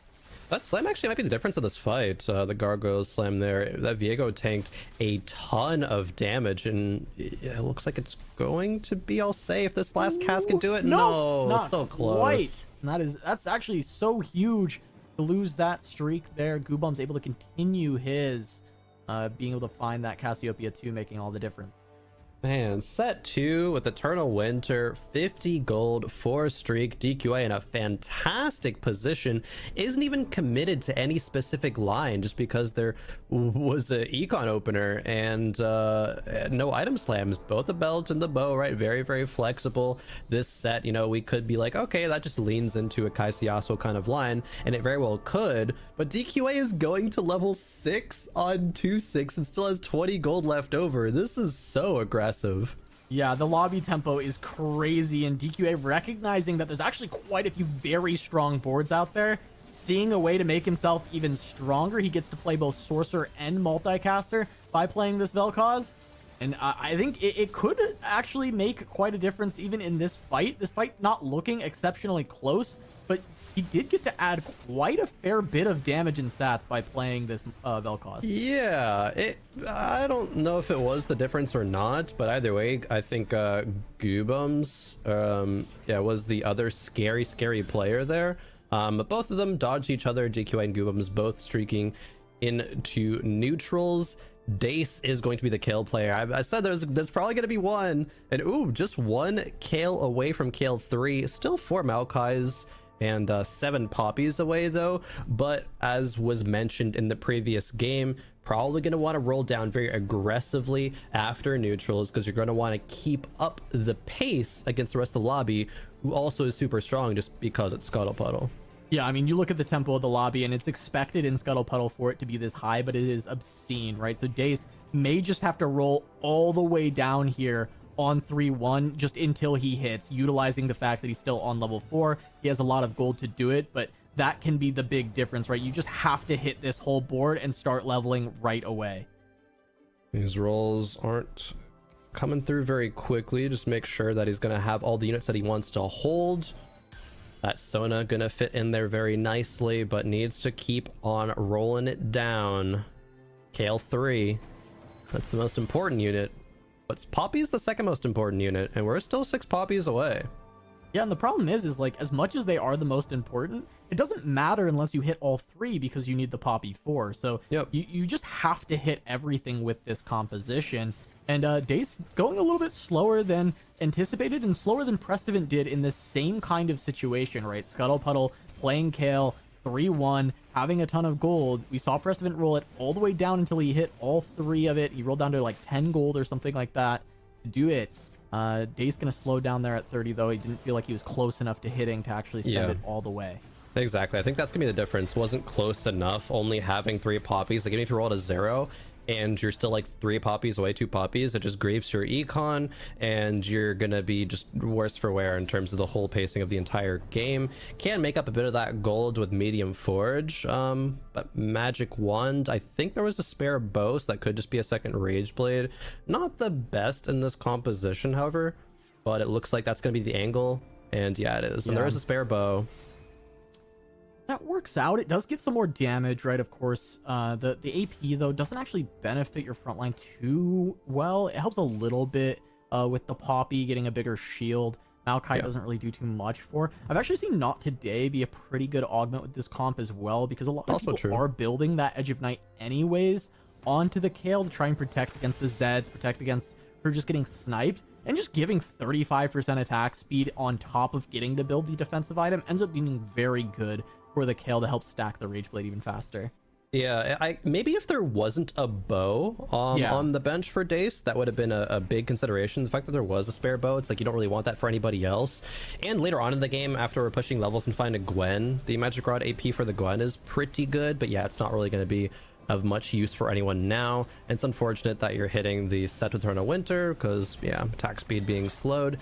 DQA level 7 on 3-2 with I think it was 50 gold still, at least 40. So DQA is still crazily ahead of everyone else in the lobby. Maokai 3 came through, but yeah, still 6 poppies away. Not the best spot for Dace. Yeah, I quickly want to note we saw Philip in one of the combats just a second ago, just checking in with one of our other players who needs to get first or second, and he only had a single Warwick, or it may have been a pair. It was still Warwick 1, but he has picked up silver ticket, so that may help him catch up if he was behind pace for actually hitting this 3-starred Warwick. Okay. Warwick's gonna be on the board for Asian Barney as well. I mean, this could be just angling towards a reroll. There's all these items on the Vi. She's gonna be super tanky. Not a huge commit though. Yeah, I mean, he does have robotic arm, right? So this is an open option. You can definitely play the Jinx from this spot. He does have the Jinx too. Items aren't there yet, but he can certainly find them. And Asian Barney just needs to have a decent game here, right? Like, he may be fine even with an 8th. He was at 22 points. So an 8th is still possible for him to survive. And really, if he can just place, 6th, he's going to feel really comfortable. Yeah, exactly. You can worry about the next step after you get there, but just needs to, avoid that 8th, hopefully avoiding 7th as well. As we look back over to Philip, one of the players who does need to play really 1st or 8th kind of style of play, only having a pair of Warwicks, not a Warwick 2. I think they rolled a decent amount. Yeah, they're on 30 gold, level 6, 3. They definitely rolled down, did not hit the Warwick 2. They really need to pick up a bow here, and it's on a Kale, just a 1 cost, so it might be open. That would be the Rage Blade, that would be the full build Warwick. It's getting skipped by everyone else for now. Philip gets to go next. It looks like he's going to get his bow. Does get to find his Rage Blade, and nice. So everything online, but it is still, as you said, a 1-star Warwick on 3-4. The 2-star Warwick might be okay for stage 4 just because of how strong Ravenous is, but yeah, you really do need the stats from that 3-star. You need him to just be able to be tanky enough to survive, and have that extra HP really is the biggest part to there we go. Keep the Juggernaut online. There it is. Warwick 2, which is going to help in the stage 3, but yeah, you're definitely mentioning very far away. Might even hit a random Irelia 3. Oftentimes people are not going to think that's really worth it, but it could be here, might as well. Dace rolls down, hits the Poppy, gets to spend every single bit of gold to level to 6, and here we are hopefully stabilized. Yeah, that's big for Dace, being able to have enough gold afterwards to go 6 for this fight immediately. Gets 1 item onto the Poppy for now, has another vest that can be a Poppy item, but this sword and this glove, a little bit dead at the moment. It can potentially turn into some Gwen items later. Both of them can find a place, and being able to start getting some wins is huge as Dace is at 45 HP. Yeah, Dace is at the bottom of lobby 45 right now, but I wouldn't be surprised if in 5 rounds from now, Dace is kind of middling of the pack, maybe even on the top side of that with a 5-win streak going through. Hits even just the Sona naturally to give a little bit more attack speed towards the Kale. Not going to be a huge deal, however. Redemption, super good for Poppy 4. It's going to be getting a lot of extra item procs. Even going to have Edge of Night, the Kale, to give the Radiant item over to Poppy. Covalent Spark being the Radiant Spark there. Super good to enable the Kale to deal a bunch of extra damage. Dace in a really, really good spot. Yeah, that works out. I actually like that quite a bit. You now just need to find 1 more Poppy item. This is a good defensive item. I didn't see any Zeds just yet, but I'm sure there are other things that can still get value from that Edge of Night, even if it is just like a 1v1 at the end of the fight. Now you just need 1 more Poppy item, and then you can start building towards maybe a Gwen 2 later in the game being a secondary carry. Yeah, this Kale is going to be pretty unstoppable in that stage 3. Pitsy having Shadow Isles Kaisa, which is one of the units that you talked about specifically benefiting from that a ton. It's going to be good later, not quite right now versus the Kale board in the mid game where it shines. A couple Kales in the shop here for Kyun. Yeah, here is the Zed player. So something that Edge of Night is going to do wonders against later on. Yeah, that's right. We did have one, and then we might have Solus doing it as well. We'll see if he's contesting once again. I really don't think Solus wants to hold hand 7/8 again. He definitely needs a first instead. I'm not sure if Solus is comfortable playing anything else for a first other than Zed, though, because we've seen him pretty much just 20/20 Zed, playing it constantly, and seems to be the only comp he really wants to play at this tournament. He's definitely comfortable with other comps. I think he's very comfortable doing it with Noxus or with Talia, looking at that kind of reroll style of play. Solus hitting the Z2 there. I think he is holding hands yet again. But Kyun has 5 Zeds, does finally hit the Katarina too. Definitely want to see Solus' spot soon. Oh, okay. Actually, I don't know. Yeah, what is this board? Let's check it out. Okay, it is. Yeah, It is the thank you, Noxus. observers. Yeah, I just need to see what. Yeah, okay. Okay, so he's committing Noxus. This makes way more sense. Yes, he's still contested on some of his units, but he was able to move the Z items over to this Darius instead, which those are fantastic Darius items. And he actually has a pretty good spot for right now. I do like just jamming that IE, get the crit on your spell for Katarina. It's really important for her to have that. And you just need the tempo to get you into a good spot where you can roll down for the 3 stars on these units. Yeah, I wonder maybe if it would have been worth to greed a bit more. You know, IE Katarina is still going to be decent, but it's not even winning this fight. I'm sure maybe Solus thought as the round was starting, hey, this might be the fight difference. I might as well slam it, so I can't fault him for that. But Solus really needs to play for that first place, so maybe should greed out a little bit more. He's level 7, 50 gold, 4 Dariuses and 4 Katarinas, as well as that duplicator on the bench. So Solus can still cap out this board pretty high, can roll it down every turn to 50. When he's close, maybe like 6 Cats, 6 Dariuses, can roll it down to 0. Ooh. Jeweled Lotus isn't going to be the pickup there because there is already, you know, affinity edges across the board. So it is the healing orbs. Yeah, he found a Scion, which is nice to add in. If he finds one more, he actually has this duplicator. Scion 2 can actually be a massive spike, stage 4. True. Finds the Swain to fit in over the Cassiopeia for now. He's just doing his due diligence of griefing the Zeds away from Kiyun. And that's, I think, actually really smart when you're playing Noxus, because if the Zed player doesn't hit and they die earlier, it puts the 3 Dariuses, it puts all the Katarinas back in the pool. So I think this is a worth kind of usage of the economy for Solus here. -1 gold, but if Kiyun dies quickly enough, the benefits are massive. Yeah, it definitely would be huge for Solus. Let's see if this Darius can reset off of Urgot. He doesn't actually need to, and he does get the reset off of the Jace. So Solus does get to fight win there. That was 8 Jinxes and 8 Vi's. As well. Was it 8 Jaces? 8 Jinxes and 8 Vi's on the opposite side of the board there. Very, very close to hitting. Be massive to get there. And... Whoa! Okay, all right. Well, there it is. One shot. That's all that was needed for Asian Barney. This is a player we're talking about. Kind of just wants to avoid 8th place, but this is actually a really good spot to place even higher. There's actually 18 stacks on that T-Hex, so a pretty reasonable frontliner after this, at least for the stage 4. Yeah. Not quite going to be able to get to those 30 stacks and have it be an actual threat, but still solid. And Solus actually being able to roll down and hit Darius, which I think is the biggest one because his best items are on this Darius. Yeah, that was a big roll down. As soon as you hit a couple more Dariuses, you're like, all right, I'm setting it to 0 because if I hit, it's going to be massive. Had the duplicator, and this Darius survives this fight. 100% a Darius 3 diff. Katarina even going toe-to-toe with Kiyun Zed. Does fall, but it's okay. Darius can clean it on up. That is a huge round for Solus to hit on, because again, getting Kiyun that low, Solus can still eventually play for that Katarina 3 after Kiyun falls, but the HPs in the lobby are very, very close. No one is running away with this game. DQA is in first place. He's playing a very high tempo style, is level 8 now alongside with Goobums, but is still pretty quickly dropping as the lobby HPs are evening out. Yeah, and I think a big thing as well for Solus was that that healing orbs being so good with Darius 3. When he goes around resetting, he's getting to actually reset HP as well, 500 HP alongside the healing. It makes up heavily for not having Bloodthirster and instead having all that extra damage from that Idealism and that Hodge. Yeah. DQA hitting a Azir too. Might have been playing that tempo style into just your standard Lux Azir composition. Ooh, Philip, one away. One away. Everyone was hitting last turn. Can Philip now just hit?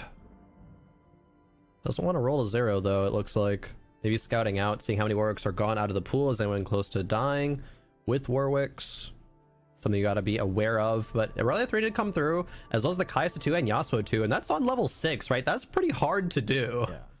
Yeah, I mean, he's rolled down so aggressively everywhere. Having the set 3 is massive for this comp as well. And I think, you know, return on investment alongside the silver ticket was a really nice pickup, right? Because you're going to be getting so many of those rerolls. and now being able to play the 6 challenger while rolling on 6 buys you more time to get this Warwick online, and then eventually you might be able to get the more, you know, jugs, like 4 jug, 4 challenger in at a later stage. Oh, definitely. I would go as far as to make a bold claim here, not with a prediction because I'm going to stray away from those, but with saying a Warwick 2 could still be like lobby winning from maybe a little bit more high roll of a spot. Especially if you have the items for like a secondary carry with the Yasuo, with the Kaisa, because the upgrades are already there. There was, I think, just a spare chain vest, so as soon as a sword is found, if one is found on the Raptors, boom, Edge Knight Yasuo, that's secondary carry if you get one more damage item. But definitely Warwick 3 only being one away, you're going to hit it eventually with the, you know, augments that you were talking about, the silver ticket and return on investment. There's no way it's not going to be a Warwick 3 soon. Has to find it. Now, taking a look at Kyun's board, still going to be on 7 Zeds.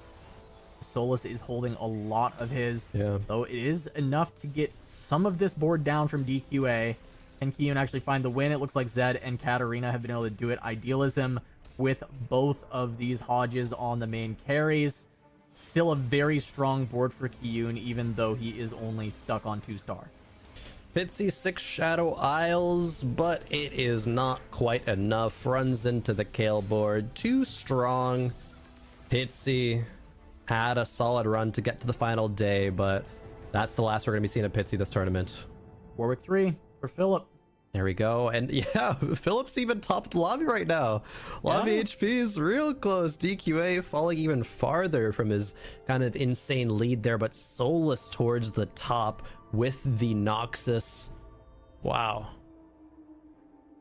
Yeah, and Kyun at 18 points here. The target being 23, right? He's looking for a 4th or higher to at least reach that our basic target, right? That's not always correct. It could be one higher, it could be one lower. We see a lot of different things, but we're looking at 23 as the main one to go for, and so Kyun needs a top 4. If he can hit his Zed, I think he'll get there. Idealism, Vampiric Blades, he's got really, really great augments, great items. Can he just find one Zed? I feel like he's just got to send it. It's one more. You just send it down to 0. You just got to hit this. You're at 29. There it is. He's got the Zed. 3 away on Cat, but just leveling for the Slayer is super worth it here. 100%. The only question is, what do you do with the rest of these items? Sure, you would want blue buff on a Gwen, but you have a Reforger as well. See where this goes. Just Reforges a sword. Now potential Hand of Justice for once you find the Gwen as well could go in. Like that a lot. Yep, he slams the Hodge onto just Kled for now. He just needs power now. He's like, I don't have Gwen yet. We'll just play this on the Slayer I do have. I do think Kled is a pretty terrible unit until he's 4-star a lot of the time. However, even if he can just do a little bit in some of these fights, it's worth it.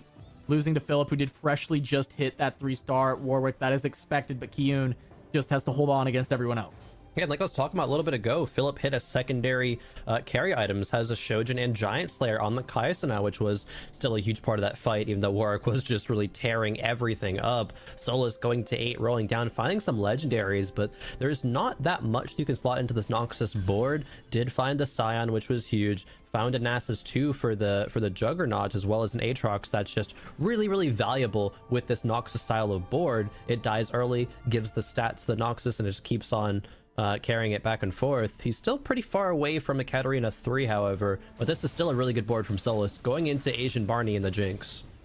Yeah, running into the Jinx. It was a very good Jinx spot after hitting both of these 3-stars. Had the robotic arm early. Didn't look like he was going to commit initially, but then we see him actually commit, having such fantastic tank items for that Vi. And now it's up to the Jinx, but that Darius does so much. And you see what I mean with the healing orbs, just resetting the Darius after each dunk, being able to find all that extra HP, and he's so tanky.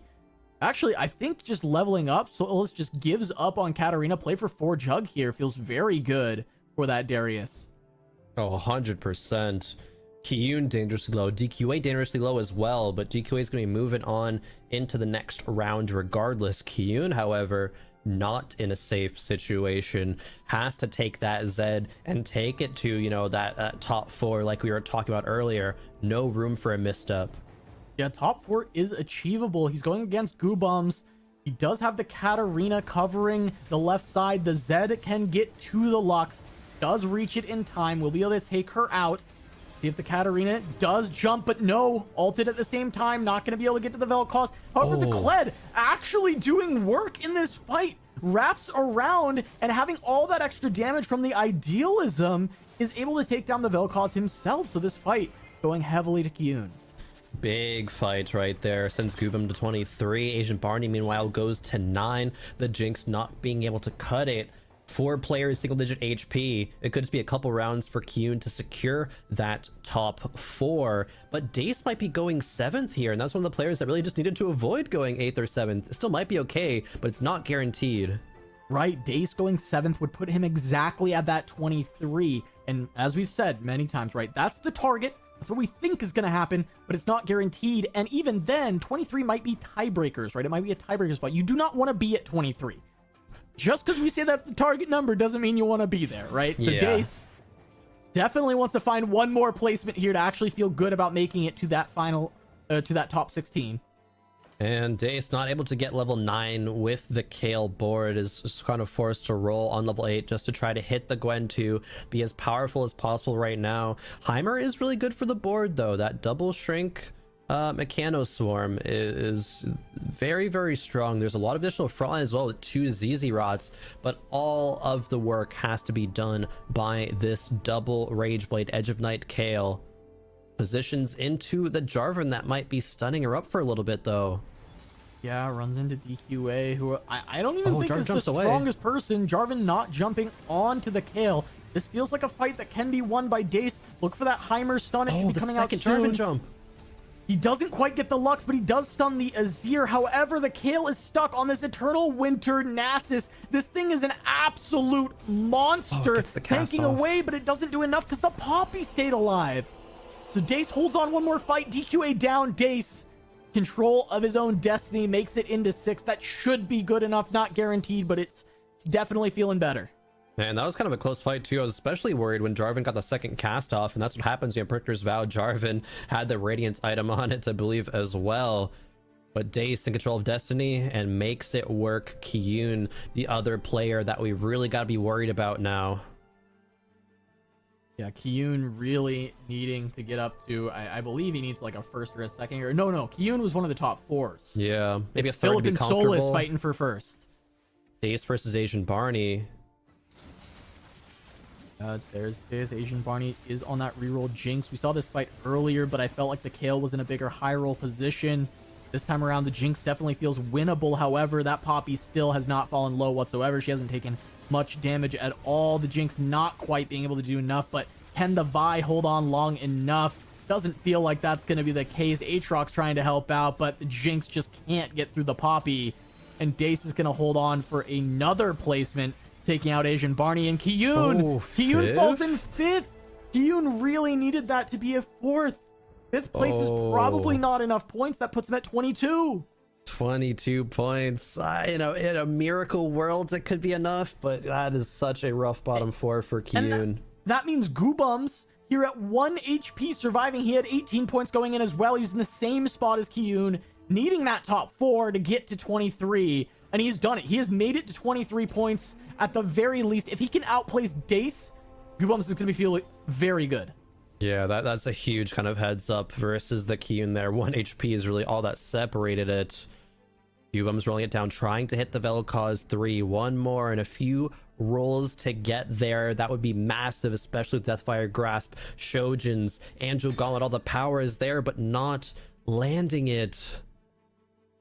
Has a potential extra item to do a bit of work. Hodge on the Lux, scouting out all the matchups. Is it going to be enough? The board's good, but that Vel'Koz 3 being missed is going to miss out on a lot of power.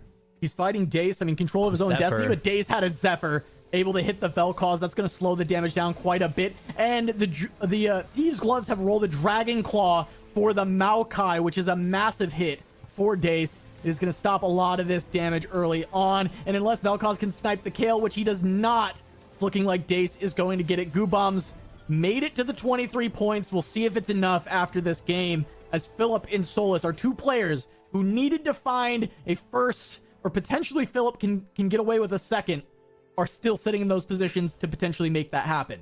So many storylines coming to fruition in this You know, game number 5, Cass, Dace, really the only safe one, has done the job with the Kale. But Philip and the Ravenous Warwick talking about it, that first augment choice, that's exactly what can get into a first place situation. The Kaisa is going to be 3 items, that big duo carry, Philip versus Dace.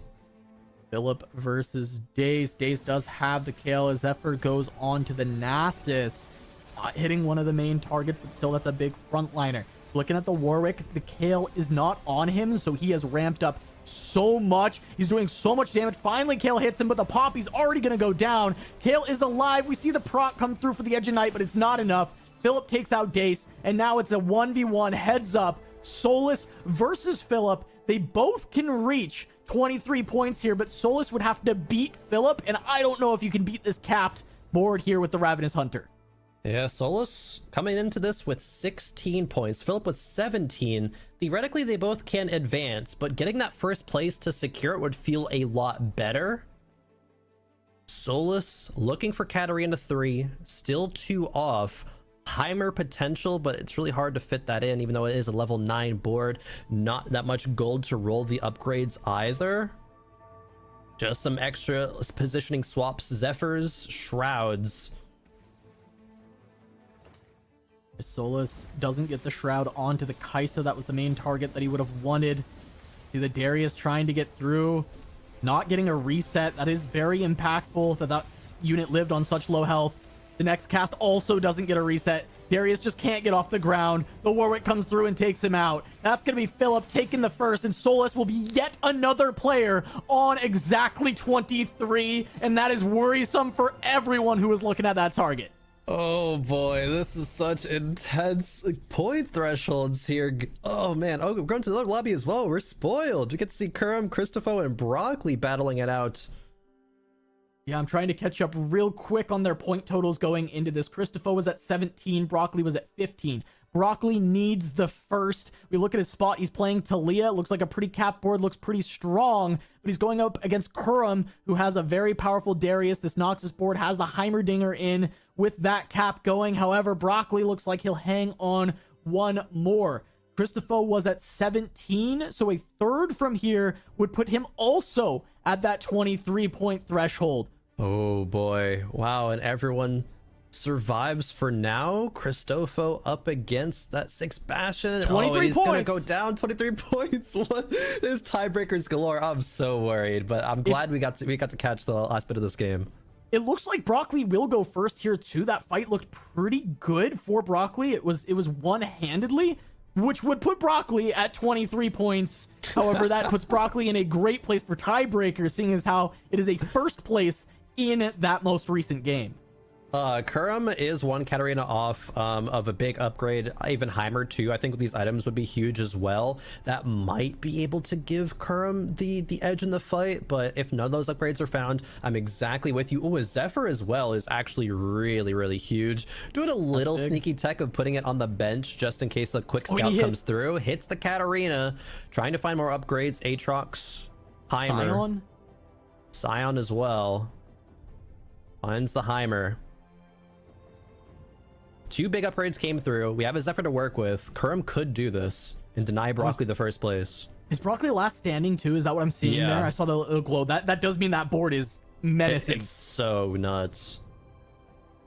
The Zephyr. There it is. Zephyr does get to go on the main Talia. Slows down the damage by quite a bit. However, that set is still alive and well. We see the Talia cast starting to come through. Burns down the front line. The Scion's gone. The Cat's gone. Now Darius, the last one standing. Can he reset all the way through? There's 1. There's 2. Takes out the turret. It's another. Doesn't quite finish off the Talia, but another cast. It doesn't come through. It's just the Aatrox, and he can't take out a Talia 3. Broccoli takes it. That's another player at 23, and I don't know that anyone is safe at that figure anymore. I am so scared to get to the standings, gangly. I feel you. I feel you. There's too much going on all at once here, because I thought we were just talking about the first lobby, but then we have all these other players hitting 23. I kind of want to hone in right now before I get kind of overwhelmed here.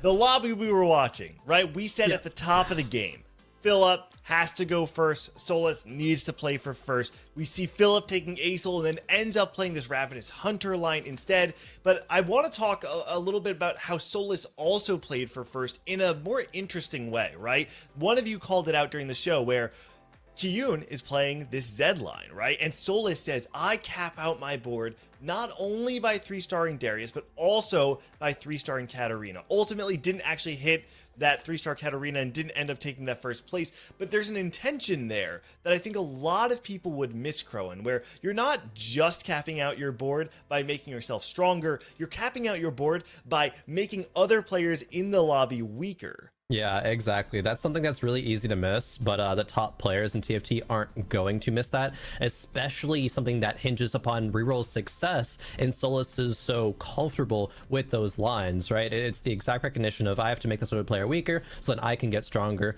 Didn't end up really working out for him, but I think it's a great thing to call out and something that you really should be looking out for when you're in those situations. And in doing so, I think he also says to everybody else, you better never take Zed, because I will hold those units for you. All right, the lobbies are ready. Let's take a look at how everything else shaped up. Looking in Lobby A, we saw Philip and Solus taking the top 2. Lobby B, Broccoli and Kurum. Lobby C, Setsuko and Milk.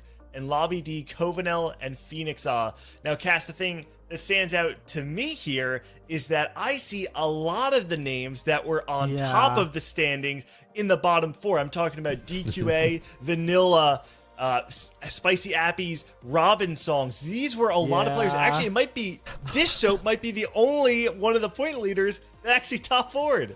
Because what I saw it in a different way, Gangly. I remembered Milk and Phoenix also being bubble players, and they both got second, which means that they're very I don't know if they hit 23. Did they hit 24? Did they hit 22? I don't know how many points they ended up with, but I know they're in that same region. I don't know how many players are at 23, but it's a dumb number, and I don't know if we got our threshold pushed up to 24 or if it's going to be multiple people going out in tiebreakers, but I think those are kind of the only two options at this point.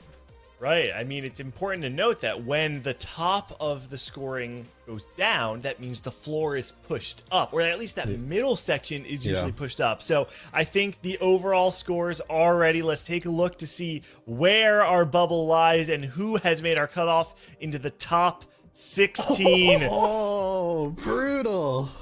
23 is the number, and Crowan, look at all of those 23s that did not make it to the top 16. Man, that's a heartbreaker. I mean, what immediately jumps out is that bubble there, that 23 points. Broccoli going first, still not making it through. You played, you gave it your all. Fate was just not in your hands at that point. You did what you could, but Precedent winning out in the tiebreaker. Solus, right? You gotta be thinking if Solus hit that Katarina 3, went first instead of second, would have pushed everybody else out there. 24 would have been the number. Christopho Gubam's same as well. Man, that's tough. And Cass, on the flip side here, we actually do have Dishtope after going 8th last game back on top with a 2-point gap. And I think that's important to note because we have 2 games left, and that every edge you can find is important here.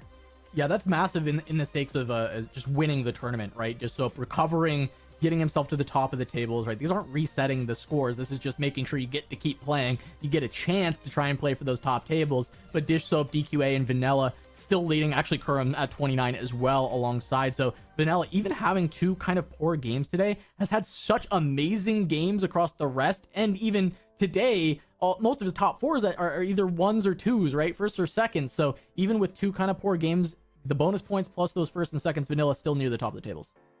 Last thing that I want to call out before we go and get ready for our final game of the day is that when you look at the bottom of the scoring here, 23 points for Precedent, 24 and up for everybody else in the top 16. That is a 4-point gap between the bottom of the top 8 and the bottom of the top 16, which means depending on how this last game plays out, it would not be that shocking to see one of these bottom players, Crowan, like Prestivent or the other bubble players, go first, swing their way back into that top 8 and then actually be able to play for one of those top 4 spots. Yeah, it's crazy, but the potential is there, right? You're just, as you were mentioning, playing for your shot to play in the next lobby. Nothing is guaranteed. You still gotta be playing super well. Whereas the top 4 players, you know, like Dish Soap, like Kurum, Vanilla, right, all the way up there, they're in a really comfortable spot. As long as they don't kind of choke, they clutch up, they're gonna be still just fine. It's gonna be an exciting last couple of games, no matter what happens.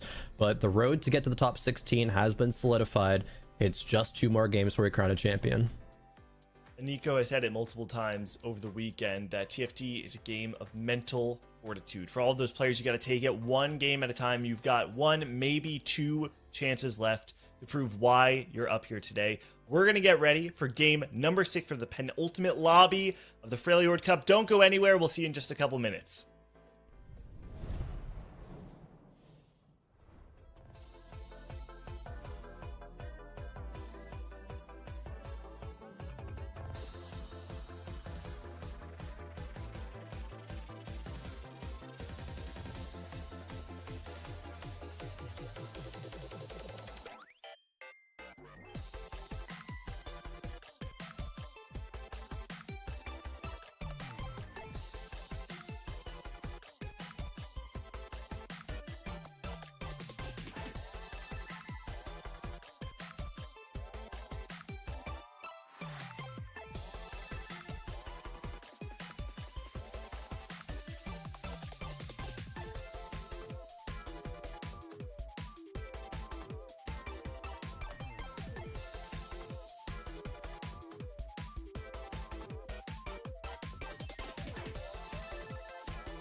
What's going on, everybody? Welcome back to game number 6 of day 4 of the Freljord Cup. We are on the second to last game of the day. It's the top 16. After this, we are cutting in half for one last time to the top 8. Nathan, something I got to talk about right now is that we mentioned it before the break. There is honestly quite a small gap between the bottom of the top 16 and the bottom of the top 8. It's a 4-point gap. And you know what? It's a 4-point gap is going first instead of 5th. Prestivan is the lowest player on the standings, and it does feel like even with only one game left, there's still hope for a player like that. Yeah, it's a do or die spot. You're going to need to find yourself in first place positions quite often, I'd say, in a spot like this. And it seems to be that something that Prestivan has been really clutching a lot lately, though, is when he's in these really tough spots, he'll go for the gusto and it'll pay off. It's just that is a nature of TFT tournaments at this point, especially with the skill gap getting tighter and tighter. You're going to have to take more risks. And what better way to take risks right now than with a metagame of legends available to you and a lot of compositions that try to take the reins and really snowball their way to a first place. Nico, something I want to point out in this lobby, obviously we're going to have Dish Soap. We're going into lobby A, right? We're going to have Dish Soap in this lobby. And something to point out is that even if Dish Soap didn't have his bonus points, he would still be in first place, but he actually does. So I guess the question really is, from your experience, talk to me a little bit about having that buffer of the bonus points, especially when you're going into tight cutoffs like this. Yeah, for me personally, whenever I had bonus points, I didn't really think about it too much. So I don't know if there's a lot to be said about the mental factor of it. It is nice to have a little bit of relief, like if you go, 6th in one game, it's basically like you top 4'd anyway. It's always nice to have that kind of as a backup plan. But at the end of the day, you just want to play your best TFT that you can, and take your force where you can get them, take your first where you can get them. So. Something I do want to point out, Nathan, here is in this top 16, we have a lot of names that I think we've been excited about kind of seeing on the rise. Lil Top, Vanilla XD are those examples. I'm Jack, another example of a player that's been really coming up. But we also have so much of the old guard, right? We have our Kurums, our Robins, our Sojus, our DQAs, our Setsukos. And I love being able to see the consistency in TFT, even in a game of variance. It's just something to really look at. It's it's a game of variance at the end of the day, but there's so many little tiny decisions that influence everything that over time that influence starts to get negated, and that's just the nature of TFT. You play better, you're gonna run better. All right, well, buckle up, boys, because we've got game number 6, top 16 of the Freljord Cup. Unanimous votes. That's going on here. We've been talking a lot about God's Willow Grove, and we're like, why doesn't anybody like this? Yeah, I don't know. I really like this one. I feel like I would vote for this one a lot if I was in the tournament. Yeah. I just think it's really fun. You can cap out your board like crazy with this one. Well, this is unanimous across the players. I mean, people just like gold. I think that it's a true story. The gold opens up more consistency, really, and it can sort of negate low rolls. So who? It's kind of interesting way to look at it, where it's like, you're stronger than other players, so mitigate the low roll factors. But if you're weaker than other players, kind of, I guess, create more opportunities for them to low roll. Who here actually thinks they're weaker than everybody else, though? Like, that's really my question when you get to a spot like this. Oh, I was saying more in terms of like board strength throughout the game. Like if you roll and you miss your board, every time you take an augment, you get gold back, right? So like you have the chance to roll again and you can hit. Yeah, I want to increase the misses on everybody else. But that's me speaking here. I'm not in the top 16 right now. Precedent will probably... So he needs to play for first, pretty much, right? Oh, yeah. He probably he's at wants 23 to, points. Probably wants to run it back, kill, or Tristana or something like that, some reroll comp that he's really comfortable with. Yeah, so he's looking for a top 8 scenario in this one. So Prestivan sits at 23 points. If you jump to the top 8 right now, that's Dace at 27 points. That's already 4-point difference just for the top 8. So what that means is if all of the averages kind of played out, Prestivan's going to need to find himself in that 31 style scenario, or things just go awry. So I don't think he has much of a choice. It's whatever composition you feel most comfortable with is probably the one you're going to go for in terms of finding a first place setting. Yeah, I think he's looking at Kale really heavily here, as he should. Good components for it. Got kills early, Lee Sin Legends. Probably going to pick up the trade sector here. Might roll just to see if he can hit something better. Social distancing, but he wants to play for first. It might just be trade sector anyway. He's scouting the lobby to make sure nobody else is going for Kale. There's another way to look at that too, where it's like, if you really want to play for first, hope that you'll hit and just take the social distancing for extra power. Like, that's another way to look at it too, but he's going to go trade sector. Step number 1, make sure you hit Kale 3. Yeah. Poppy I 3. think that valuing the early hit is quite important. Also holding on to the Zeds here, he makes 10 anyway if he holds them, so he could actually keep that line open additionally. And it is just a Slayer unit, so... Very clever. Good to think about, yeah. So now step number 2 is try to create a soft loss streak. Agent Barney double trouble already with Talia Swain Teemo setup. Looks like he knows what he's playing this game. It's looking pretty straightforward at that point. You know, we've been talking about double trouble and players kind of defaulting for Talia. But there are other lines open, and just players tend to just default for Talia. You know, we saw a Warwick double trouble do pretty well on day number 3. Yep. I think that Warwick is a good one.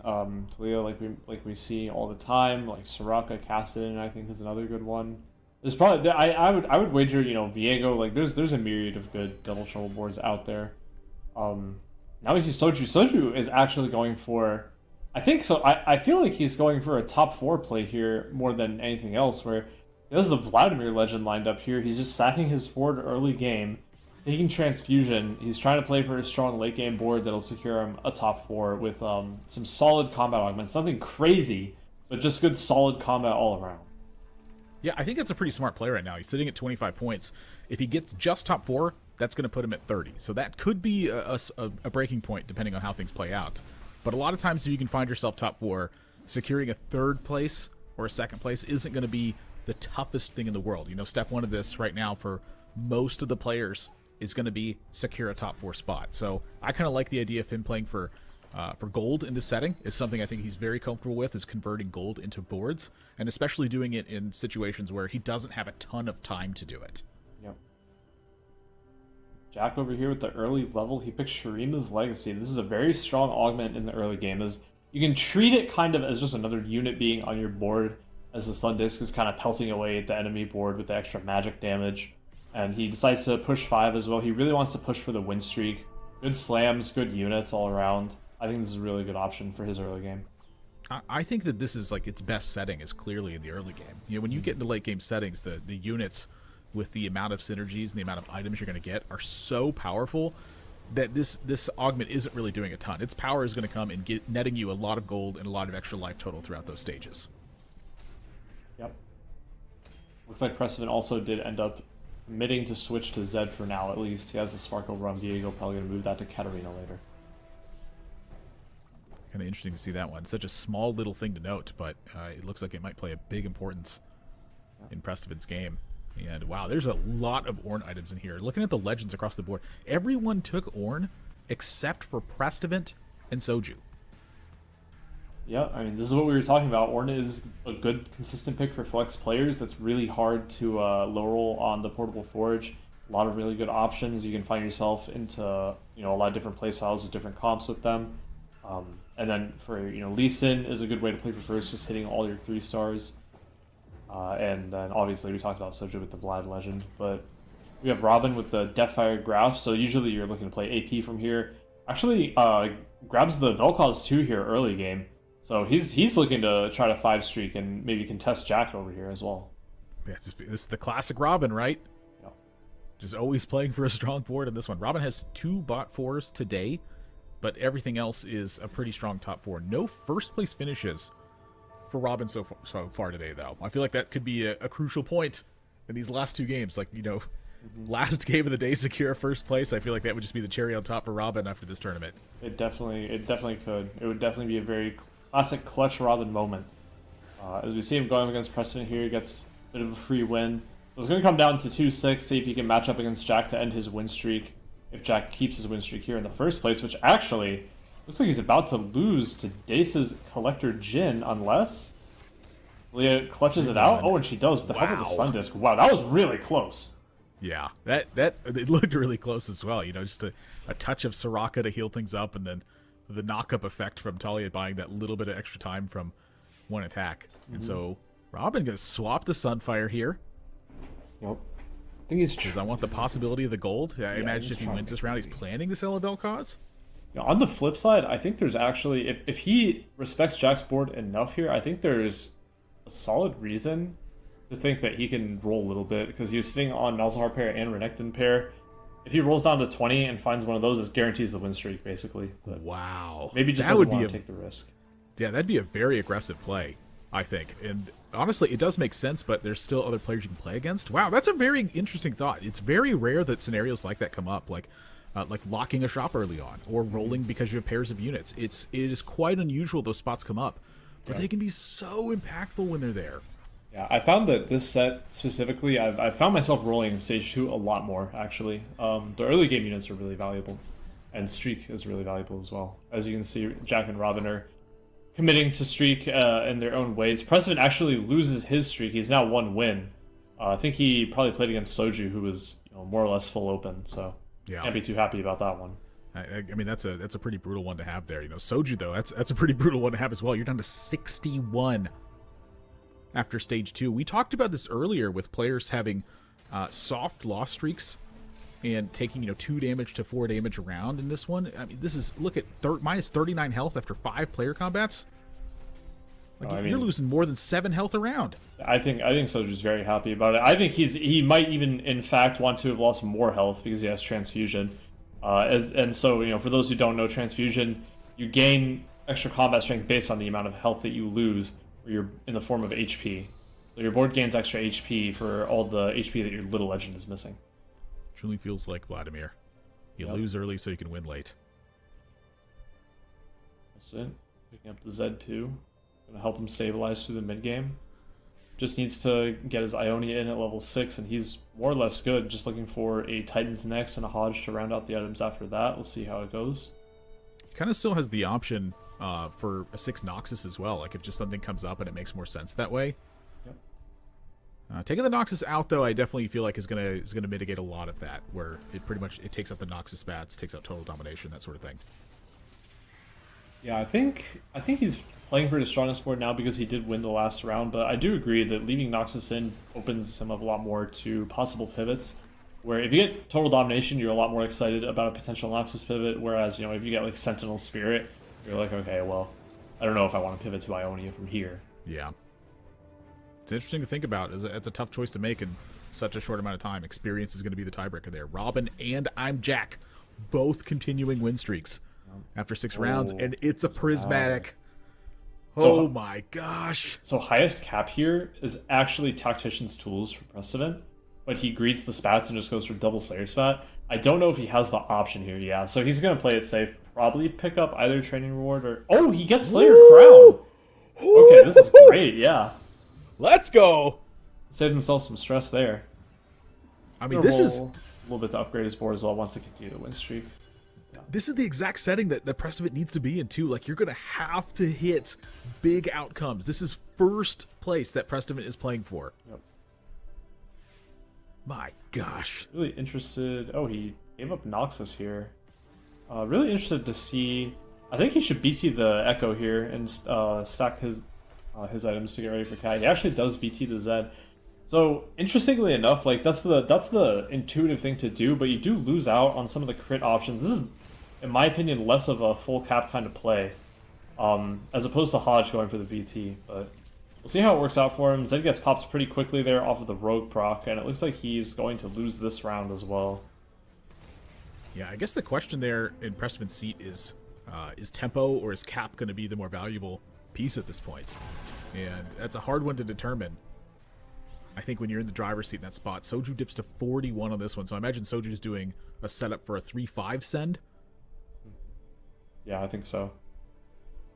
Agent Barney picks up Trickster's Glass here. Okay, so here's something that people might not know about. A little bit questionable to me, he didn't Trickster's Glass to Talia. Don't know if he knows about this or not, but Trickster's Glass will actually contribute to double trouble. So essentially, when he had 3 Swains on the board just now, that was canceling it out, even though one of them is a Trickster's copy. Where right now he is getting the double trouble stats on his Swains. So I think that double troubling the Talia to get 2 Talia 3s at some point is very likely stronger. I think full cap could be another Tilia 2 because you can put items on it, but his mid game would be strongest with Trickster's Glass Tilia, in my opinion. Interesting. So that is fascinating to me because my understanding of it is that additionally summoned units do not contribute to things like social distancing, or why can't I remember the other one that doesn't want you to be next to units? Exiles? Yeah, The old one? Yes, and so my thought on it was that Trickster's Glass just does not count towards effectively like the unit being counted towards your board. So I would assume that it would not affect Double Trouble in that. That's a good note. Yeah, there are different rules for different augments, and you know, this is just one of them where it's a nice, like, cool little interaction. So definitely contributes to board strength as well. Yeah, that's a big deal. I'm still, my eyes are on Prestivan's, on Soju's right now. It looks like he's going to be going for some sort of AP comp that really has to get it done. He's a bit low on items, it looked like. He's just trying to play challengers, standard Ionia board. He just needs to hit one Kaisa here. Oh, there it is. Yep, on demand. And he definitely wants to roll more. What else does he need to hit? And Nico, do you have any other suggestions for what he needs to hit? Like maybe a 3-star Yasuo in this role? I mean, Belveth on 7 would be acceptable, I'm sure. Okay. Belveth, right, yeah, well. Just get the spatula on the next one right here. Oh, there's a pair. There's the Yasuo. We'll take those. Nico says, and so it is. So yeah, this is about where he can want to stabilize here. You know, another 2-star unit wouldn't be bad, but I mean, he has Warwick 2, he has Aurelia 2, he has Kalista 2. This is about as good as it's going to get from a 3-5 roll down. And now he can just look to econ back up and either try to go 8 if he gets another upgrade, or he can roll it back down on 7. I think the Soju is really comfortable with his spot right now. Yeah, the blood transfusion is really, I think, something big that holds this together. Is, again, like you mentioned, just the additional health that you're getting. When you're down 70 health, blood transfusion is going to give you a lot of HP across your team. And when the goal of your team is to utilize all of your high attack speed to simply snowball the game, that makes a big difference. I think that one of the strongest things I can relate it to is probably boxing lessons, where for a long time people just weren't taking it. They're like, oh, this is kind of boring, it's not super interesting. But a lot of HP across your entire team is a massive benefit. We saw it get nerfed because it was simply so strong, just a lot of HP.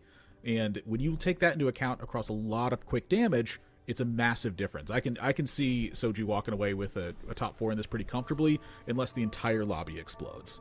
Yeah, I agree.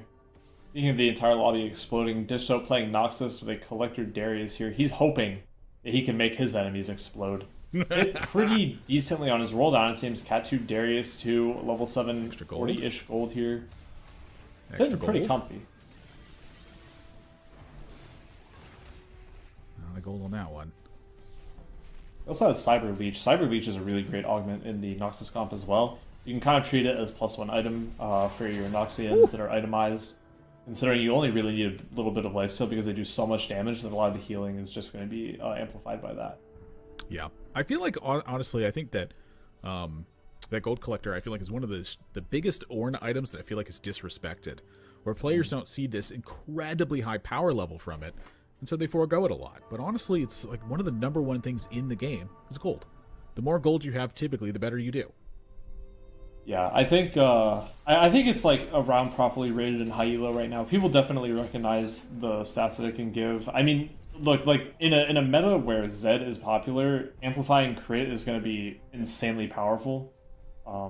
So like Gold Collector, you know, it definitely contributes to that type of play style, which is why it's so good on Darius as well. Hodge IE Gold Collector Darius will dish out a ton of damage. This sidebar is blowing up. You know, we mentioned the lobby not exploding, but it's slowed down a little bit since I said that. But that was a lot of 2-stars that came out of the sidebar very quickly. And a lot of big ones that I noticed right away as well. Yeah. That's like a Robin, 3-star. Oh, wow, Prisma's 3-star Zed. Robin's really close to 3-star Vel'Koz as well. This is really huge potential. He just needs one more damage item on this Vel'Koz. Ideally, you know, JG or GS maybe. If he can get like Jeweled Lotus here, that'd be amazing for him. I'm sure he'd really love that. Oh, well, you said Jeweled Lotus. I feel like it's going to happen this game. Yeah. It feels like the way this game's going. This fight was a transfusion diff. Eternal Winter's trying. It's trying its best. Elector Ari as well in the backline there. Here we go. Silver Augment. Silver Augment to wrap things up. Yep. Slow down. Opponent Anvil's not the worst thing here, because he could go for BIS Volcals. I think he's going to opt for some combat strength, though. Does get a Jeweled Lotus. Jeweled Lotus 1. 50% crit strike chance is nothing to sneeze at. So hot take for you. I think that Jeweled Lotus 1 is the best Jeweled Lotus in the Sorcerer compositions. Yeah, I mean, I think that you can definitely say that with a lot of utility. He is going to opt for the Healing Orbs here. I think this is a reasonable take. I mean, your front line on Swords is generally not that good. So if you're killing things at a rapid pace, you're healing up your front line a little bit more. Your backline units aren't going to use the Healing Orbs. So it makes sense to me. This can be seen as like a pseudo frontline augment. Yeah, I could definitely see it that way. It's, you know, extra health on units is nothing to scoff at. Yeah. And I think that the 2 stars here are valid. Robin going to go ahead and make a Shiv because he's lacking on the Ionic Spark utility. So with just a chain working with here, Robin is really, I think, going to be reaching for damage items to try to get this Vel'Koz loaded up. Yeah, making a Shiv here, I mean, it makes sense, but it does feel a little bit bad only because your Vel'Koz has blue buff. You're not getting the MR reduction by the first cast, or even by the first couple casts from multicaster, so it's a lot better on the second cast, but this is why people prioritize Spark or over Shiv a lot of the time. I mean, if you have to make it, you have to make it. So. Yeah. Soju still on the win streak here. Mission Party taking a hit down to 35. Precedent looking good since they made the 3-star Zed. And Kurum still on a win streak in this one, 83 HP. She feels like this is the common Kurum. I don't know how he continues to do this, and every single time we watch a lobby he's in, it's like we see a glimpse of his board, and then he's stage 4, lots of HP, big win streak. Yep. Yeah, this whole lobby is stabilizing really hard, like you said. Prismatic augments, tossing everything up in the air. It's really hard to tell at this point. I don't think there's any clear cut, you know, this person will top 4, this person will bot 4. Everybody's hitting really hard. Precedent over here. Z3, Kled 3 as well. He's going to be scaling even harder. I know Disso was close to Darius 3. Barney is not weak by any means, but I mean, compared to the lobby, like, this lobby is pretty nuts. He might have to like up the tempo a little bit more and push for this Talia 3 faster. This is wild. And Precedent here going with the rogue frontline solo positioning, hoping that the damage gets poured onto the rogues. They hit the back line and wipe out carries as quickly as possible. I think it's a tough one to make work. I think it's unusual when it comes to cost.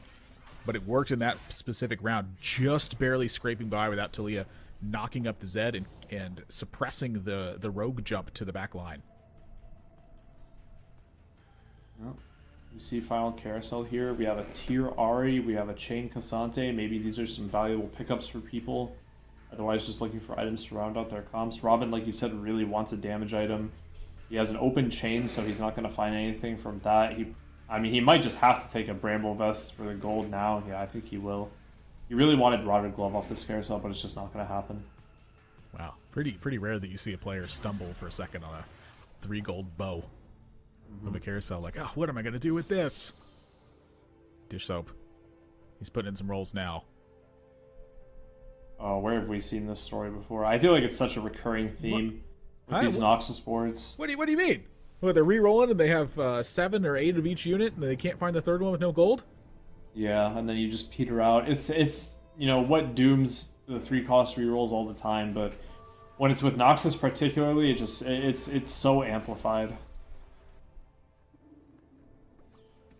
Just opens the He does option have the Zeke's. Heimer to back him up, though. Yeah, the option for Zeke's is going to pass on it. Wow, Dace's board is no joke. They're contesting the Ionia line. Yasuo and Ari dual carry here. Social distancing. Definitely makes some threats. Yasuo in particular getting all the stats from social distancing and the Triforce. And the Ionia stats. It's not easy to see, but this unit has a lot of stats driving his power.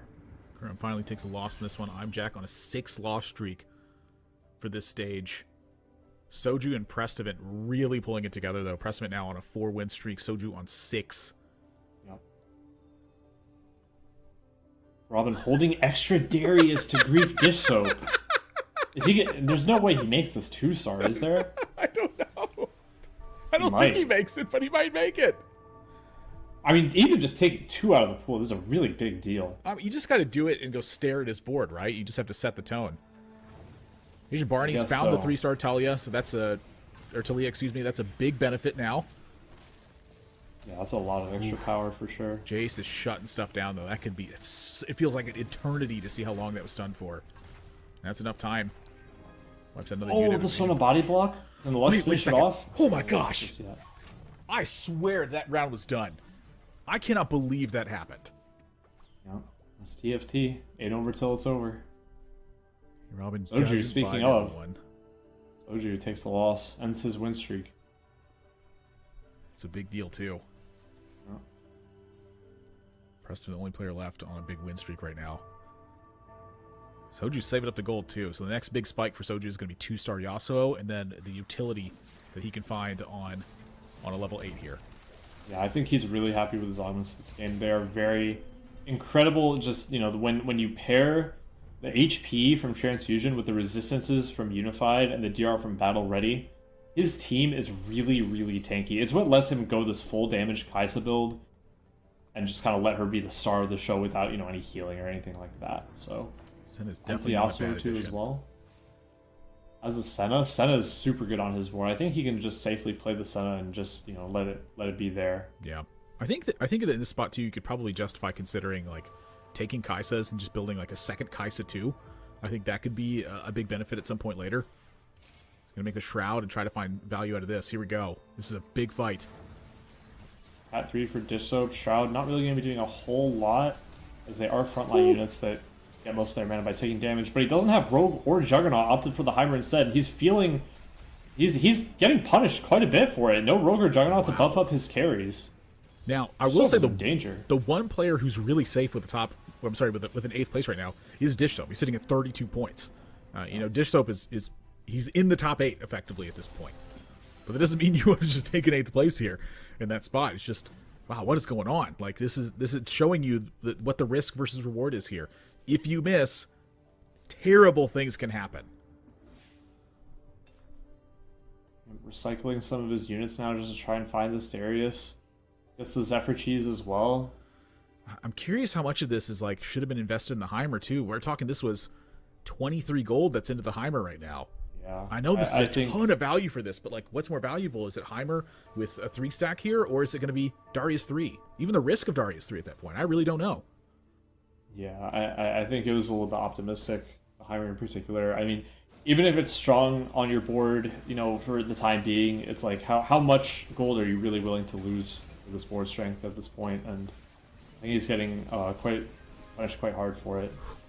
Let me see here. I think he's going to go down here as well. Yep. Plus curtains for Dish Soap. Wow. Asian Barney's out too. Yeah. Asian Barney, they set at 25 flat, points. though. They needed a stronger finish than that. I think it's going to be lights out for Asian Barney as well in terms of the standings. You can back in on to Robin. He hits the Sona 3. So this is the opposite side of the story. This is the 3-cost reroll that did hit. So now we can see if Robin's going to manage to take over this game. Ended up, by the way, did get the full JG drop for the Vel'Koz off of Birds. So Yeah, that's pretty nuts. insanely clutched by Robin there. All right, you know what? I'm going to say it at this point. We were talking about this before today started, where Gangly and I said that Robin was extremely clutch. That's not what you said. You said Robin was the single most clutch player in North America. Yeah, I'll I agree think with that there as are well. more clutch players. That's all. Okay, well, fair enough.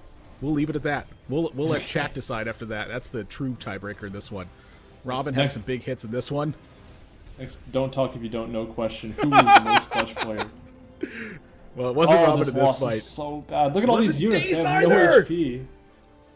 Wow, I thought Dace's board was looking pretty good. Robin probably going to look to get the Zephyr here. I think it's a really key pickup for him, mostly because, you know, even if he doesn't want to use it much himself, which in this case I think he really does, it's important for him to not let other players that are in his rotation get the Zephyr, because one unit, Sona or Vel'Koz, or even Jarvan gets Zephyr on his board, that may as well just be, you know, dooming him for the rest of the fight. Yeah, there's so many units I feel like in this particular set that are so key to the start of the fight. It's going to be whether or not you have attrition units that build up slowly, like Double Rage Blade Kale, whether or not you have a solo front line that's going to hold everything down, or whether or not you're going to have 3-star burst units that their entire goal is to simply wipe out your opponent as quickly as possible. Keep our eyes on him and see what he needs to do. At this point, it's just a positioning game. He needs to do something crazy with his positioning to Zephyr key units here. He knows that top players know how to play around Zephyr as well, so he needs to make sure that he can put the Zephyr in a place where maybe he's not going for the most important unit, but oftentimes the second most important unit is awesome as well. It's the Katarina here, so he can focus the Zed early, pops the Rogue immediately. It's right in front of the Sona now. Can Sona cast it and burst it down in time? Looks like she cannot. Is this going to be the end of Robin's songs? He doesn't really group up here. Is that cast? Doesn't crit. Oh, that's it. Not quite. Robin Songs is going to get knocked out. Fifth place. Robin Songs was at 28 points prior to this, though, so that's still a big addition. I think he's looking safe. So she's trying to go 9 here. Which, I mean, it seems wacky, but there's not really too much to add to the board at this point. Yeah. Like, your options are like 3-star units or big utility. All right, ship it to 9. Let's go. Yeah, the most you could really do is Shen 2 over Set and then Nasus 2 over the Senna, but I think he wants to play for the win out. I mean, he recognized, you know, I'm going to go 9 and win the lobby, or I'm just going to die with 60 gold, and I'm going to be happy either way. Hey. And, I mean, we'll see. If there's any matchup that can beat Zed, it is the Ionia board with a strong Kaisa dashing all over the place, dodging the Zed, so we'll see how it goes. Ooh. That was he managed to get away very here. Close to the back line. Set holding up for a while as well, the Juggernaut being a big deal. Kaisa's looking safe. Yasuo has the proc on Edge Knight, doesn't get the stun. Oh, Kaisa. Oh, just sneaks out. Orbs, though. Just Zed's takes so long. healthy. Kaisa needs to run away here. Can it be enough? Doesn't look like it. Soju goes down. 4th place for Soju, up to 30 points off of that one. That's going to be close. His first goal was top 4. Second goal is, well, we'll see. Yeah. Yeah, I think the big difference there was losing the Shred as soon as Set dies. You no longer have the Spark. Zed is stacked up with Titans. He has a lot of MR from that. It's really hard for Kaisa to deal with that. If it's like a 1v1 between the Kaisa and the Zed at the very end of the fight in overtime, it's a different story. That's where the strength comes from. We can stall out the fights long enough, but there it was evident that we just didn't get to that point. Jack has had a pretty strong performance throughout the day. A lot of in-the-middle finishes. Nothing huge, nothing terrible. Just a lot of strong top 4s and not super weak bottom 4s. Sitting at 26 points. This is certainly one of the benefits you're looking for. This is at least 31 at this point. And look at who your top 2 is. Prestimate still on a win streak after pivoting over away from Kale into Zed. Great recognition from that. And Kurum, I think, leveraging the life total to get the job done. Yeah. You know what's really interesting to me from Jack's board here is he's playing a really standard comp in a lobby that we thought was like really crazy. I mean, he doesn't have, you know, he doesn't really have great combat elements. He has Stream as Legacy. Otherwise, he's just getting items. He's not even itemizing Lux. Like, he just got here with Azir, and that was his main, you know, his main shtick for the whole time. So, see how he goes up against Preston Zed here. Azir is one carry that is known to be able to burst Zed down if you can get on him, and it looks like that's what's going to happen here. Going for the Gwen next, can take him down as well. Frontline looks like it's surviving long enough to win the fight overall. My gosh. Huge win for Jack. Jarvan getting 2 casts is so tough to do, and when it happens, you're like, oh no. The Eternal Winter on Nasus holding up, and then the fully stacked Swain as well. That's a tough frontline to get through. I think that people often underestimate how important frontline is on that composition, because you need time for Azir to get the 3 soldiers on board and then start getting the work done. Yeah. It's easy to bypass the front line with Rogue as well, but, you know, depending on positioning, the Zed might dash in an unfavorable way, and he can just walk back to the front line, and that's exactly what happened in that fight. So, if Jack can make it so that happens consistently, he might be able to eke out a win overall here. Prestiman's going to be up against a Ghost. Here we go. This is a big fight for Kurum. And with the stacked up Heimer turret as well, he's basically a stronger version of Jack's board, where he has the stacked up Lux and Azir.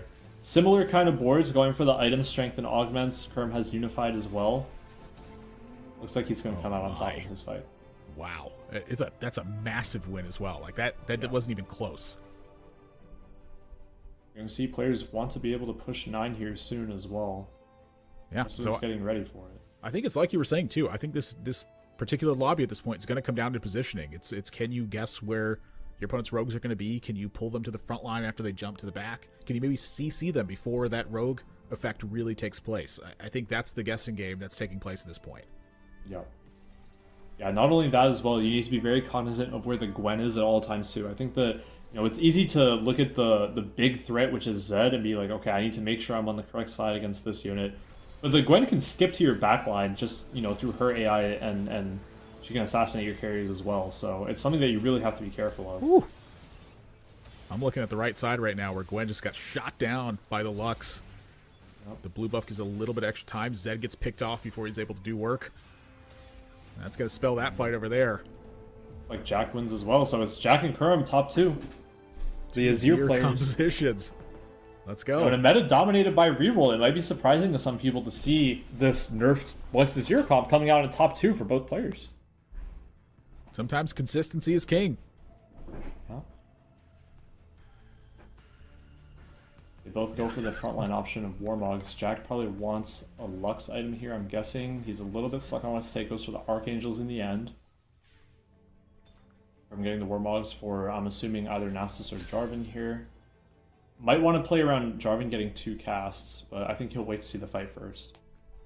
It's also important to note that every time you look at a Kurum board, that there's 0% chance that he's going to level 9, and he is always 2-starring every single unit in play. This is this is the Kurum style that I'm used to. It's like level 9 is fake, get big powerful units and beat everybody. Yep. This is, Jack is following the same philosophy as Soju here as well. He's holding all of his gold. He wants to play for first. He wants to get to 9 to outcap Kurum. He says, if I'm going to die with 50 gold, so be it, and we'll see what happens. Jack does place his Eternal Winter in front of the Rageblade Azir. That's going to shut down a lot of the ramping from Azir's side. Wow. Nasus, though, is just felt like it was invincible for so long with the 2 Warmogs plus the Protector's value. You get so much value. Azir versus Azir. Oh, wow. Comes down to the Azir who just has more stats, and that was Kurum in the end. It's just a big, beefy Azir getting the job done. Yep. Yep. Good win there for Kurum, for sure. I think he's really, really happy with this first. Going into the final lobby. I mean, this is a big one here. Kurum did not need a first place finish, but he has now, with that +8, sitting at 37 points, which is a tremendous amount to amass over the course of the day. We've seen players, hit this 40 mark. It's been pretty rare, but when it happens, it is like pretty crazy that it ends up happening. So now when you look at the pain of this lobby, there's a couple things that didn't take place, which is number one, Prestivant needed the first place finish. That did not happen. For Soju, he was looking at least top 4. That did happen, but he got exactly 4th place in that one. The other thing what didn't really matter too much in this one was Dish Soap's placement. He took an 8th place. That was the best for everyone else in the lobby. And then you look at the top players for this one, they all seem to just simply snag more points in this, which is pretty bad for the players that are sitting at the bottom side of it. But we also need the other lobby that's going up in this one, because this is cut to top 8 after this one. That's all that's happening with this one. So now Gangly's going to be here for an update on Lobby B for what was taking place, and ultimately what our standings are going to be looking like. All right, everybody. It was quite a journey. Let me tell you that much. I did get to catch a little bit of what was going on in Lobby B, and I'll start with the news that I thought was going to be very happy news that I was bringing, ultimately, which was not. The game looked good for Spicy Appies up front, who was actually playing Win Streak Kale through Stage 3, ultimately was not able to find Kled or Gwen, and was stuck on level 8 without the additional Slayers. We've seen all day long how important those additional vertical Slayers are. Ultimately was not able to find them, but this game was really important for Milk and Phoenix Ah, who were both sitting on the bottom of those standings, and great news for the both of them. They went 1 and 2. Phoenix Ah hitting the Robo Arm Jinx reroll, and Milk getting 2nd as well. So a huge game for the both of them, and I'm sure they're going to be happy with the result. The question is now, was it enough? The scores are ready. Let's take a look at how the top 16 scores have turned down, who's moving on to the top 8. We have the lobby scores. You can see it all broken down here. In that lobby B, Phoenix Ah, Milk, Vanilla XD continuing on the trend that we have seen all day of consistency. Top 4s from top to bottom. And of course, obviously in lobby A, Kurmex and I'm Jack with the dueling Azirs coming out on the top 2, something I think a lot of people did not expect to see. Now, let's take a look at what our top 8 is going to look like, who our final lobby will consist of. Oh my gosh. Nathan, tell me what you're... such a heartbreaker. What are you seeing, Nathan? Setsugo getting 8th place when he doesn't even need a top 4 necessarily to get there. Prestivant, he busts out after a strong tournament. Soju at 30, Dace at 30, Abby's at 30, Philip at 30. These 30 points, that is killer, man. Like being 1 point off the final lobby. What the heck? Heartbreaking turn of events for a lot of these players. Yes, Soju, Appies, Dace, Phillip. It definitely does not feel good to be 1 point off. Obviously, could be a tiebreaker, might hurt a little bit more, and Nico would know all about that. But on the other side, we've got Kuramex kind of swooping in. I feel like now it's time to get a little bit more peppy because Kuramex, Vanilla, XD, these are the players now on top. And I think, Nico, actually, we have talked about a lot of players today. I feel like Kuramex has kind of fallen to the wayside. He hasn't really gotten the attention that he really deserves.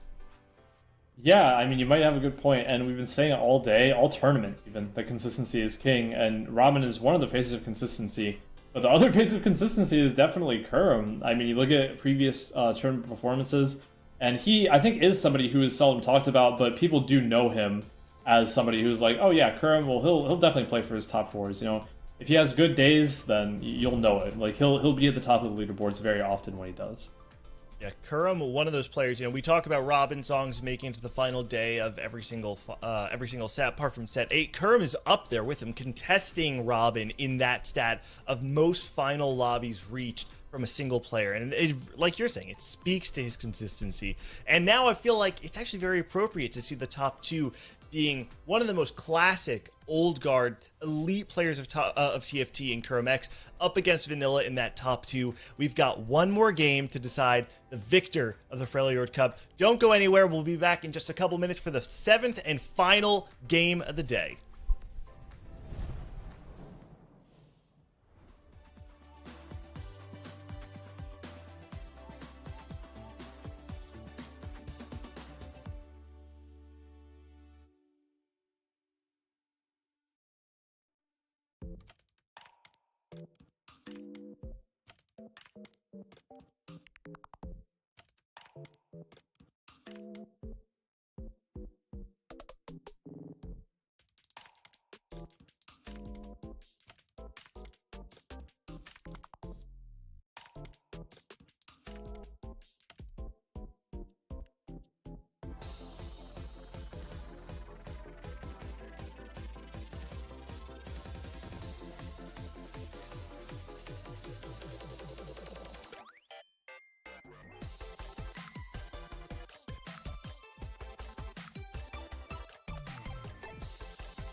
160 players entered and 8 remain. We are back. It's game 7 of day 4 of the Freljord Cup. Cass and Crowan back on the mic. You know, Cass, I feel like we've talked about a lot of players this weekend. Someone we mentioned just before the break, someone who I feel like has kind of been a little bit more quiet on the weekend and suddenly kind of pulled up at the very end. It's Kurum X. Yeah, I mean, Kurum has been fantastic since pretty much just the start of TFT, right? I mean, you see, his little player card pops up in the middle. He's won a regional in the past as well. This is someone who's very, very strong. And yeah, we haven't talked about him much, but it does feel like every lobby we see him and is like, oh yeah, Kurum's in the top 4 again. Kurum's in the top 4 again. It's great to see, even though we've been focusing on, players like Vanilla for their top 4 ability so far in this tournament. And yes, Vanilla's still, top 2 right behind Kurum, but Kurum having the most commanding position going into this final game. Yeah, I actually want to say another little point on Kurum as well. This is a huge kind of opposite of what happened at the beginning of set 8. Kurum went dead last in day 3. He went 64 to 64 and then was like, all right, that's not acceptable. I really need to improve, and did a lot of improving after that. But coming out as strong as he is already in set 9, being in the final 8, I think that speaks volumes. That Kurum's preparation, his hard work ethic, and he's been in there for a while, but still recognizes, yeah, he wasn't quite at the top where he wanted to be, but now he's back. There are very few players in TFT history who can actually say that they've won multiple events in a North American circuit. Actually, Kyvix being one of the very few players in that in that guard, and it would be, I think, a huge notch in the belt of Kurum X to be able to say that, yeah, I can win regionals, but I wasn't just good in set 4. I'm good in set 9. I'm good today, right? And I think there's something to be said about that storyline, and how poetic is it that he's up against some of these up-and-comers that we've seen with Vanilla XD. I'm Jack, Phoenix and alongside those, Cass are the Titans of old, right? The DQAs, the Milks. This is an insane final lobby. This lobby is amazing, right? Dish Soap, DQA, Kurum, Robin, Milk are people that we have said over and over and over again in many tournaments. But Jack was coming up very strong here with the study group he was in. Vanilla, also the lab study group, right? And then Phoenix, coming in, he was 33rd, so he didn't quite get to skip the first weekend, but he dominated everybody in that first weekend. The only person that pretty much outperformed him was Emily Wang, and he comes in and he's still playing such fantastic TFT. All right, well, I've got nothing left to say. This is it. Final game, game 7, day 4 the Freljord Cup. Cass, Crowan, take it away. All right, thank you so much, Gangly. Crowan, final game of the Freljord Cup. We get to crown our very first winner in Runeterra Reforged, and it's Unstable Rift, Scuttle Puddle, and the University. It looks like it's just Scuttle or Unstable Rift, and we get another Scuttle Puddle. Crowan, we've been watching nothing but Scuttle Puddle for this back half of this entire day. Yeah, we have. Scuttle is going to mean there's a lot of extra resources for all these players. But not everyone's going to be happy about that. There were 3 players that were not on Scuttle, notably Dish Soap. Dish Soap holds the opinion that if it's just your standard normal game of TFT, he is going to gap everybody, right? But if it's not your standard game and everybody has those extra resources and they can high roll a lot more because there's more variance, that's when things can really go up in the air. But I'm excited to see who's going to be able to high roll their way, or maybe you would just have some good old-fashioned good TFT. I'm sorry. Every time I watch Scuttle and just watch like a Malzahar try and deal with this board, I can't help but laugh. It's so stupid. It looks so dumb. This guy can't hit anything. It's so watch bad. Aurelia too. Aurelia charges up her ability and just misses. It's Oh yeah, it's like watching a Cho'Gath try and run these down. And he's just like failing to even auto attack. Like, oh god, the early stage Scuttles are so dumb to watch unless you have a ranged unit. Zed was one of the priority early game units that was dropped for Kurum there. Maokai can do it, all right? Look at him go. He's gonna, he's waiting. Okay. He's trying his best. Boom, an ability doesn't even kill the Scuttle. All right, a couple more autos. Boom, 1 down. This is the Go goofiest Maokai. thing, dude. Oh my god. All right. Anyway, sorry. The painful. Legends, Krun, by the way, just taking a quick look. Everyone's Ornn except for Milk, who is playing Lee Sin, and then Vanilla is on Poro. So Lee Sin, we got to watch for Milk if he decides to go for Kale. We're not going to talk about his previous Kale games, but Milk also can go other things with the Lee Sin. Even just Trade Sector can be solid itself. Actually, yeah, that's let's. I actually want to talk about it. No. I'm not gonna let Milk off the hook. The one game where he tried to play Kale. He was contested in a spot where he could have very easily pivoted out, but said, nah, I'm okay. I'm going to play Kale. I'm going to play contested and still just hit. He did not just hit. He went 8th. But now being the only Lee Sin player, I think Milk having that 8th place experience in the tournament is going to be really valuable, because he's not going to be, I think, as inclined to go into that same position if he's the solo Kale player. Sure, great, we're going to see him do that. Kale has had some fantastic success yesterday and a lot of success today as well, even like multiple lobby wins across the board. It is only a silver tier augment, but that's really, really good for the Lee Sin. Honor Roll's going to be picked up for Milk, but for Kurum, let's see. Yeah, let's see. I mean, consistency offered late in Forge might just end up being the pick, because Kurum doesn't have an easy consistency unless he wanted to go for the loss streak. Kurum in the lead, 37 points. Vanilla is next with 35. So Kurum, the first or second place, can lock this in. He can be in control of his own destiny here, find the win here in the Freljord Cup. See what direction Kurum ends up deciding to go, but at least for the start of this game, he's just going to make Econ, play 3 units, and we'll see where that heads from there. But Milk, yeah, on a roll, immediately has some Tristanas, at least for the start here. I don't know if he'll commit to Tristana or if he still wants to go Kale. I think it might depend on some of the early rules. I mean, it depends on the roles, it depends on the items. There's no Rageblade components even, which is a pretty big reason to dissuade somebody from going Kale. Of course, he's going to be going on a loss streak, have carousel priority, he can go a bow.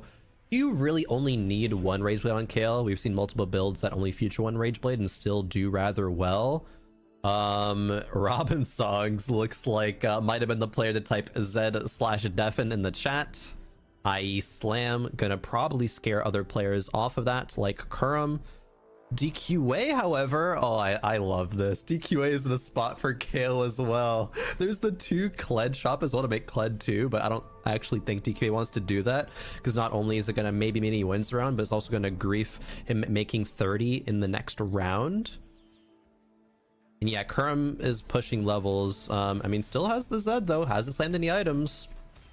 Kurum pushed a 5 on 2-2, just trying to ensure he wins. Of course, running into DQA, didn't need that, but still, just in case he hits one of the other stronger players. But yeah, I mean, the Kale units are going to be contested though, right? Milk, even if he does play Tristana, he's contesting both Poppy and Maokai. Going to make it a lot harder for these players to hit this composition early on. And we saw on Scuttle how quick you have to hit Kale for it to actually work. Most of the Kale players hitting on 3-1 or at least very early stage 3, being able to level up quickly is so important, because the lobby tempo will start to go so quickly with all the extra resources.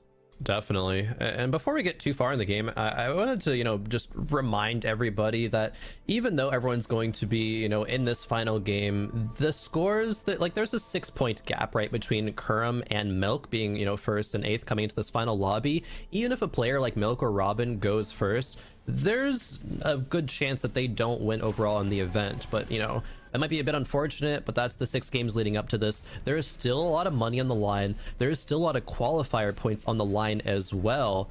But just to, kind of set the stakes here for everybody, they might be aiming for a lobby win to get as far as they can, but it might just be a player like Kurum, clinching out a top 4 or a top 3 to be able to secure the win overall in the event. Yeah, exactly. I mean, top 4 is still super important in this, right? Be able to get that day 3 for the Shurima Cup as well. That's a big reward for that. So certainly they're going to be looking to try and make that happen, especially, players like Robin and Milk, who are towards the bottom of the scores, 31, 32 points respectively, just potentially, looking to get into that top 4 with a good placement. Whereas Vanilla, Kurum, DQA, really fighting for that first place. Dish Soap can even get there with a very, very solid placement. Yeah, Dish Soap took 2 uncharacteristic 8th places in the kind of latter half of the day. Start off super strong, 1-2-1, to kind of put himself in the position where he could, take those 8th and still be fine. But now that we've reached the final lobby, he's 4 points behind, not really where we expected to see Dish Soap. And, again, on Scuttle as well, one that he's obviously going to be comfortable on, but one that doesn't necessarily want to play on in terms of the portal. I'm Jack, going to be 100 HP. Finding a Callistus for a little bit of extra power in the early game. No item slams, though. It's interesting that he's able to win streak this far. might decide to slam something like an Ionic Spark, if he wants to consider that, is playing everything in the back row to get use out of that, you know, unified, because you don't have, you know, 2 rows of 3 units quite yet in this early game. Grim slamming a BT and a guard breaker to try to win the round too. This could be, you know, huge implications, the player who can carry their streak forward. Yeah, I mean, it's 2 of the 100 streakers, and we see Jack immediately slam the spark when he saw it was Kurum. Kurum, of course, slamming that Bloodthirster. We even saw a sword on Zed from Jack. He knows he's just got to get as much power on this board as he can. But Kled getting the remount might have made all the difference here. Finally goes down, but that is Callista getting hit immediately by the Samira. Will fall. Jack going to lose the round, and Kurum going to keep this streak in the final game here. Yeah, that's a big deal as well, because you couldn't make Econ without selling a valuable pair. Ends up selling the Zed at the end there, and now it's going to be Dishelt versus Kurum, the potential win streakers. And these items, right, it's like, oh, unless you see a random, like, the boss set, he's not going to be carrying these items usually. It is literally just for this early game power. That's exactly what you have to do. DQA, 4 loss streak, same as Robin. Kurum has had Noxus in as well, so he's actually getting to stack this up for a good pivot. And these items actually do work on Darius. They're fine. I mean, it's not your preferred, right? You don't usually want the guard breaker, but it's an okay item to play. And Kurum is going to get the free streak into Krugs with this final fight here against Robin. Continue to stack up this Noxus, and he has a really good natural pivot into it if he does start to find the units.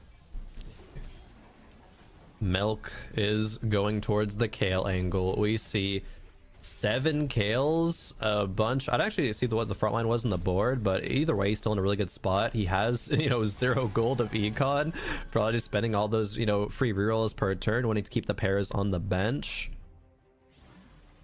See exactly what spot he is at here in a sec. Okay, he had the Poppy 2 and Maokai 2, so is really, really close to hitting. One more Kale. Wow, there he is. One more Maokai. I thought I would kind of speak it into existence there. Yeah, you're just trying to help him out a little bit. I am. And there it is. Okay, there we go. 2 Two more poppies poppies? next roll. Screw it. No, okay. No, not quite. Yeah, I mean, but he's going to get gold off of this, right? This is the power that Scuttle Puddle is going to give him, where potentially he is going to fully hit. Scuttle Puddle on a roll almost has the Kale comp online in stage 2. That's absolutely crazy. The items like, whoa, 2 lot of gold. Akshans and a Karma, basically 9 gold, yeah, from Milk's spot. A bow, fantastic pickup for the Rage Blade. Last Scuttle, just a cloak, which is still a good front line. But I mean, Milk's gonna hit here, like almost surely. It's just a matter of how much gold can he save. He's got all these pairs, right? He's got a... Okay, he actually wants to go for the Kled too because he's so close. Everything else. Yep. Sona can go in over the Poppy. Galio. One more. One more. Gets the free reroll. Reroll. There Here it we is. go. Hits 3-1. This is what we talked about on Scuttle Puddle. Hitting 3-1 for Kale is very important. Actually get online, get ready to go, as everyone else's tempo is going to be spiking as well. Milk did use a lot of gold to do that, but that is okay. As long as he gets to level 6, he can then breathe a little bit, recover. A player who has to be, I would say, kind of worried is Robin. I think Robin's 3-2 roll down is going to be pretty indicative of where he ends up. And even though Milk hit everything, is still going to be losing this round because he's not even level 5. Doesn't have, you know, Slayer in yet. Doesn't have a lot of power on the board. But Robin is going to be pre-leveled up to 6, gonna have about 70 gold and another silver augment coming through. Bronze ticket has some potential, but it's not going to be quite good enough. In fact, the healing orbs is pretty good when we talk about a mid-game Zed, and especially one that does not have Hand of Justice quite yet. But Zed2 does come through. Darius is picked up as well. I really want to set to get the Juggernaut in.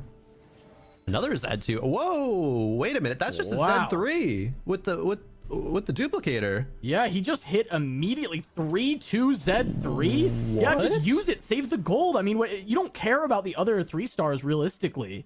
You care about a single Katarina, I guess, but that's all you need, and he's still rolling trying to find it. Yeah, that is actually the big miss here, is not finding a single Katarina on 6 yet. However, the fact that he's got Z3 on 3-2, that should be strong enough to still win some fights. Yeah. Milk also hit hard, right? Does actually have Slayer in, has the Poppy 4. And the fact that there isn't Rogue on this Zed means that it's possible to lose the fight, but I still think that Zed is strong enough that he should be able to win this. Kale just takes so long to ramp up. It looks like he should be able to take this down. Yeah, Kale gonna fall to the next shadow. Not even very close. And just notably, we did get a glance at DQA's board. DQA was the one who was contesting Kale initially. He was out of it. So DQA didn't try and fight with the on a roll Scuttle Puddle Milk Kale game. Oh, whoa, 4 Ukshans, a Jarvan as well.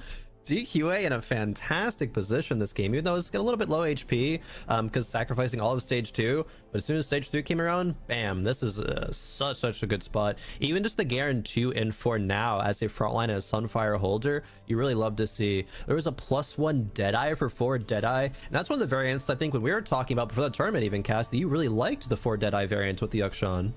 Yeah, I actually like it. I still think Urgot, while so much weaker than he used to be, is still a pretty solid unit at 2-star, especially if you can get a couple of items on him. And I do like playing in that variant.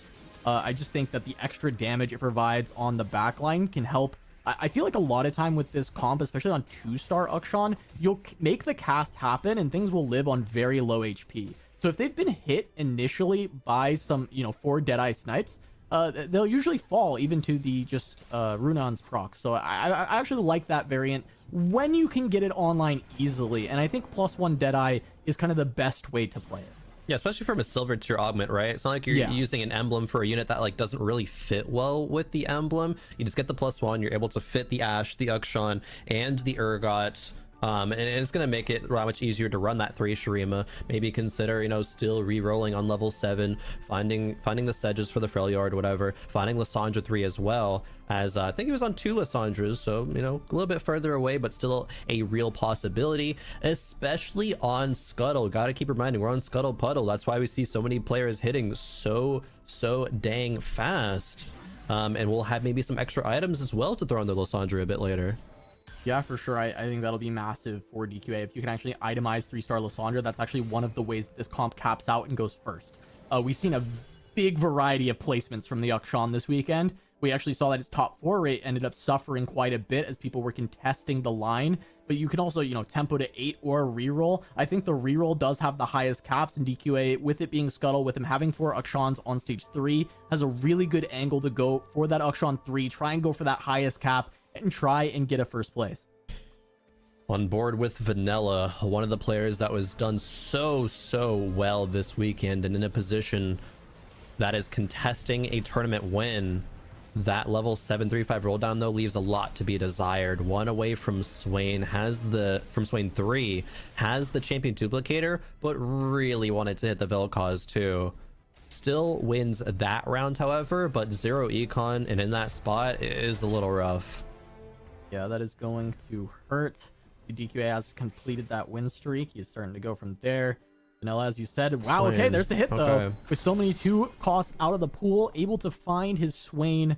Still very early, right? 3-6, hitting Swain 3. Yeah, He's super gotten early. to go to level 7. He at least already has Sona 2. He's actually got 4 Sonas, so rerolling towards Sona and Vel'Koz shouldn't be too bad for him. He just has to make the econ back, and unfortunately, Swain 3 doesn't necessarily guarantee he's going to win a bunch of fights. It's really strong right now for frontline, but it only has 1 item. Fortunately, that is Ionic Spark, though. I think that is the best item it could have if it was only 1. Yeah, Kerm was actually in a similar position, stuck on a Darius one, and that's kind of the main carry. So similar position to that Vel'Koz being one. The main difference, however, is that Kerm really wanted to protect this streak going into Wolves, and having a Death's Defiance Darius being able to not get one shot by the Zed. Darius can get multiple casts off, unless he just heals off of everything else. Oh, this is the matchup that Kerm was really not wanting to run into. I don't think Darius has the damage to get through the Zed, and no, he doesn't. Kerm's streak is snapped, and that means the economy is going to be in shambles. Yeah, Kerm barely not able to complete that 10 streak into this Krug or this Wolf round with all the extra scuttles.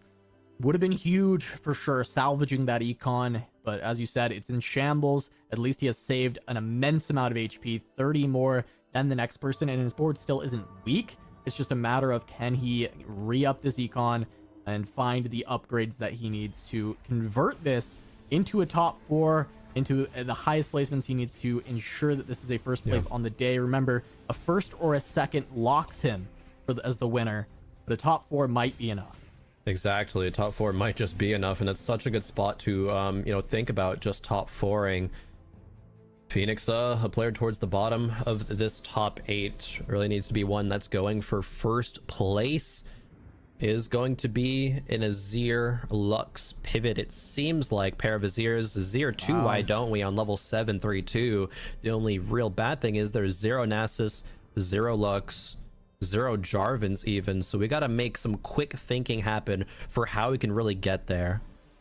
Yeah, has to find a way to put this board together. Fortunately, the Azir items are phenomenal, right? He's got the Ginsu. Once he can actually sell this Malzahar for anything else, he's got some additional good items to put on, especially that guard breaker. The Mana Zane's not as great. I'm curious where that ends up wanting to go, because, you know, Lux doesn't really want that item either, so trying to find a good place for that to land. Usually you'd want Ahri, but since Phoenix might be stuck rolling on 7 for a little bit, it does hurt.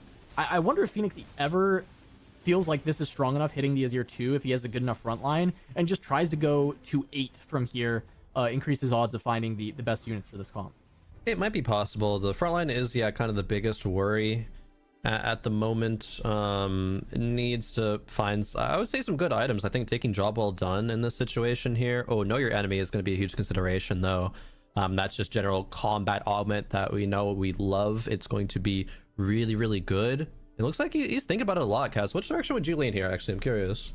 I think I'd go know your enemy. I think especially since you're leaning towards that Lux angle, a lot of time, this is the comp that can proc know your enemy the quickest of pretty much any comp. Lux just deletes that first unit, and then you have 25% damage on your Azir for the rest of that fight as he ramps up. So I just think that this comp gets so much value from it, though I do think I tend to undervalue items a little bit more than other players, right? Like I tend to lean towards Poro instead of playing Ornn myself. I do think the items certainly could have been good there, especially considering right now you have like 1 additional Azir item, not 2, but instead it's going to just be the Shojin on Azir saying, hey, I just need the power now. And to me, this reads that Phoenix is going 8. He says, I'm just going to put this Mana Zane onto my Lissandra to try and get that extra damage and put everything onto the Azir. I'm going 8 and trying to put in as much power as possible once I can get there. Yeah.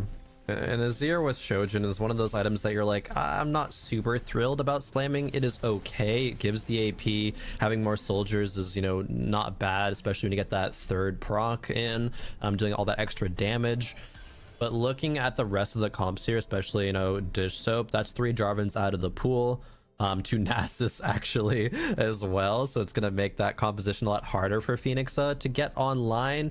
Dish Soap going for a bit of a reroll, it looks like, is still level 7, 10 gold, but 4 Vel'Kozes, 4 Sonas. There is long distance pals though, which is super good for comps like this. Would have loved to have a Sork element to put on the Sona. Not gonna be that fortunate, not gonna be that high roll. I don't think there's really much way that Dish Soap can convert this into a first place, unless he gets really lucky, right? We still could see him econ up and then luck into a Vel'Koz 3 Sona 3. Yeah, I mean, there's also the world where Dish just goes 8 in order to play this Ahri and try and play the extra Sork, try and look for more there. But of course, being in this position, it does feel like it's just reroll for the Vel'Koz, reroll for the Sona. I do feel like a lot of his units are out of the pool, though. There's other people who are playing Vel'Kozes. It looked like Vanilla just had 4 Vel'Kozes as well. So it's going to be really hard for Dish Soap to go in that angle. And yeah, taking a loss there, going to 27, certainly hurts quite a bit. That's a Senna pair. I don't actually know if he took it for the belt, but there was a Senna on the bench for Dish as well as a Ahri. Maybe you see some random high roll come through that can save his spot. But yeah, if he had more HP, which oftentimes you look at the board, you're like, oh yeah, that should be winning a lot of matchups. That should be stable. But no, this lobby has been pretty accelerated again by the Scuttle Puddle. People hitting really early. So Dish Soap with that typical kind of where that 3 cost reroll could be really good is not as good as it usually would be. Prone, I want to draw attention to the fact that Kurum lost his streak at the end of stage 3, but he has started win streaking again in stage 4. He's still at 95 HP, and this is incredible for Kurum. He is in the best spot, right, to find the win. He's got a 2-point lead. He has a 40 HP lead over the next person, and his board must still be pretty strong here in stage 4 as he's been able to find these wins. Oh yeah, the Dust Defiance Darius going to be putting in a lot of work. Dish Soap, meanwhile, is still rolling it down to 0, and what does he have for it, right? There's so much gold on this bench, but none of it's on the board. Getting Sona Zephyr as well. It's hard to dodge Zephyr as playing long distance pals. Gonna be going up against Kurum here, who, if that Darius now can get some resets coming through, could close out the fight. Yeah, it's very close. He might get he dodges the Sona just barely, and he does get the win. And if you look on that bench of Kurum, he still had another Darius 2 and an extra Darius. I think he was at 7. Just needs to find 2 more, and he's at 95 HP. He's got so much time. Dish Soap spots. It looks like he might just be going 8th. 9 losses in a row. Kurum, though, as you mentioned, back to the win streak. Making a Sedge 2 to put in, actually rocking it over the 2 Juggernaut that usually you want on the Noxus board, just to make Darius that much more powerful. But a Sedge 2 and giving that extra 100 HP to the whole board, Bruiser's being a little bit more tanky, especially because the Scion was hit. I actually really like this tech because Kurum is playing tempo to its highest effectiveness. He is so good at this strategy, and he's really, really impressing here. Yeah, I guess the stage 4 of this 2-star unit is going to be great. If she just gets 1 cast off, you get that extra true damage from everything on the board hitting, which is going to be fantastic as well. There's the resets coming through for this Darius, and Kurum still just looking to win out in stage 4. He's lost a single fight this entire game, and just barely. This is fantastic for Kurum. It looks like he is trying to just walk this all the way home to a first place in the Freljord Cup. Hey, and he's been improving all day long. He started off going 4th, and then 3rd, and then 2nd, and then he 1st in the last game. So if the pattern checks out, Kurum might be going 1st again. I would say, okay, I don't want to make predictions. Never mind. I'm gonna stop myself before I say something stupid and for you ruin his tournament. Yeah, Kurum, I got you. Don't worry. I'm closing my mouth. Let's look at Melk here, who was the player who hit Kale very early. And the back half of stage 4, however, is a couple of losses, and is still kind of far away from going level 9. Milk might be in that awkward situation where you go 8 with Kale, have to roll to find a more stable board, maybe like a Gwen 2 or something like that. As a bunch of items come through, there's some okay Gwen items. Oh, he actually had Pandora's, so it's gonna be swapping them up. Kurum, meanwhile, just hits for free. Yeah, he didn't even have to lose a fight before hitting this Darius 3. Darius 3, Death's Defiance, Bloodthirster, i.e. insanely good items on this unit. He has just an excess of damage items on the bench here. He has to find, I mean, Aatrox, and you're able to put some AD items on it potentially is the next way to cap this at 8. But Kurum just can do whatever. He's got so many options to go from here. Just levels up on 5-1 just to play a Lux as the kind of item holder there. And these are some beautiful items, and they can go on whoever later. But Shojin, Jeweled Gauntlet, Giant Slayer, Darius is Darius 3. That's gonna be such a huge deal, especially when going up against the Zed, who it lost to a bit earlier. But he's just feeding him mana at this point. One more dunk. He actually doesn't get through the it. reset. Okay. It was so close. Boy, I thought for sure he gets the reset there. Okay, Kurum has been stopped in his tracks for now. And especially if him leveling up, wasting, I guess in hindsight, wasting a lot of gold, that might put a little dent there. Kurum's not like guaranteed running away with the lobby anymore, even though he's still in a fantastic spot. Yeah, it certainly slows him down, right? But the thing is he has the main comp online. He's very close to just, you know, finding big, strong things to put in, right? Aatrox would be a big upgrade. Get the Juggernaut in for the Darius, especially since this Darius is so incredibly tanky. That Death's Defiance, I think Darius might be the best holder for that item. Oh, yeah. It 100% feels that way. Melk did level to 8, has a Zephyr. It's not going to lend to any priority unit, as Kurum might be sending Melk out in 8th. Yeah, the Zephyr's not hitting anybody, neither of them, because there was one on the Maokai as well with that TG. And here's the Darius. He doesn't get a reset, which was big, but I don't think it's going to matter. He's still not getting one, and Kale finally is starting to hit him, but here we go. There's the proc of the Edge of Night. There's another reset for the Darius. Oh. And actually, the Darius gets beat. Okay, Milk gonna survive a little bit longer. Kurum gonna take another small loss, and his HP slowly being chipped away. Milk maybe not going 8th as Dish has fallen to 2 health. Yeah, Dish taking a big loss in that round. Hits a Senna 2, though. That pair of Sennas, it seems like he was carrying on his bench for a very, very long time. Gets perhaps rewarded for his efforts, for his loyalty there. Milk even having a little bit of a, okay, I'm just going to put this tier on Jarvan. Hopefully it'll cast once, if not, twice if you're really lucky. Probably never twice though, but Vanilla hits the Sona 3, and that's one of the matchups that Milk can run into. There is a Shroud on the TG Maokai. These TG roles have been so good at providing him just that extra little bit of power, and that's a beautiful Shroud.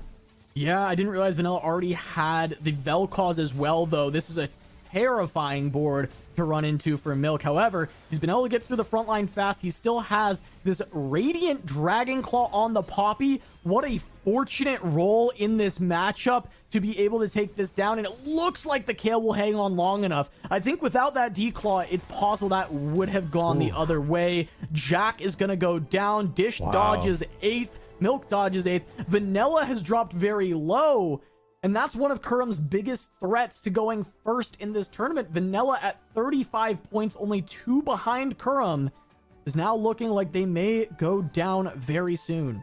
Yeah, Kurum just has so much HP difference from playing so aggressively when the rest of the lobby was just clawing at each other's throats, tooth and nail, trying to win any single round. Dish Soap 2 HP, barely won that last round off of, back of that Senna too. And now we get a chance to look at the whole entire board here.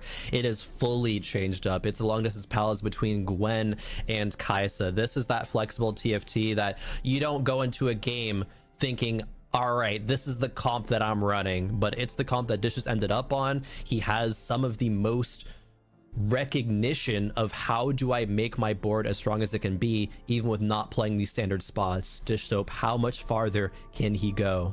This is the kind of thing I feel we see Dish Soap and Setsuko do more than anyone else, right? This is the, I was playing something, it wasn't working, it was contested, let me sell the whole thing and try something new, and being able to turn it into something that might work is beautiful to see. Finding that Senna 2. Big damage from the Gwen. She made the backline, but one more cast from the Kai'Sa is enough.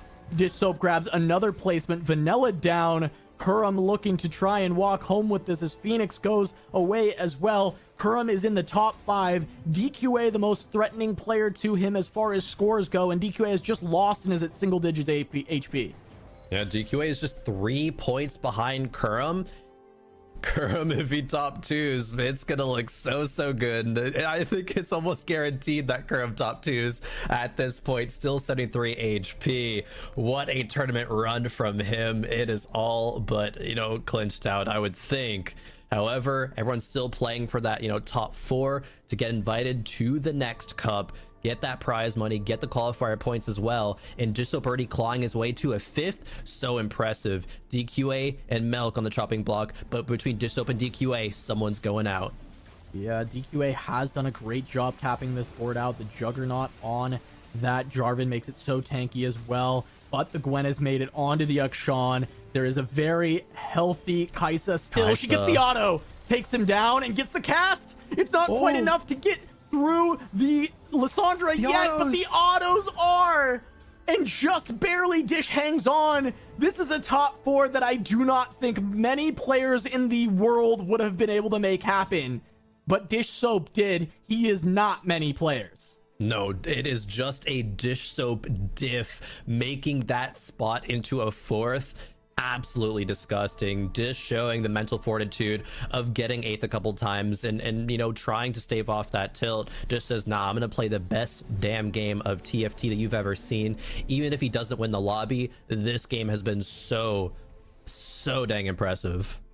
Yeah, and we saw Kurum actually took a loss, losing a lot of HP this time, but still feels like 57 HP is such a monumental lead that it's going to be hard for people to stop Kurum from getting that top 2, and it looks like that was a Katarina 3 picked up. Kurum has continued to improve his board, and he looks like it is just a matter of time before he 100% locks this in as a victory if he hasn't already. Different matchups here.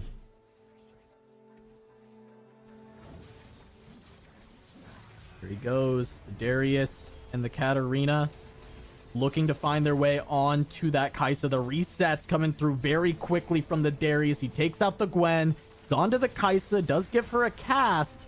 She does so much damage there, but the Darius is still just full health, resetting through. Dish goes down. We've got a cutscene on the other side of this fight as well. So Milk has fallen. And it is just Kurum versus Robin. But congratulations, Kurum X, the winner of Freljord Cup. That clinches it. The top two, Kermex, baby, did not bot for a single time today and just keeps getting better and better. And it's going to be Robin versus Kurum. That was the storyline coming into it. Both so set resistant, both so just inconsistent TFT in general. They're holding hands 1-2, and while Robin might not be clinching the victory of Freljord Cup, it's still showing up when he needs to. There's gonna be a couple more rounds here before we tell the whole story of the event cast, but Kurum is gonna try to close this one out in style. Yeah, it feels like it's likely a victory march. However, Robin has been one of those players that has given Kurum a couple of losses. And once again, it looks like this Zed is doing enough. Having the Slayer Katarina, and in fact, the Giant Slayer, still going to be providing a lot of extra damage because Kurum has such a beefy board with all this HP. Robin might actually be able to deny the first from Kurum in this game, but not the first in the tournament. Yeah. However, Robin should still be getting a very nice placement here if he does clinch this first. Exactly. I think Robin still has a lot to play for here, actually. It's a super serious situation. The point difference of Robin getting a first or second could mean that he, gets that invite to Streamer Cup, or he gets some more qualifier points, right? So still a lot on the line for him. Going to want to play this as intelligently as possible, dodge Kurum Zephyrs and stuff, because the Zed looks like it's been favored all so far. Might be just another round of that. Yeah, I think we really have to see if this Darius can get going with resets, and in this fight he does. Now the Zed ends up falling immediately, so it should be a win for Kurum, but we'll see how this Gwen does. Trying to get another cast, one more, maybe he can take out the Darius, snipe it down, doesn't snip onto the Darius, and doesn't get the reset through the Scion though, and that means that Gwen gets to keep going, and she has enough regen. So Gwen able to carry through, even with Zed dying so early, the Gwen having so much regen, so much extra damage. Yeah, that fight went about as well as it could for Kurum, and he still lost just because the Gwen is such a massive threat. Robin being on level 9 is huge as well, right? Because he's able to fit in so many more units, able to fit so many more Slayers in there, make that Zed variant the most kind of capped that it can be. Archangel's the pickup for Kurum. Maybe there's a world where Echo lives for a very long time, and that extra AP for Archangel stacks up and makes a difference though, but I'm not entirely sure it's going to matter. Yeah, and we see an Aatrox potentially put in. I think Kurum realizing that maybe Juggernaut actually will make a big difference. I do think that having two Jug in, or this Darius 3 with Death Defiance, I do think that DR is actually quite relevant in this spot. Will it make the difference in the fight, though? That remains to be seen. We have to watch those first couple resets, though, Crowan. Here comes the attack. The Kled is going to provide that first one. He does get a second, and then he ends up on the Zed. This is kind of how we saw that last fight go. Zed is gone, and now Darius is on Gwen. This is the next priority target. Dunk doesn't quite kill. Gwen's still snipping through, but she's not going to be able to do enough this time. Darius takes her down, and that will be a fight win for Kurum. Wow. Still incredibly close. I think Jug could be the difference, but that felt more like positioning where the Darius was hitting, because as soon as the Zed was gone, he got on the Gwen. And that means that Kurum can not have to level up to 9 this round, can actually wait one more if he loses, goes into stage 7, go to level 9 with a comfortable amount of gold to perhaps hit some of these legendary unit upgrades like the Aatrox, like the Scion, and can fit another one in as well, right? Can fit something like a Senna, maybe a Heimer as well, and that could be a huge difference in the fight. Robin is already 9. There's not much more he can do to this board outside of, maybe upgrading Aatrox at this point. I actually think the biggest cap for Kurum, it's not even to upgrade Scion or the Aatrox. It is to find even a Heimer 1 and get online the Shrink with the Swarm. I think that is the biggest way he can improve this board. And we'll see if he can get there. The initial dunk does not reset this time. He does get it on the second, but he does not get to keep going. And we've seen this before. This should be a win towards Robin. Not even close, because the initial resets didn't come through. Katarina salvaged some HP on this, but not able to kill a ton of units. Kurum going to fall very low, down to 7 and 8 HP. It is just down to this final fight, but Kurum was able to stay alive to the PvE round and save so much gold. Yeah, a lot of respect for Kurum right now. Even though he's already won the tournament, he's still giving it his all, right? Playing to his win condition of the lobby. He didn't need to push level 9 there, right? As we're talking about, he can sack that round, push 9 after this final scuttle of the tournament that we're seeing. Scuttle Puddle, we've seen you so much. Now the big scuttle goes down. seeing what items end up coming through for it as well. Any Shrouds, any Zephyrs, potentially. First, we see Kurum going to 9, finding a pair of Sennas. Not too much more comes through, however. Shroud for can't play Kurum. Heimer. Just decides to go Jarvan. Doesn't actually get any 2 stars. Doesn't find Heimer. Didn't really have a great amount of gold unless he naturaled the Heimer into rolling down into those shops. Would have been kind of the best case, but not able to get there. However, Shroud is an option. Yeah. Could improve this situation.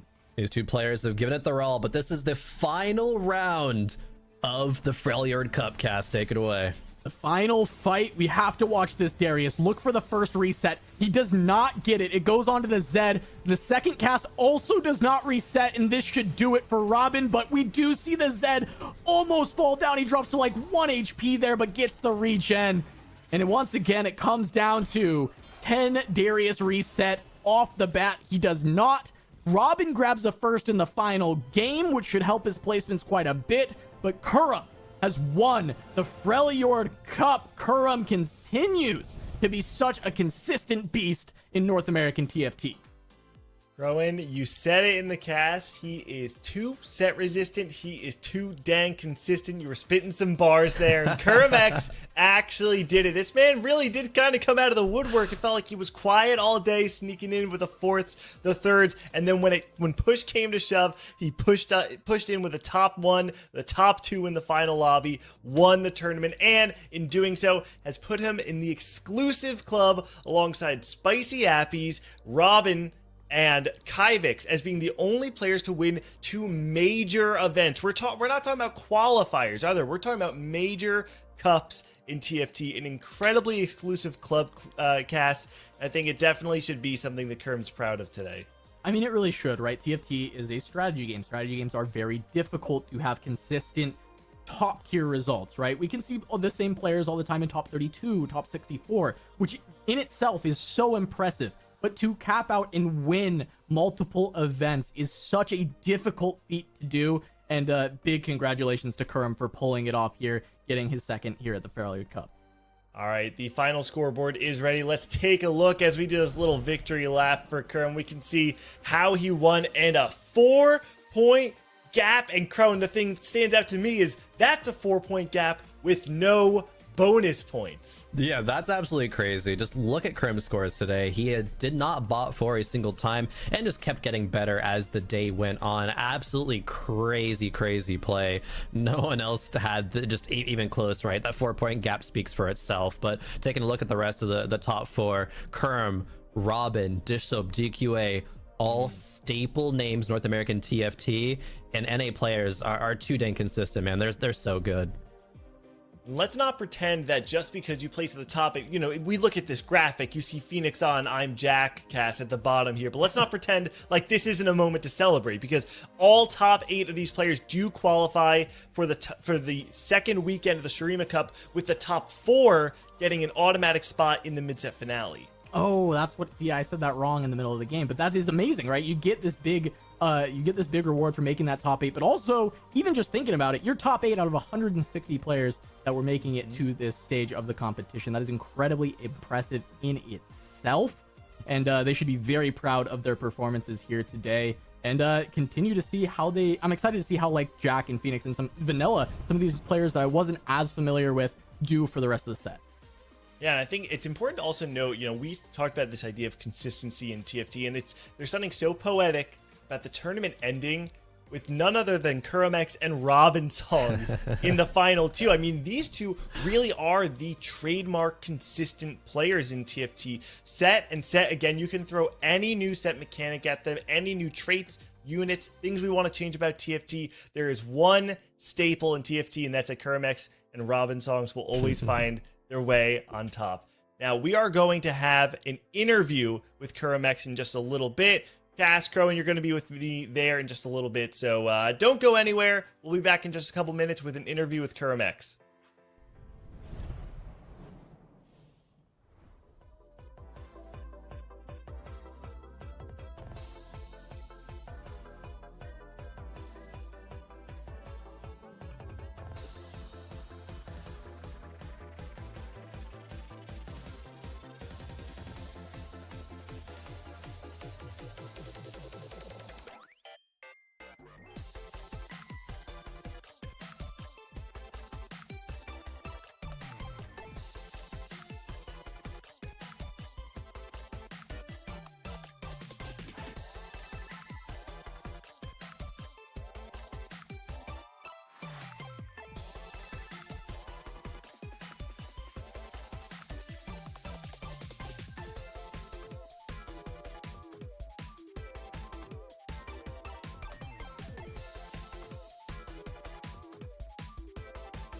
All right, we are back with the winner. It's the man himself. It's Kermex. It's the man who gapped the field, didn't even need the bonus points. Now, Kerm, we've got you for a couple minutes. So I wanted to talk first about, kind of the previous sets. You've always been this really consistent player, but interestingly enough, Set 8 was kind of the first time that we didn't actually see you in a final lobby, and then you kind of come out, balls to the wall on the first event of Set 9. Can you talk a little bit about how you feel about your form today than you have in the last set?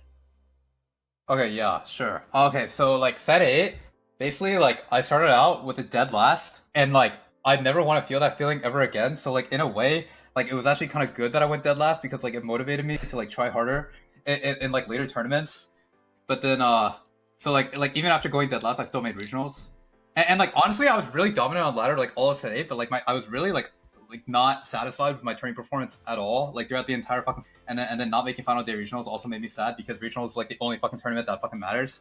So like my entire goal in TFT, the only thing I give a shit about is winning worlds.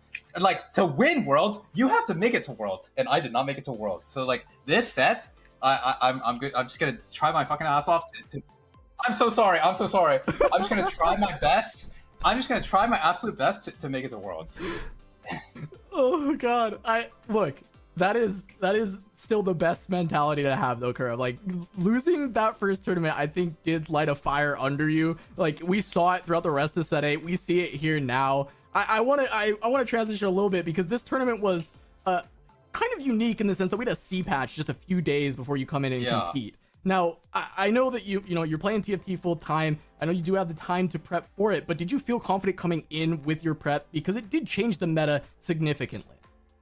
Okay, so after C patch, I played 6 games. I went 6, 7, 8, 8, 7, 7. I lost 350 LP in about 3 hours. So I mean, after that, I basically like flaked my stream. I barely streamed, and like all I did was like watch people. Like I didn't play that many games, but I watched like infinite VODs. I studied infinite stats, and I did play some games. Like I played like I think like 10 more games, and I felt really confident like in all 10 of those games that I played. And then I played like warm-ups every day before the tournament that we just played, and I felt really confident in those games as well. So like going into the tourney, I think I had like a really like solid like read on the meta. But like right after the patch, like dude, like it changed everything. Like all these comps, I've never played them a single time in my life. I've just been playing forecasts the entire set. Like I've never played any of these comps before. So like, yeah, that grinding paid off. It was pretty like I was kind of sketched out just because like I've never lost LP that fast before in my life. Like 8, 7, 7, 6, whatever. Like I had 7.2. The tracker said 7.2.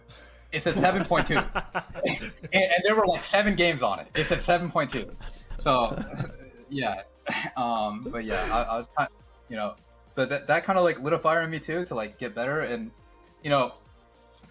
going into Don't Talk If You Don't Know, the power rankings, they ranked me at 6. And you know why they ranked me at 6? Because they have to submit it on Monday. If they had seen what happened after the C patch, I wouldn't even be on the rankings. So like knowing that, like I just wanted to like be able to like do my best and like prove everybody wrong. Like I'm sure like a bunch of people would not have even blinked an eye if I was out on day 1. By the way, like no one would even blink an eye because of my performance post C patch. But I just wanted to do my best and just be satisfied with my performance, especially coming off like, Set 8 where like my turn performance weren't like as good. And I just want to get back to like consistency, just get back to like, final lobby regionals, give myself a chance to go to Worlds, give myself a chance to win Worlds. That's all I care about. So Yep. That's one of the most serious prep schedules I think like we've ever heard someone talking about. Like you seriously put in the work for this, so well earned.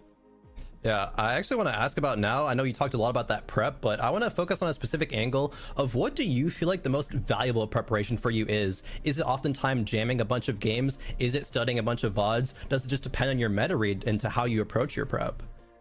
Okay, I think jamming games when you have no clue what's going on is completely useless. In TFT, like, how can you know what you're doing wrong if, like, you don't know what you're doing wrong? Like, I feel like the first thing you have to do is figure out what you're doing wrong. So, it's mostly just, like, self-prep, studying stats, watching VODs. Like this is like probably the first patch in a long time that I actually watched Soju to learn. Like Soju was like popping off like post C patch. Like he was playing really well. Like playing different comps every game and like all these lines that like I've never even played before in my life. Like I was actually in bed 3 a.m. just like studying Soju bots. And like I haven't done that. I haven't done that since like set 6 or something. So I was yeah. And so to clarify, is this not really normal for you, right? To spend this much time studying other players' VODs? I would say generally you have a pretty good grasp on the meta, right? So is this a big change for you? Say it again. A big change. Yeah, in Or terms of approaching your preparation in studying other players' VODs, like, would you say you study players' VODs more than you usually would? Oh no, I always study Infinite. Like honestly, Okay. I always study. Like when it comes to like a big tournament that has like regionals at stake, worlds at stake, I always like. I mean, I spend like a shit ton of free time. Oh, I spend a lot of free time studying. So Gotcha. yeah. You know, Kurum, at this event, the top 4, you know, if you kind of cut off there, it's you, Robin, DQA, Yeah. and Dissoap, right? It's like it's a lot of people that everybody knows, but one of the things that's exciting about these like more open events is that we get a lot of new talent, right? And even in the top 8, we saw some of the more up and coming players. We had 5 players debut their first time ever competitive TFT yesterday in day 3 of the Freljord Cup. So honestly, I feel like my question is more like, as someone who at this point is kind of like the godfather of TFT, right? You've been around longer at the top than pretty much anybody else. What advice do you have for some of these newer players who are trying to catch you at the top? Okay, I'm old. Like I'm 30 years old, man. Like I know. I've been here since set 1. I get it. I know. But these new players, I mean, a lot of them are pretty promising. Like I mean, I don't know if I can think of any names off the top, but I feel like there's like new players like every set that like I notice like in my games, like Wajan Iverson, like dude, like no one knew that guy at the start of last set, and now he's like a household name, like he's like everyone knows him as a beast. So like at first, like I swear, like Wajan was a meme, and now he's a beast. Like I feel like NA is always getting better. So yeah, but I will say that the top 4 for this tournament is our study group: me, Robin, Disho, DQA, Solus, Broccoli. Like all of us performed pretty well. I think Broccoli went like Broccoli's Solus went 17, 18, and then all the rest of us just go 1, 2, 3, 4. So like, Wow. I mean, I'm pretty sure we're just the strongest on the server. As far as on this patch, definitely the strongest on the server with those results, right? Like that, I think nobody can contest that when you've got those results coming through. I want to talk about, I mean, your goals obviously are regionals world, right? Like these are the big things that you're looking at. You've talked about how there's a lot of, you know, new good players here, and NA's strength has continued to increase. Do you still feel like you can take this down? You can get to worlds and be a strong enough player to make it to that point? Because of course you've won Freljord Cup. You got it. But what do you feel like you need to do to ensure that you can, you know, make it to worlds, that you can continue to stay? I mean, you can't. The problem with TFT is you can't ensure it. There's nothing you can do to ensure it. Like it's too much variance. But the best thing you can do to ensure it is to make regionals every single set, and then study your butt off. Study your butt off, and just play infinite games. Put infinite time into prep work, and prep the right way. You know, don't just spam games when you have no clue what's going on. So I mean, that's what I'm gonna do. I mean, I can basically, after this win, I'm pretty sure I can basically just like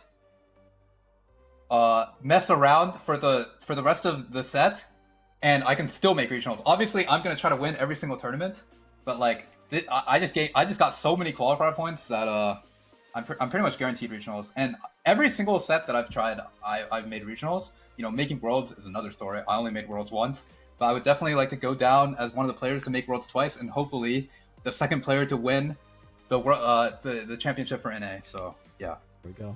Those are my goals. Love to hear it.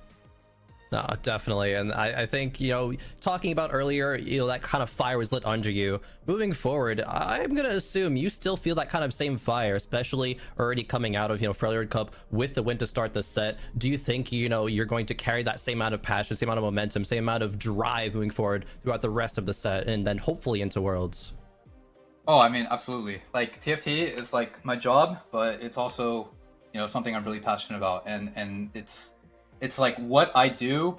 Like I'm a very competitive person, and TFT is like my competitive game for like the near future. And when it comes to like the game that I'm competitive about, like I put everything I have into being the best in that game. Like, you know, in the past it was League before TFT came out, and now like since TFT came out, it's just always like just putting everything I have into TFT. So All right, well, Kurum, with your win today, you actually, we talked about it before on the show, you are now in a very exclusive club of people who have actually won multiple TFT events. We talked about the variants of this game, so congratulations on that. We're very, very excited to see you work your flipping butt off and win Worlds for North America. But Kurum, we're going to let you go. Thank you so much for joining us on this interview, and congratulations again on the win. okay, bye-bye. Thank you.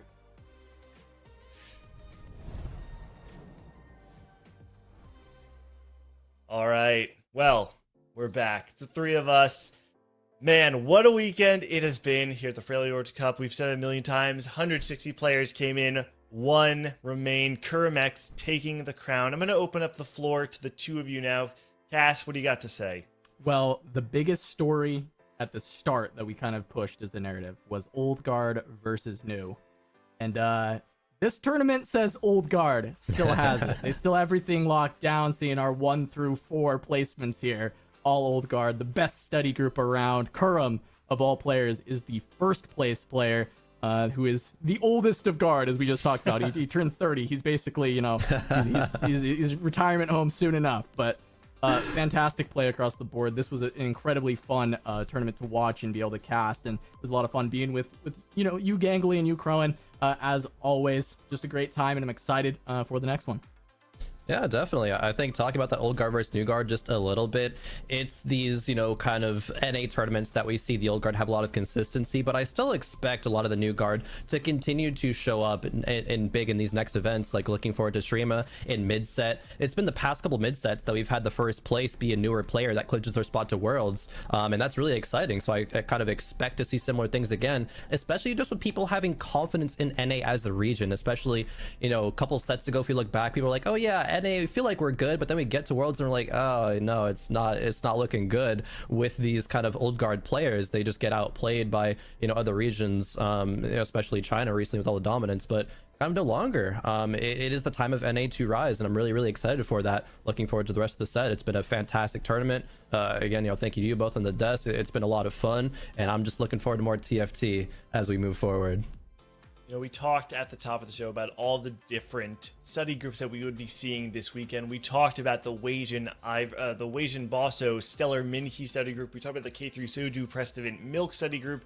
And in the end, it was a study group that came out on top. It was awesome that Kurum was able to highlight that with Solus, Dish Soap himself, DQA, all coming out on top. And it does really show that though TFT is a game of variance, when you prepare the right way, when you set yourself up for success, you can actually find a true level of consistency in this game. So really, really exciting stuff. And welcome again, Kurum, to this very exclusive club of multiple event winners. Cannot wait to see what else Kurum's going to be doing this set, and so much of the new talent. Now, I'm not going to ramble on anymore. This is the end of the show. Thank you everybody for watching us this weekend, and don't forget we have the Shrima Cup coming up on August 12th. 8 of the competitors that we saw today are automatically qualified, but we have so much more talent that we're going to be seeing play out on that weekend. So thank you everybody for watching the Freljord Cup. Be good, have a good night. We'll catch you next time.